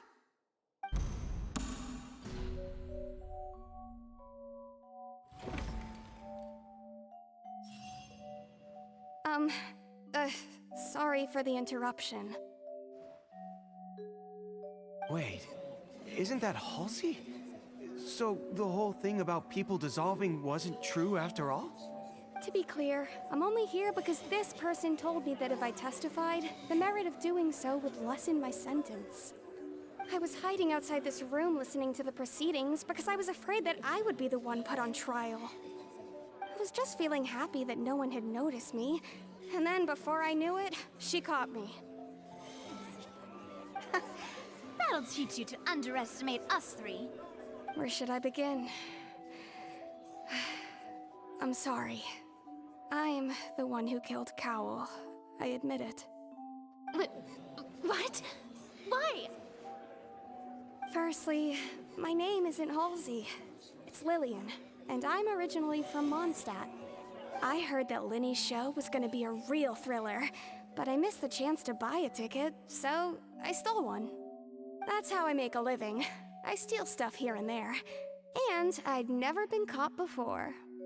But I was noticed at the harbor a few days ago, and I barely got away. Lenny was the one who caught me in the act. Hey, no wonder you look familiar. So you were the thief! Liddy even mentioned that you were pretty skilled. Well, and I thought that would have been the end of it, but then the number selector chose me. He even mentioned the Fortress of Meripede. That's a prison, isn't it? So you can imagine how shocked I was. I thought he was onto me for sure. So I played along with the show while looking for an opening to flee, but then I got water poured on me for no reason, and then someone jumped into the tunnel to nab me. I wasn't going to take that lying down, so I knocked him out and stuffed him into the box. There was nowhere to run from there, though, so I had to change my clothes and hide in a box containing performance costumes. I slipped out after the first guard arrived at the scene and continued hiding inside the opera house. Can a person even hide in there? If there's a practiced hand that's sealant, probably. A professional thief could make it work. But I swear I didn't know that the water tank would fall down. Really, I swear it. Had I known that, I wouldn't have put him in the magic box. I may be a thief, but I'm no killer. Well, that makes everything pretty clear now, doesn't it? Now it's time to refuse the Hydro Archon's previous reasoning. This time, we need to tell the entire story from Lillian's perspective.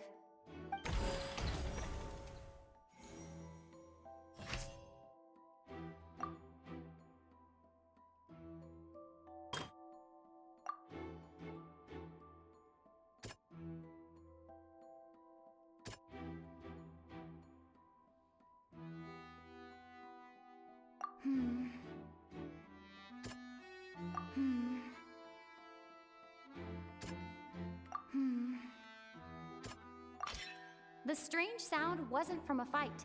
It was Lillian's attempt to break out when she was frightened.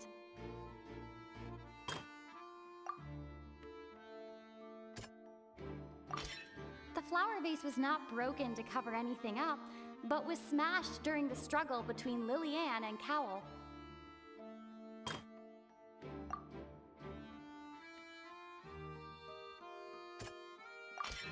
Lillian was afraid that she would be recognized if she left, so she changed clothes and hid, biding her time.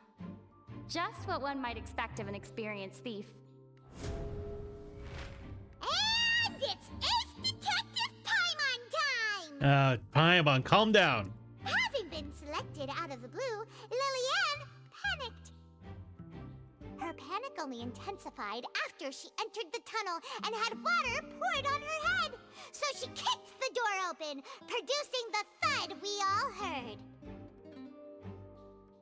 Hearing the commotion, Cowell leapt into the tunnel, only to discover that Lillian had not dissolved. He did not know that Lillian was not from Fontaine, but was a thief who made her way in by stealing a ticket. Mistakenly believing that the water from the primordial sea needed time to take effect, he tried to force Lillian back into the box. The two broke the flower vase during the struggle, but Lillian came out on top, knocking Cowell out and putting him in the box. With no way of escaping, she changed her clothes and hid in the costume trunk until the performance ended.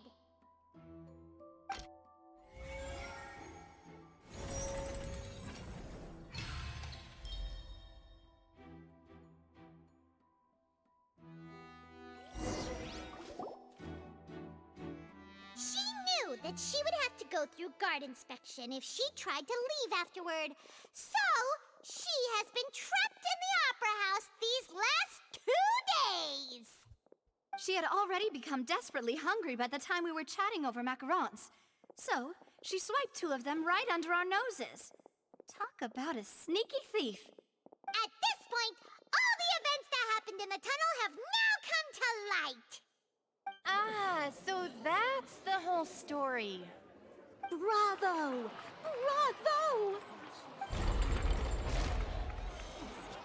Now then, Lady Furina, do you wish to speak against the defense's statements? Please answer the question, Lady Furina. Also, if I may add, the trial has not yet ended. As such, I request that the prosecution not leave the room before the proceedings have concluded. What? Are you reading my mind now? No. I have no further arguments. I admit defeat. But really, could you at least have left me with some dignity? Wow! Look at that! She's like a deflated balloon now! If there are no objections, then as the Chief Justice of Fontaine, I shall once again repeat the full sequence of events. The actual perpetrator of the serial disappearances, Cowell, selected his next victim from the audience reservation list. With some modifications to the selector, he could ensure that the pre-selected young woman would be chosen. To cover up any evidence while committing the deed, Cowell thought of allowing the water tank to fall, which would conceal the water left behind after the young woman was dissolved. He also tampered with the rope suspending the water tank, using the fireworks at the end of the performance to cause the tank to drop and hide the watermarks. He poured the water from the primordial sea into a balloon during the preparation of the magic box and stuck it to the box's lid. Finally, he passed the prepared hook on a rope through the gap in the magic box's door when bringing the young woman to said box. When the magic trick officially began, the box containing the woman was lowered into the tunnel, tightening the hook rope and bursting the balloon containing the water. If all had gone to plan, the young woman would be dissolved at this time. However, Lillian was not from Fontaine, and thus fled the box with a loud noise. Realizing that there was trouble, Cowell entered the tunnel and met Lillian. Thinking that the waters had not yet taken effect, he decided to proceed. However, his opponent was more capable than he thought, and he was overcome, knocked unconscious, and placed into the magic box, and thus became his own final victim. Lillian, according to her own statements, then changed clothes and hid until the performance ended, before hiding in other parts of the Opera House. As for Linny, he was in the underground structures within the Opera House, and was thus ignorant of these happenings. From this reconstruction of events, we can conclude that Linny, the accused, is in fact innocent. While there is much in Linny and Lillian's conduct that should still be investigated separately, this case, at least, can be handed over to the Oratrice to make the final decision.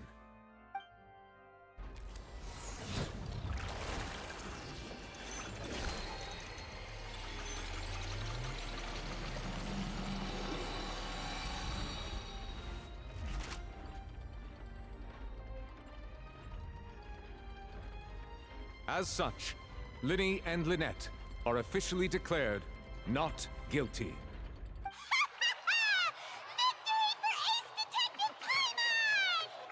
Great work, partners. Thank you all. Thank you so much. Let's not celebrate just yet. Next, I think we deserve an explanation, Guard Vaughn. How did you find the water from the primordial sea in Linny's baggage? Right! Your discovery caused me to make a serious mistake, you know. Or was that not a discovery, but false evidence that you dared to bring before this court? I suspect that the accomplice mentioned in Cowell's notes was not Linny, but you, yes?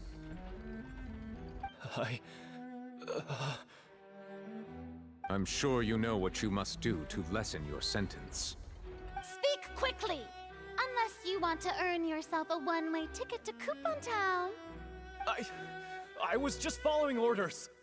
We were supposed to place blame for the serial disappearances onto Linny, and thus cause suspicion to fall on the Fatui. The higher-ups said this was the best opportunity to do so. And now that your plan has fallen through, and the secrets of the water have been revealed, you have become a liability to said higher-ups, yes? Therefore, you would be wise to tell everything you know, and seek the protection of the guards. Yes, I'll tell you everything I know. Our boss discovered that the water can cause people to dissolve. It can also be made into a potion, which when extremely diluted, can cause people to experience unforgettable exhilaration. We've been in this business for a while now, and have made decent mora off it. The disappearances were also the boss's idea. I mean, this is the boss we're talking about. The...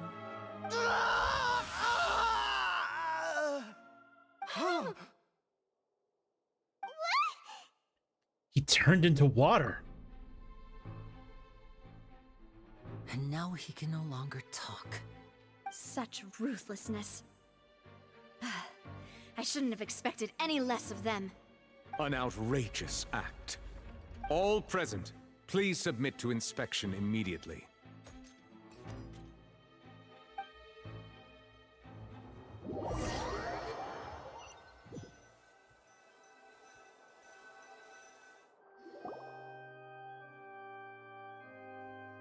So, we're just going back now?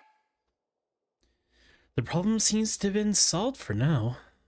That's true, but... Traveler, Paimon, please wait. Linny...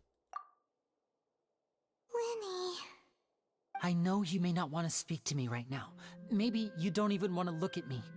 But still, let me thank you again for defending me to the end, even after you learned that I'm a member of the Fatui. I just don't wish to see anyone be falsely accused. I just wanted to be sure we're square. I guess. But regardless, I'd like the opportunity to set things straight. I didn't approach you with any ulterior motives or ill intent. I've spoken to you as myself, just plain Linny this entire time. As for why I'm a Fatus, it's because the goals of the House of the Hearth align with those of an orphan like me. That's all. That was how Father, who you might know as the Knave, approached recruiting us back then too. The Knave? The one who controls the House of the Hearth? She's your father? That's right. And since we're here, I was wondering, would you mind hearing a story? It's about my past. Back when our parents first died, Lynette and I were left wandering the streets. To survive, I took to surreptitiously observing an older street performer who did magic. It took me several days to figure out how he pulled off his amazing tricks. I took my sister through several streets until we found a crowded corner, and we began to perform magic tricks there. To my surprise, we proved to be pretty popular, and we could at least stop worrying about where our next meal would come from for a time. But I didn't want my sister to remain a street rat together with me forever. Before long, an aristocrat came to me and claimed that he wished to take us in after watching my performances.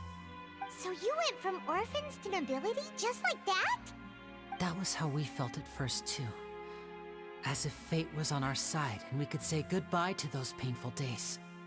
But I gradually discovered that while we were called foster children, he was really after my talent for magic tricks.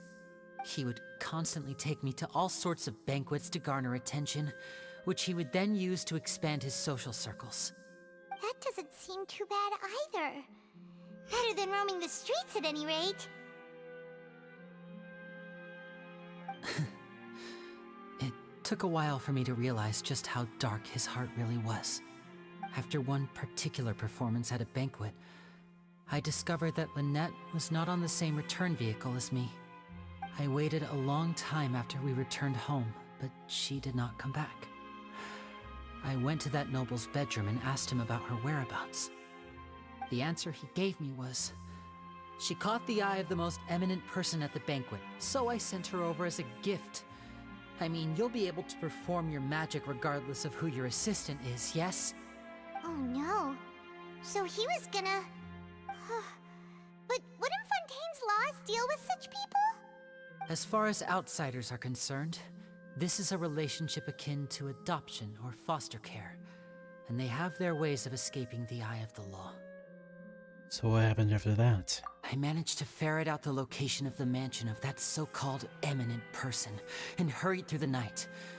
But by the time I leaped over the walls, avoided the guards, and made my way in, all I saw was the moonlit ground covered in blood, and the knave standing there in the darkness.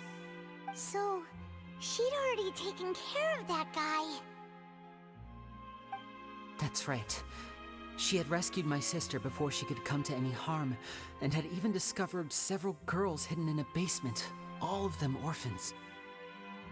Father, I mean, the knave, might have seen something in me, and so she made me an offer. The House of the Hearth welcomes you, for your interests align with ours. Here, none will ever betray you. Indeed, betrayal shall never be permitted here. I was hesitant to trust her. I mean, I had just been betrayed by nobles. But she was also quick to destroy the noble who had taken us in at first, giving us back our freedom. Oh, so that's how the two of you joined the House of the Hearth. The knave is after the Gnosis, isn't she? She has her own plans. She has gained permission from the Tsaritsa to first use the Gnosis's power when she obtains it. She plans to use it to find a way to break the prophecy and save Fontaine. So, she believes in that prophecy too? That's right. The whole House of the Hearth is currently working to combat that crisis.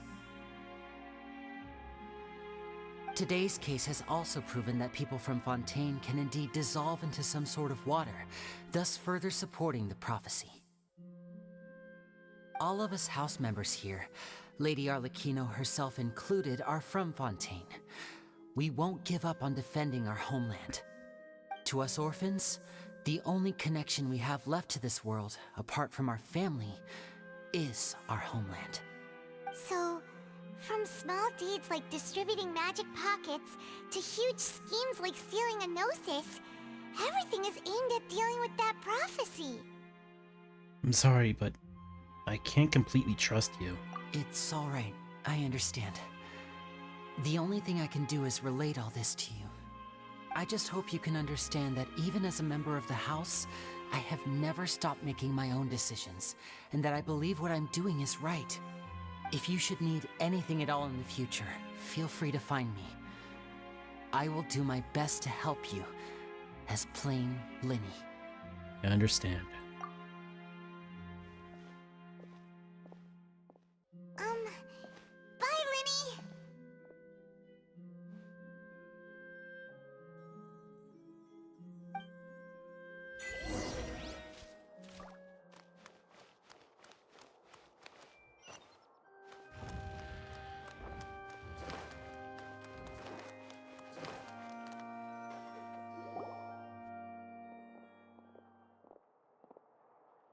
hey there. What was with the disappearing act you pulled right as the trial ended? Were you looking for us, Navia? Well, this whole thing isn't exactly over, is it? I do feel that we're getting closer to solving the serial disappearances case, though. Don't you think so, too? I'm sorry, Navia. Huh? What's wrong, my dear partner? I was really only trying to defend Lenny. I wasn't necessarily looking into the serial disappearance cases. Besides, are you sure we're the ones who can crack a case that's been cold for decades now? And given that there's new evidence from the trial, there should be a trail of breadcrumbs for the Hydro Archon's people to follow now, right? Ah. I see. Well, I won't lie. I'm a little shocked to hear that from you. But I suppose you are just travelers who have only arrived in Fontaine after all. Sorry. I might have been too presumptuous. Don't say that, Navia. Ah, and we were having so much fun investigating with you, too. It was like having new waters flowing into a stagnant mire, causing new hope to spring forth, and the reflection in the murk to become clearer. Well, sorry about that. I'm a bit prone to nostalgia. Don't mind me. Wait, shall we have a farewell meal? You know, to commemorate our time as partners? Huh?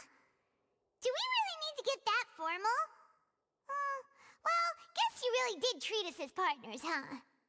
Well, I'd just like to have a proper ending to every important memory. That way there are no regrets later. Anyway, it would just be a meal, so it shouldn't take up too much of your time. Let's go have a meal then. You don't have to twist Paimon's arm. If Boss Navia's treating, count Paimon in! Oh, wonderful. In that case, why don't we return to the Court of Fontaine and head to the Hotel de Boer? I believe we'll make it just in time for dinner. All right then, let's have our farewell meal!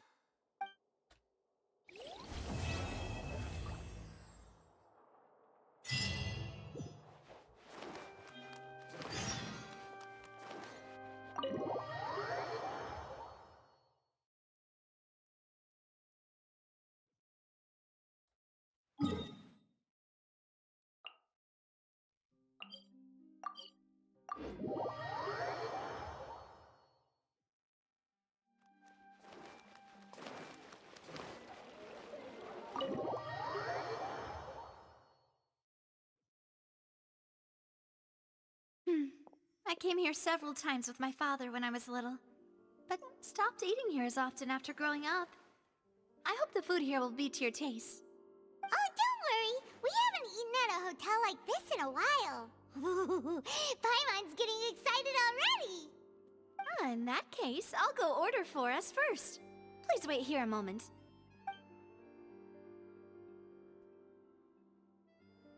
Ooh, everything looks so good. People in Fontaine sure know how to enjoy life. Why, of course. Go ahead, try whatever you like. If the food's good, I'll make a group reservation for the rest of Spina di Rosula next time. And if it's not? Well, then I'll still bring everyone. Albeit with only one dish per table. You, sure have your own way of doing things. Oh, we called this a farewell meal, but we could also treat it like a victory feast, right? We did just win that case after all. It's definitely worth celebrating. Oh, true. Very true. In that case, boss, we'll have another 2 dishes. Huh? Paimon didn't mean that you had to order even more food.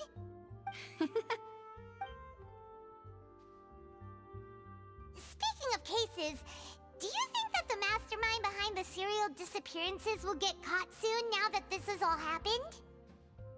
Well, we've certainly taken a big step forward, but I feel that's about it. We know that there's an organization that means to dissolve these young women, but we still don't know what they are really after. If it hadn't happened right in front of us, Paimon wouldn't have ever believed that a person could be dissolved like that. Right? Yet it was because this was such a preposterous notion that the investigation could never really move forward before. Ugh. If only that guy could have finished speaking! We were so close to hearing who was behind it.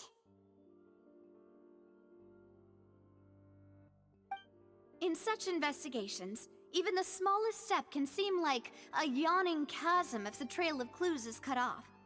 To be honest, I don't have high hopes for any follow-up that the authorities might conduct. It's not that I don't have faith in their ability, it's just that a different perspective is required in some matters. It's easy to guard against and deceive a single narrow perspective. A shift in thinking is required at such times in order to produce a breakthrough, which is exactly why the Spina di Rosula exist. Those highfalutin folk are not all-knowing. That's why we exist. To seep into the cracks where filth falls through, where their watch fails them. That's the kind of problems we solve.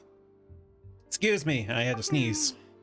Seems Paimon thought things were simpler than they actually are. It's all right. Well, this was supposed to be a farewell meal, so I doubt you have further interest in this business, right? Let's talk about something else. Like, what are your future plans? We need to ask the Hydro Archon for some information, but we haven't had an opportunity to do so. That's true. We didn't have a chance to speak to her after the trial ended. It didn't really seem like the right time or place to do it anyway. I see. So, your primary objective, which has been foiled so far, was to have a chat with the Hydro Archon. I've heard that there's a long line of people waiting to meet Lady Farina. I suspect you'll be waiting for quite a while, considering that you missed your chance today. Yeah, we've heard that she's super popular here in Fontaine, and that it'll be tough getting any of her time. Well, would you consider some more, unique ways? Perhaps even methods of, let's say, questionable legality? Guess that's Spina di Rosula's boss for you. Chock full of sketchy ideas. Well, what did you have in mind? Well, one way would be to infiltrate a performance troupe at the Opera House, only to abandon your act at the play's climax and ask to speak to her after the performance. I'm sure Lady Farina would be eager to see the ending, and would agree in order to finish watching the play, don't you think? Could you suggest something a little more practical? This plan seems pretty hard to pull off. We'd have to go learn how to act, and acting's really hard. All right, here's another. Find a way to conceal yourselves under her bed. Then, wake her up in the dead of night and demand answers. Don't let her go back to sleep until she answers all your questions. I can personally testify that this one works. When I'm sleepy, I'll do anything as long as I can finally get some sleep. That might work, but that's not really the problem. The problem is we don't want to get ourselves arrested. Valid point. I overlooked that part. I was just thinking about leveraging a person's desire for sleep. You overlook something like that. All right, no more joking around. Perhaps you could... Oh, I don't know. Cut the line when she's on a break. You did defeat her in court, clearing citizens of hers from false accusations. False accusations she had nearly upheld personally. I imagine that she feels quite ashamed about the whole thing. You mean that if we catch her while she's on a break, she might be too embarrassed to refuse? Oh, that does make some sense. It's worth a try. Why don't we give it a try after this meal? You know, strike while the iron is hot and all. Huh? Paimon, did you drink my Fanta?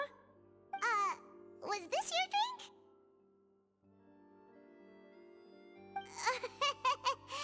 Sorry about that. Paimon wasn't really paying attention and the cup was right next to Paimon. Would you like to order another? No, it's fine. We're just about done here. Alright. Honestly, Paimon wouldn't recommend Fanta anyway. It tastes kind of salty and icky. My drink almost tasted that way too. Is that so? Huh. Well, in that that case, we'll have to blacklist the Fonta here then. If we're all finished eating, then I'll go pay. Yeah, we're stuffed. Thanks for the treat, Navia.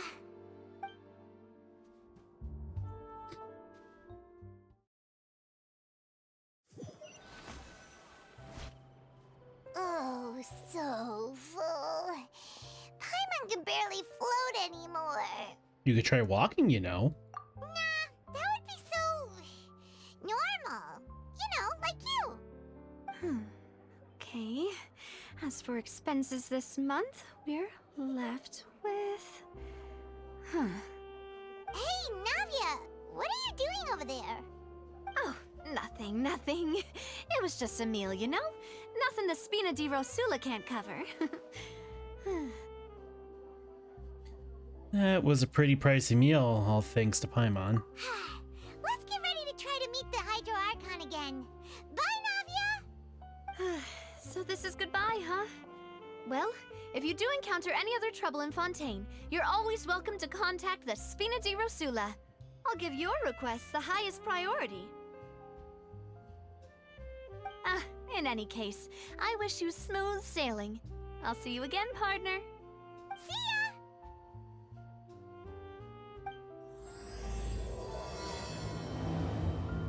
Oh. Well, this was unexpected. I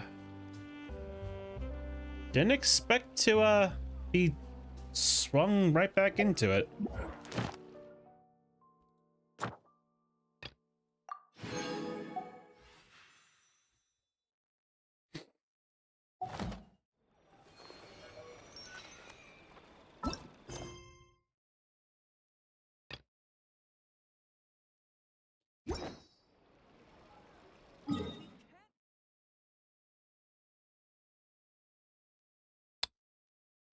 Huh.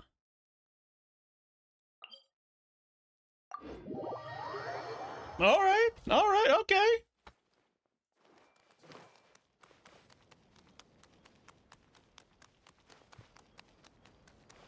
Wait a minute.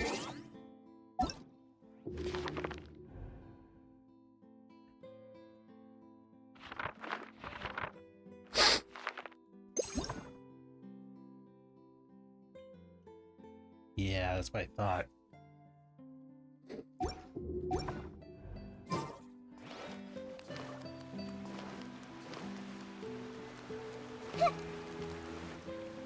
There aren't many people around anymore. Looks like that boat we took to Araneas might have been the last one. Vacher. Looks like we're back here again. Huh? Traveler? Are you hearing voices again?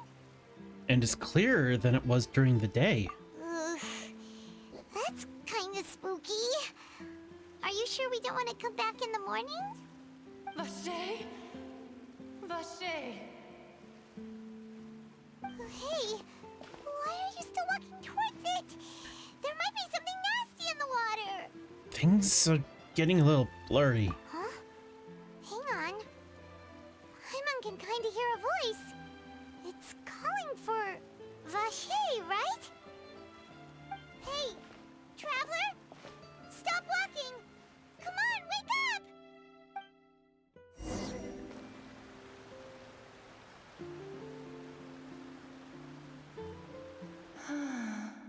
An Oceanid?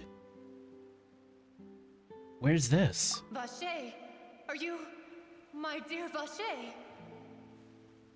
No, wait. You seem to be someone else. Do you know Vacher? Do you know where my love is? I'm afraid not. Wait. Who am I? I'm very sorry. I fear I do not know. My memories feel like they have been washed away like a flood. So many fragments dissolved amidst the tide, never to be recovered. How much have I lost? How many things that I once held dear while on land have I since forgotten? You were once human? Yes, that is what I was once. But now, I am but the consciousness of one who has lost their form. You lost your form? I do not know how I came to be like this either. I only vaguely remember being covered in light blue water, and then all grew dim. Light blue water. Could that have been... Could she have been the girls who dissolved? I also remember going to many places. I loved adventure, loved exploring places of peril. No matter where I went, Vacher would go with me. I knew how dearly he loved me, and I also loved him equally as much. But now, we can no longer go back. The pain of such parting, I never knew how heavy it could be. So you need me to find him? No. Our reunion no longer has any meaning. There is no way for us to create any new memories. The thought of me gives him no succor. So let it lie forgotten beneath the waters. If you meet Vacher, tell him not to look for me. Tell him to move on. That is the only thing I still remember. I believe it'll be hard for him to forget you. Perhaps that is so. As I was submerged in the waters, losing consciousness, I saw Vacher above the surface.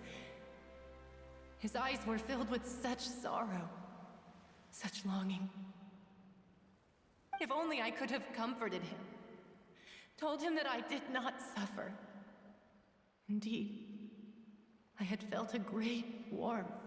That means Vacher was a witness to the fact that you dissolved. Is that what you call it? Dissolving? If anything, I consider it a form of release. It was a state of neither fear nor frenzy, with only an endless peace, like the water's still surface. I could also liken it to being a thirsty person who drinks water for the first time, and only then sees how they have lived for so long in a world of endless want and anxiety. It seems that after the body is dissolved, some measure of consciousness still remains. I think I hear your companion. It's time for you to go, I think. Right, I wonder how much time has passed in reality. Farewell, then. I am glad that you were able to sense my presence. Remember, if you see Vacher, tell him not to seek me out any longer.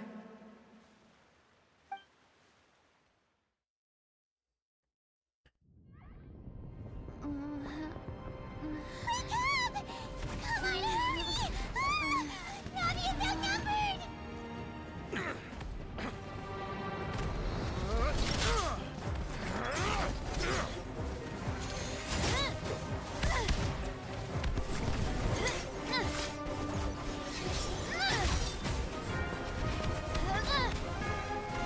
Demoiselle, look out!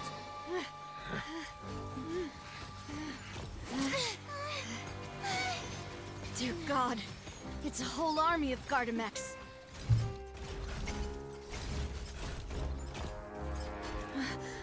Clorinde?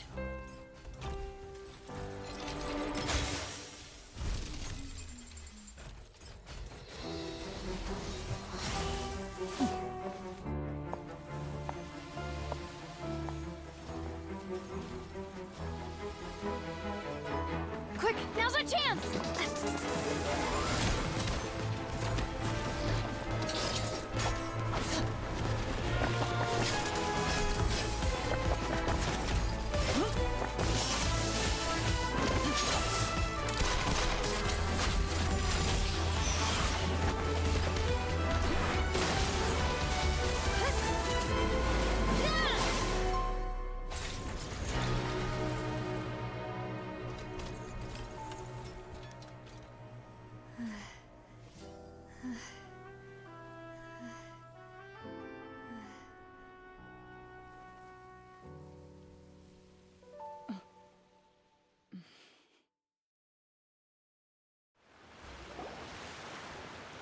I should thank you for lending us your sword there, Clorand. But before I do so, could you explain how you managed to show up here? I followed you. It seemed to me that danger has followed you more closely as of late. I believe that following someone without their knowledge is actually called stalking, is it not? Mr. Callus's last wish was for me to ensure your safety, and I will not betray his trust. He would do the same, were he alive today. Do not speak of my father! Sorry, demoiselle. I was not strong enough. Thank you for your aid, Miss Clorand, but do keep an eye out for your manner of speech. I believe we all wish to avoid unnecessary emotional harm. Sorry, I did not consider your feelings. Whatever. What else do you know? How did you come to the conclusion that I'd be in grave danger? I doubt I know much more than you, but I believe that the mastermind behind the serial disappearances is very powerful. Your performance tonight will almost certainly attract their attention. I'm sure they've known about me. To be honest, I'm shocked it's taken them this long to act against me. And what about these Gardamex? I thought only those associated with the Maison Gardiennage could control them. None of these mecha have serial numbers. I was sure to check a moment ago. They are not the ones used by the authorities to enforce the law. I can only conclude that some powerful or wealthy party must have obtained them via illegal means, deploying them as a private force of sorts. What? Your point being that they're out of Spina di Rosula's league, then? Yes. Be careful, and do not act rashly. I will continue investigating, no matter what. We will bring the truth to light. That's my father's true last wish. Regardless, thank you for your help today, Clorand. But if you get any ideas, tell me first. I don't much appreciate being followed. I do not think that they'll strike again anytime soon. So I shall stop following you. Good day, all.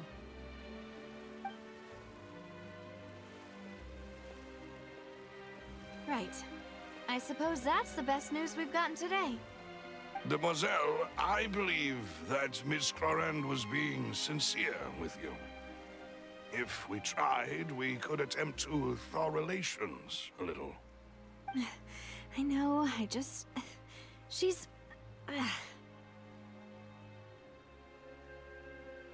What just happened? Oh, thank goodness! Paimon thought we were done for! Those Gardamex came out of nowhere while you were unconscious, and Nadia and her gang saved us!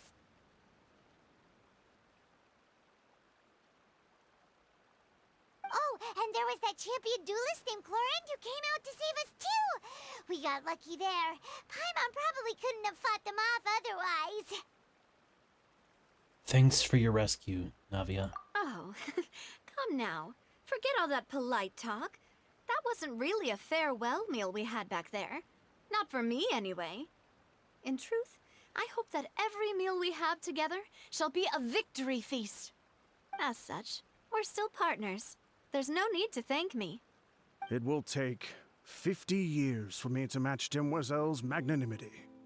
If it were me, I would have joined the Spina di Rosula on account of her goodwill long ago.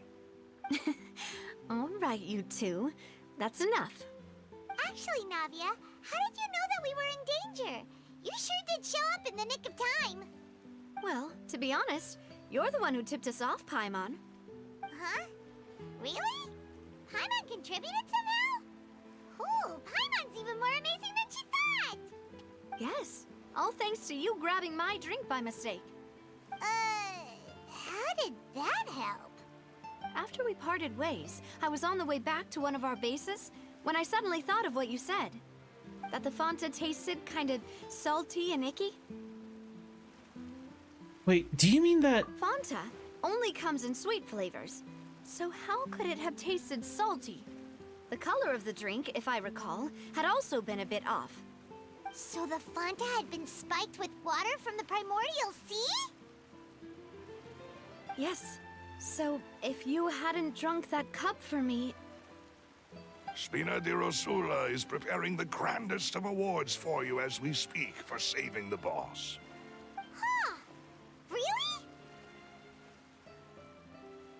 Unfortunately, Paimon, neither of us are from Fontaine. I sent people to Hotel de Boer to investigate, but whoever did this left no trace at all. That's when I figured out that you might be in danger, and hurried here as quickly as I could. But why would they go after us too? All we did was defend Linny in court and help clear his name. Ugh, now we're caught up in this mess too, aren't we? Well, you did foil a plan that they were probably pretty proud of, and almost got their name in the process. Speaking of which, did anything strange happen when you drank the primordial seawater? Well, it can't be coincidence that the traveler fainted just now. She said that she heard that voice calling for Vache again. Oh, and this time Paimon heard it too, but it was real faint. Does this situation have to do with the primordial seawater then? According to Lynette, the ability to hear voices like that has to do with one's sensitivity to the hydro element. Does that mean the primordial seawater raises someone's sensitivity to hydro when it's used on people who are not from Fontaine? That doesn't sound like too much of a bad thing, to be honest. I also gained some new intel. New intel? While you were out cold? Well, let's hear it, shall we? The voice in the fountain belonged to one of the missing women. A person named Vacher was a witness when she dissolved. Oh, that is important. Vacher. That name doesn't ring a bell. I suppose he hasn't stepped forward as a witness in court lately. Since he saw that young woman dissolve, he was at least at the crime scene. But he never gave testimony or any information regarding people dissolving in the primordial seawater. Could he have been threatened? If he's still alive, we should try searching for him. Yes, thank you. This is very important information indeed. We will continue to investigate. By we, you mean us two, right? Oh, you mean you'll help us investigate? Well, you did say that our farewell meal didn't really count. That means we're still partners, right? And besides, we're in this now whether we like it or not. You're not gonna let those people who targeted us get off the hook so easily, are you, Traveler? This will prove to be their biggest mistake. Demoiselle, do try not to look quite so pleased. You are the face of Spina di Rosula, after all. You talk too much. Well, in that case, let's head back to one of our bases, shall we? I'll arrange accommodations for you. We also have some plans to go over, and hopefully we can deepen our bonds as partners. But we'll take that one step at a time, I guess. Don't worry, you two. With us around, our base is definitely secure.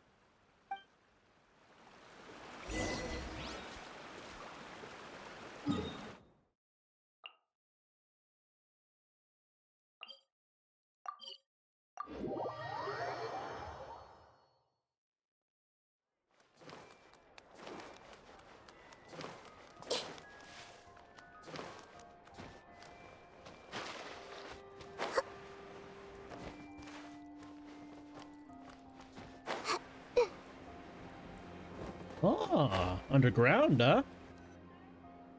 It's right up ahead, but let's make sure we weren't followed first.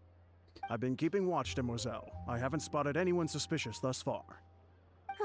Very good. But let's not let our guard down for now. I shall find rooms for our respected guests. Thank you, Malus. Now, let's continue, Traveler.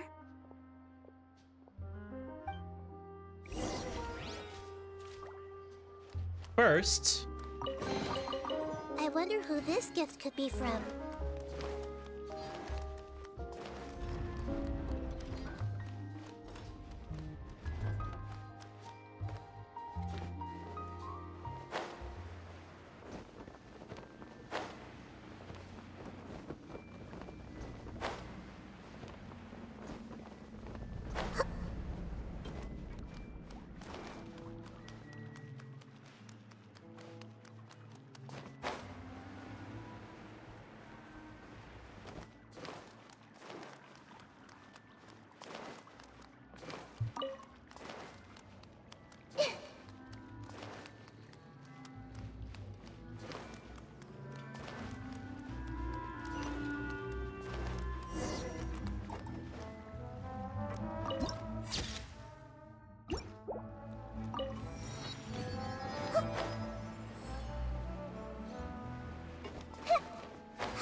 Damn.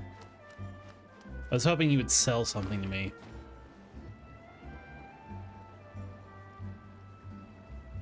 So, this is your base? It's not quite what Paimon imagined.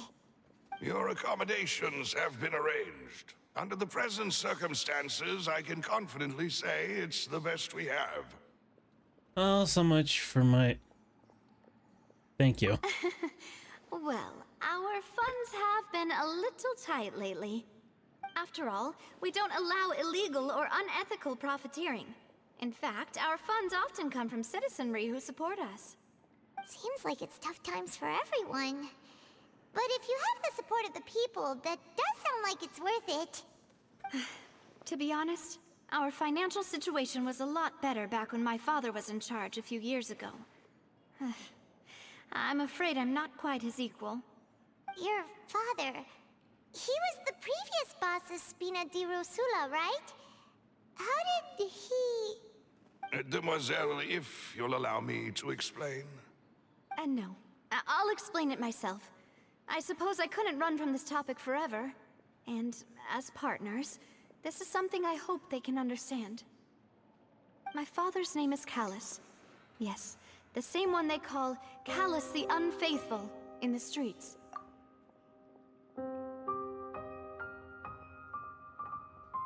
And you just got banned.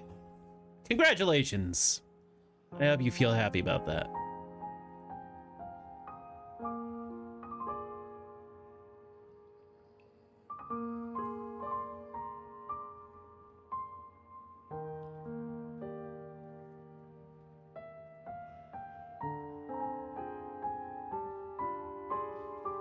Years ago, he was accused of murdering his own friend, but he chose a duel to defend his honor instead of standing trial. He died in the duelist's ring. Oh no. But I do not believe my father was a murderer. I'm sure he was set up. At the time, I believed that if he only stood trial and was duly investigated, something amiss would crop up and prove his innocence. But strangely, he not only requested the duel himself, but rumor has it that even after being seriously injured, to the point where he could be deemed as having lost the duel, he refused to surrender, determined to die in the arena. 3 years later, I still don't understand why he did that. How could he protect his honor if he's dead? If anything, he gave up his chance to defend himself. It does seem quite odd. Do you have any clues as to why? The closest piece of info I have is that my father had been investigating the serial disappearances case at the time of his death. Ah, so that's why you're so determined to get to the bottom of that case. That's right. I've also tried to investigate the murder my father was implicated in, but I haven't found a single new clue in my countless reviews of the investigation records. However, I believe that if the murder case is related to those behind the disappearances, they must know something. I must know what really happened. Was my father coerced? Framed? Even if he really did kill his friend, I must get to the truth. If only he'd been more open with me when he was still alive. He even hid the fact that my mother died due to complications when giving birth to me. And now, here I am investigating his death. You really are a handful, aren't you, Papa? For the sake of your family, you know we're quite alike in this regard. Demoiselle, please, if there is anything I can do, anything at all. I also will never believe that Master Callus murdered anyone. There are none whom I respect more than the two of you, Demoiselle. Master Callus did so much good in life, yet all it took was one murder case for him to be dubbed Callus the Unfaithful. Even our supporters decreased greatly due to that incident, hence our strained finances at present. Wait, if Callus was such a good man, wouldn't people at least be a little suspicious when he was accused? No. Perhaps people just revel in that kind of drama. It's not something exclusive to people from Fontaine, really. Everyone's like that. People love watching the evil turn over a new leaf, but they also enjoy watching good people fall into an abyss from one slip-up just as much. But how could... never mind. If Callus was really falsely accused, we have to find the truth. He didn't deserve to have that happen to him. There is one other thing. Master Callus's opponent in the duel was Ms. Clorand. Oh, her? Well, then, isn't that as good as saying that she was the one who killed him? No wonder the mood was a little strange between you two. Yeah, that's not the sort of thing that you can just let go and move on from. Ms. Clorand has always placed great emphasis on the honorable nature of the duel. If her opponent doesn't yield, she will not stop either. She knew Master Callus beforehand and greatly respected him, but seeing how he was resolute in the arena, there was only ever one choice she could have made. It's not that I don't understand her at all, but I just can't deal with this yet. Don't worry, Navia. Paimon knows how you feel. You don't have to force yourself to do that. Afterward, Ms. Clorand told us that at the start of the duel, Master Callus requested that she ensure Demoiselle Navia's safety. Then that incident... Yes, that is our understanding as well. Oh, Papa. What madness drove you to ask the person who killed you to take care of me? All right, anyway, that's the information I wanted to share with you. Even if it did sound like I was just complaining towards the end. I understand how important this is to you. Thanks. You two should go and rest. This was quite a day after all. Yeah, Paimon's feet. Please, relax and get some sleep. We will ensure you rest soundly.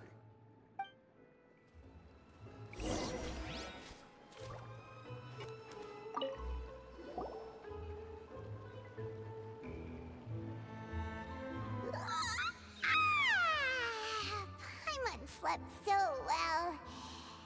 This place feels almost too safe. Huh? Navia? Where did the other two go? I sent them back to Poisson. It's Spina de Rosula's place of origin, and where we have our headquarters.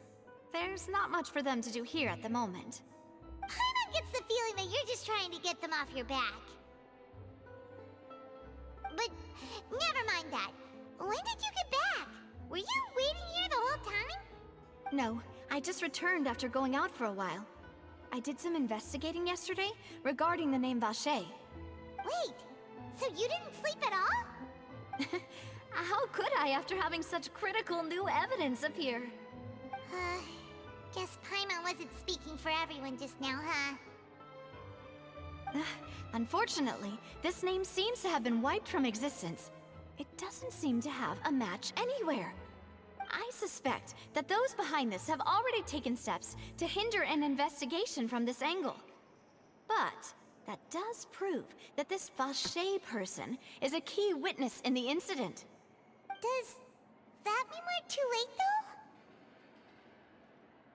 though? No. There is one ray of hope.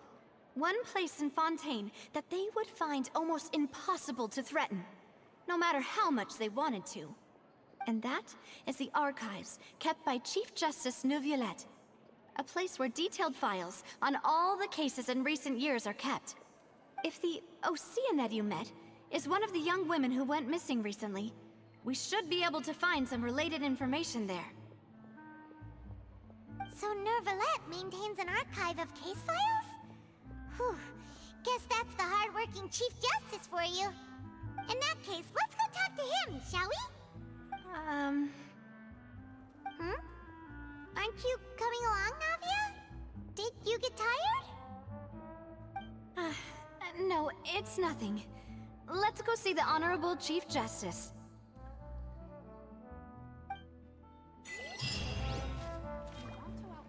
All right.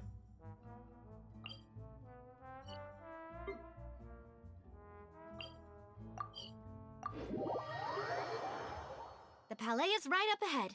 Come on.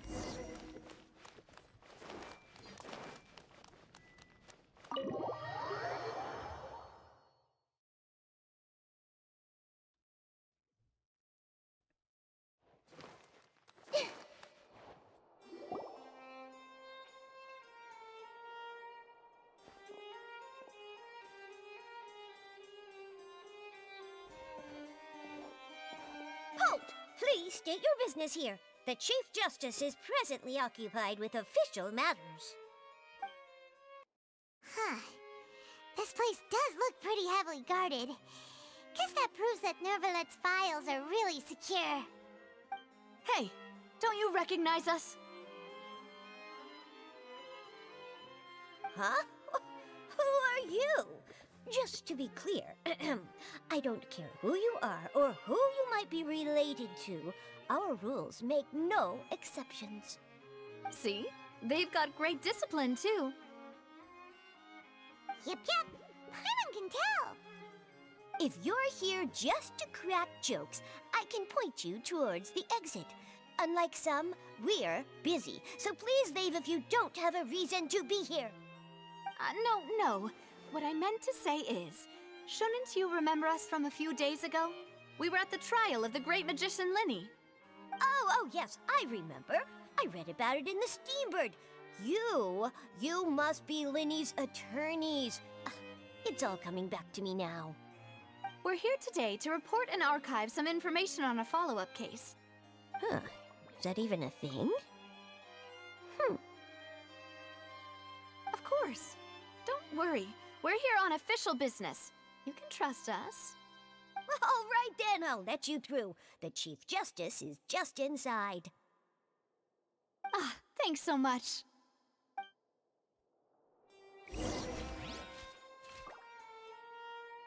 No books. Please come in.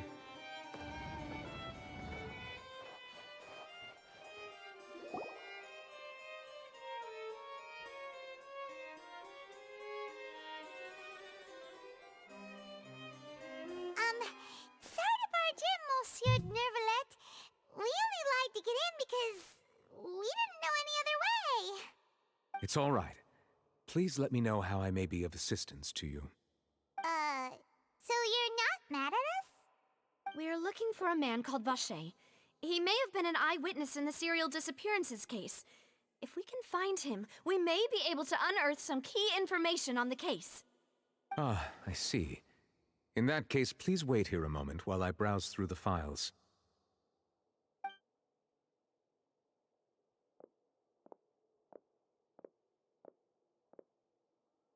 Who knew that Nervalet would be so easy to talk to?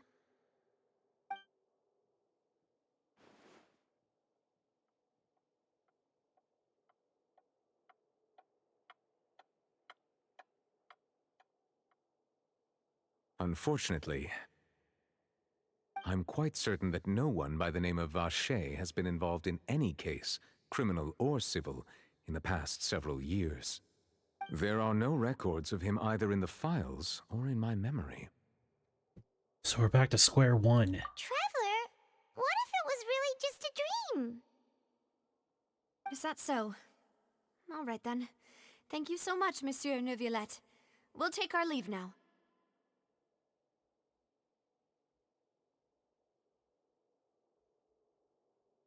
Ahem.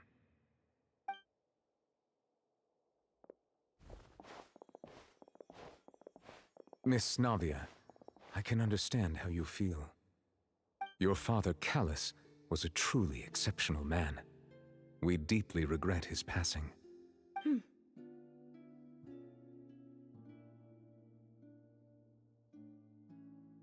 And what are you trying to say, Monsieur Neuvillette? Are you trying to console me? Extend your sympathy? Or just express some tendril of regret? No. You are not trying to do any of that. I can hear it in your voice. There's no emotion behind your words. You only said those things because you felt like you should.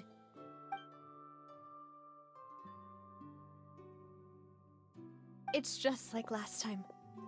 After my father took his place in the duelist ring, I pushed through the guards to talk to you as a last resort. You even told me then that you thought there was something fishy with the case, yet you still allowed the duel to go ahead. In your eyes, the value of a human life is nothing compared to those cold laws you hold so dear. If you truly regret my father's death, then why didn't you call a stop to the duel? Why didn't you give me the power to stop him from throwing his life away? Why did you just let him die, despised and hated by all? Everything was hanging on a thread at that moment. Just the tiniest effort could have changed everything. There are still so many things I never got to tell him. So many questions he still owes me answers to. If you really have no heart, then just look me in the eyes. I, Navia, will show you the true meaning of regret. I'm sorry, Miss Navia. You and my father are truly alike. You keep all kinds of things in your heart and never say a word to anyone. It's not so much that you can't feel, but that you would never express anything. Oh well. In any case, everyone already knows full well the apathy of the Chief Justice. My apologies for taking my emotions out on you, Monsieur Chief Justice. Let's go, Traveler and Paimon.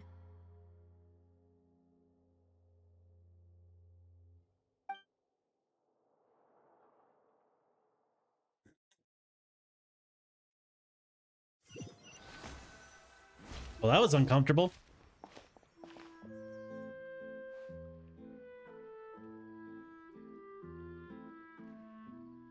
Navia, are you okay? I'm fine. Rain. It's raining. You're right. Wasn't it still sunny when we went into the building? And there shouldn't be any active trials today. How strange.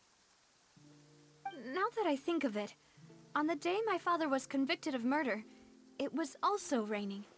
Rain. What is it? Did you think of something? Your father's case. Was he outside when it happened? Yeah, he was outside. It was uncovered and the rain could fall there. Why? Do you think the rain could have affected the crime scene? That thought has occurred to us before. We've even expanded the search area to try to account for that, but didn't find anything of value. But there was something you didn't know at the time. Oh? Wait. You don't mean... The fact that people can be turned into water. So you're saying that the true murderer could have been turned into water? And then got washed away with the rain? Yeah. And if that's what had happened, then no one would have believed your dad, even if he explained what he saw to the authorities. I really think I found a true genius for a partner. You're completely right. How did I not connect the dots earlier? All right, let's go to Poisson. With this new lead in mind, we'll get to the bottom of my father's case for sure. Yeah, we're gonna make progress for sure this time. Do you want to go with me now? Or do you want to head over by yourself later? You go first. I'll join you later. All right, then I'll wait for you at Poisson.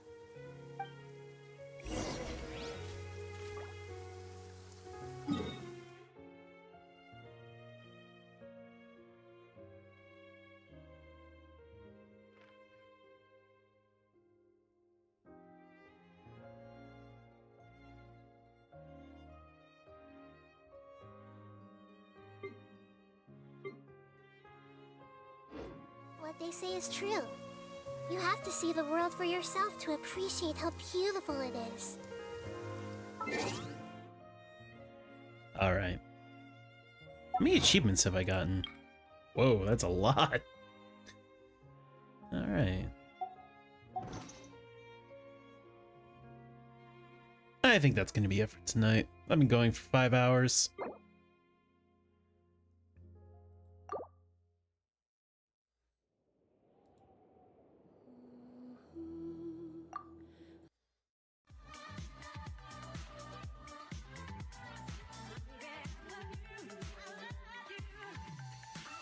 All right. Well, that was fun. Oop, gotta close that. Anyway. Thank you guys so much for hanging out with me. I do appreciate it. Thank you to Grail for the follow. I do appreciate you. Really, truly, I do. And I should be back tomorrow with probably more Genshin. I want to finish off the story. But until then, keep being awesome, guys.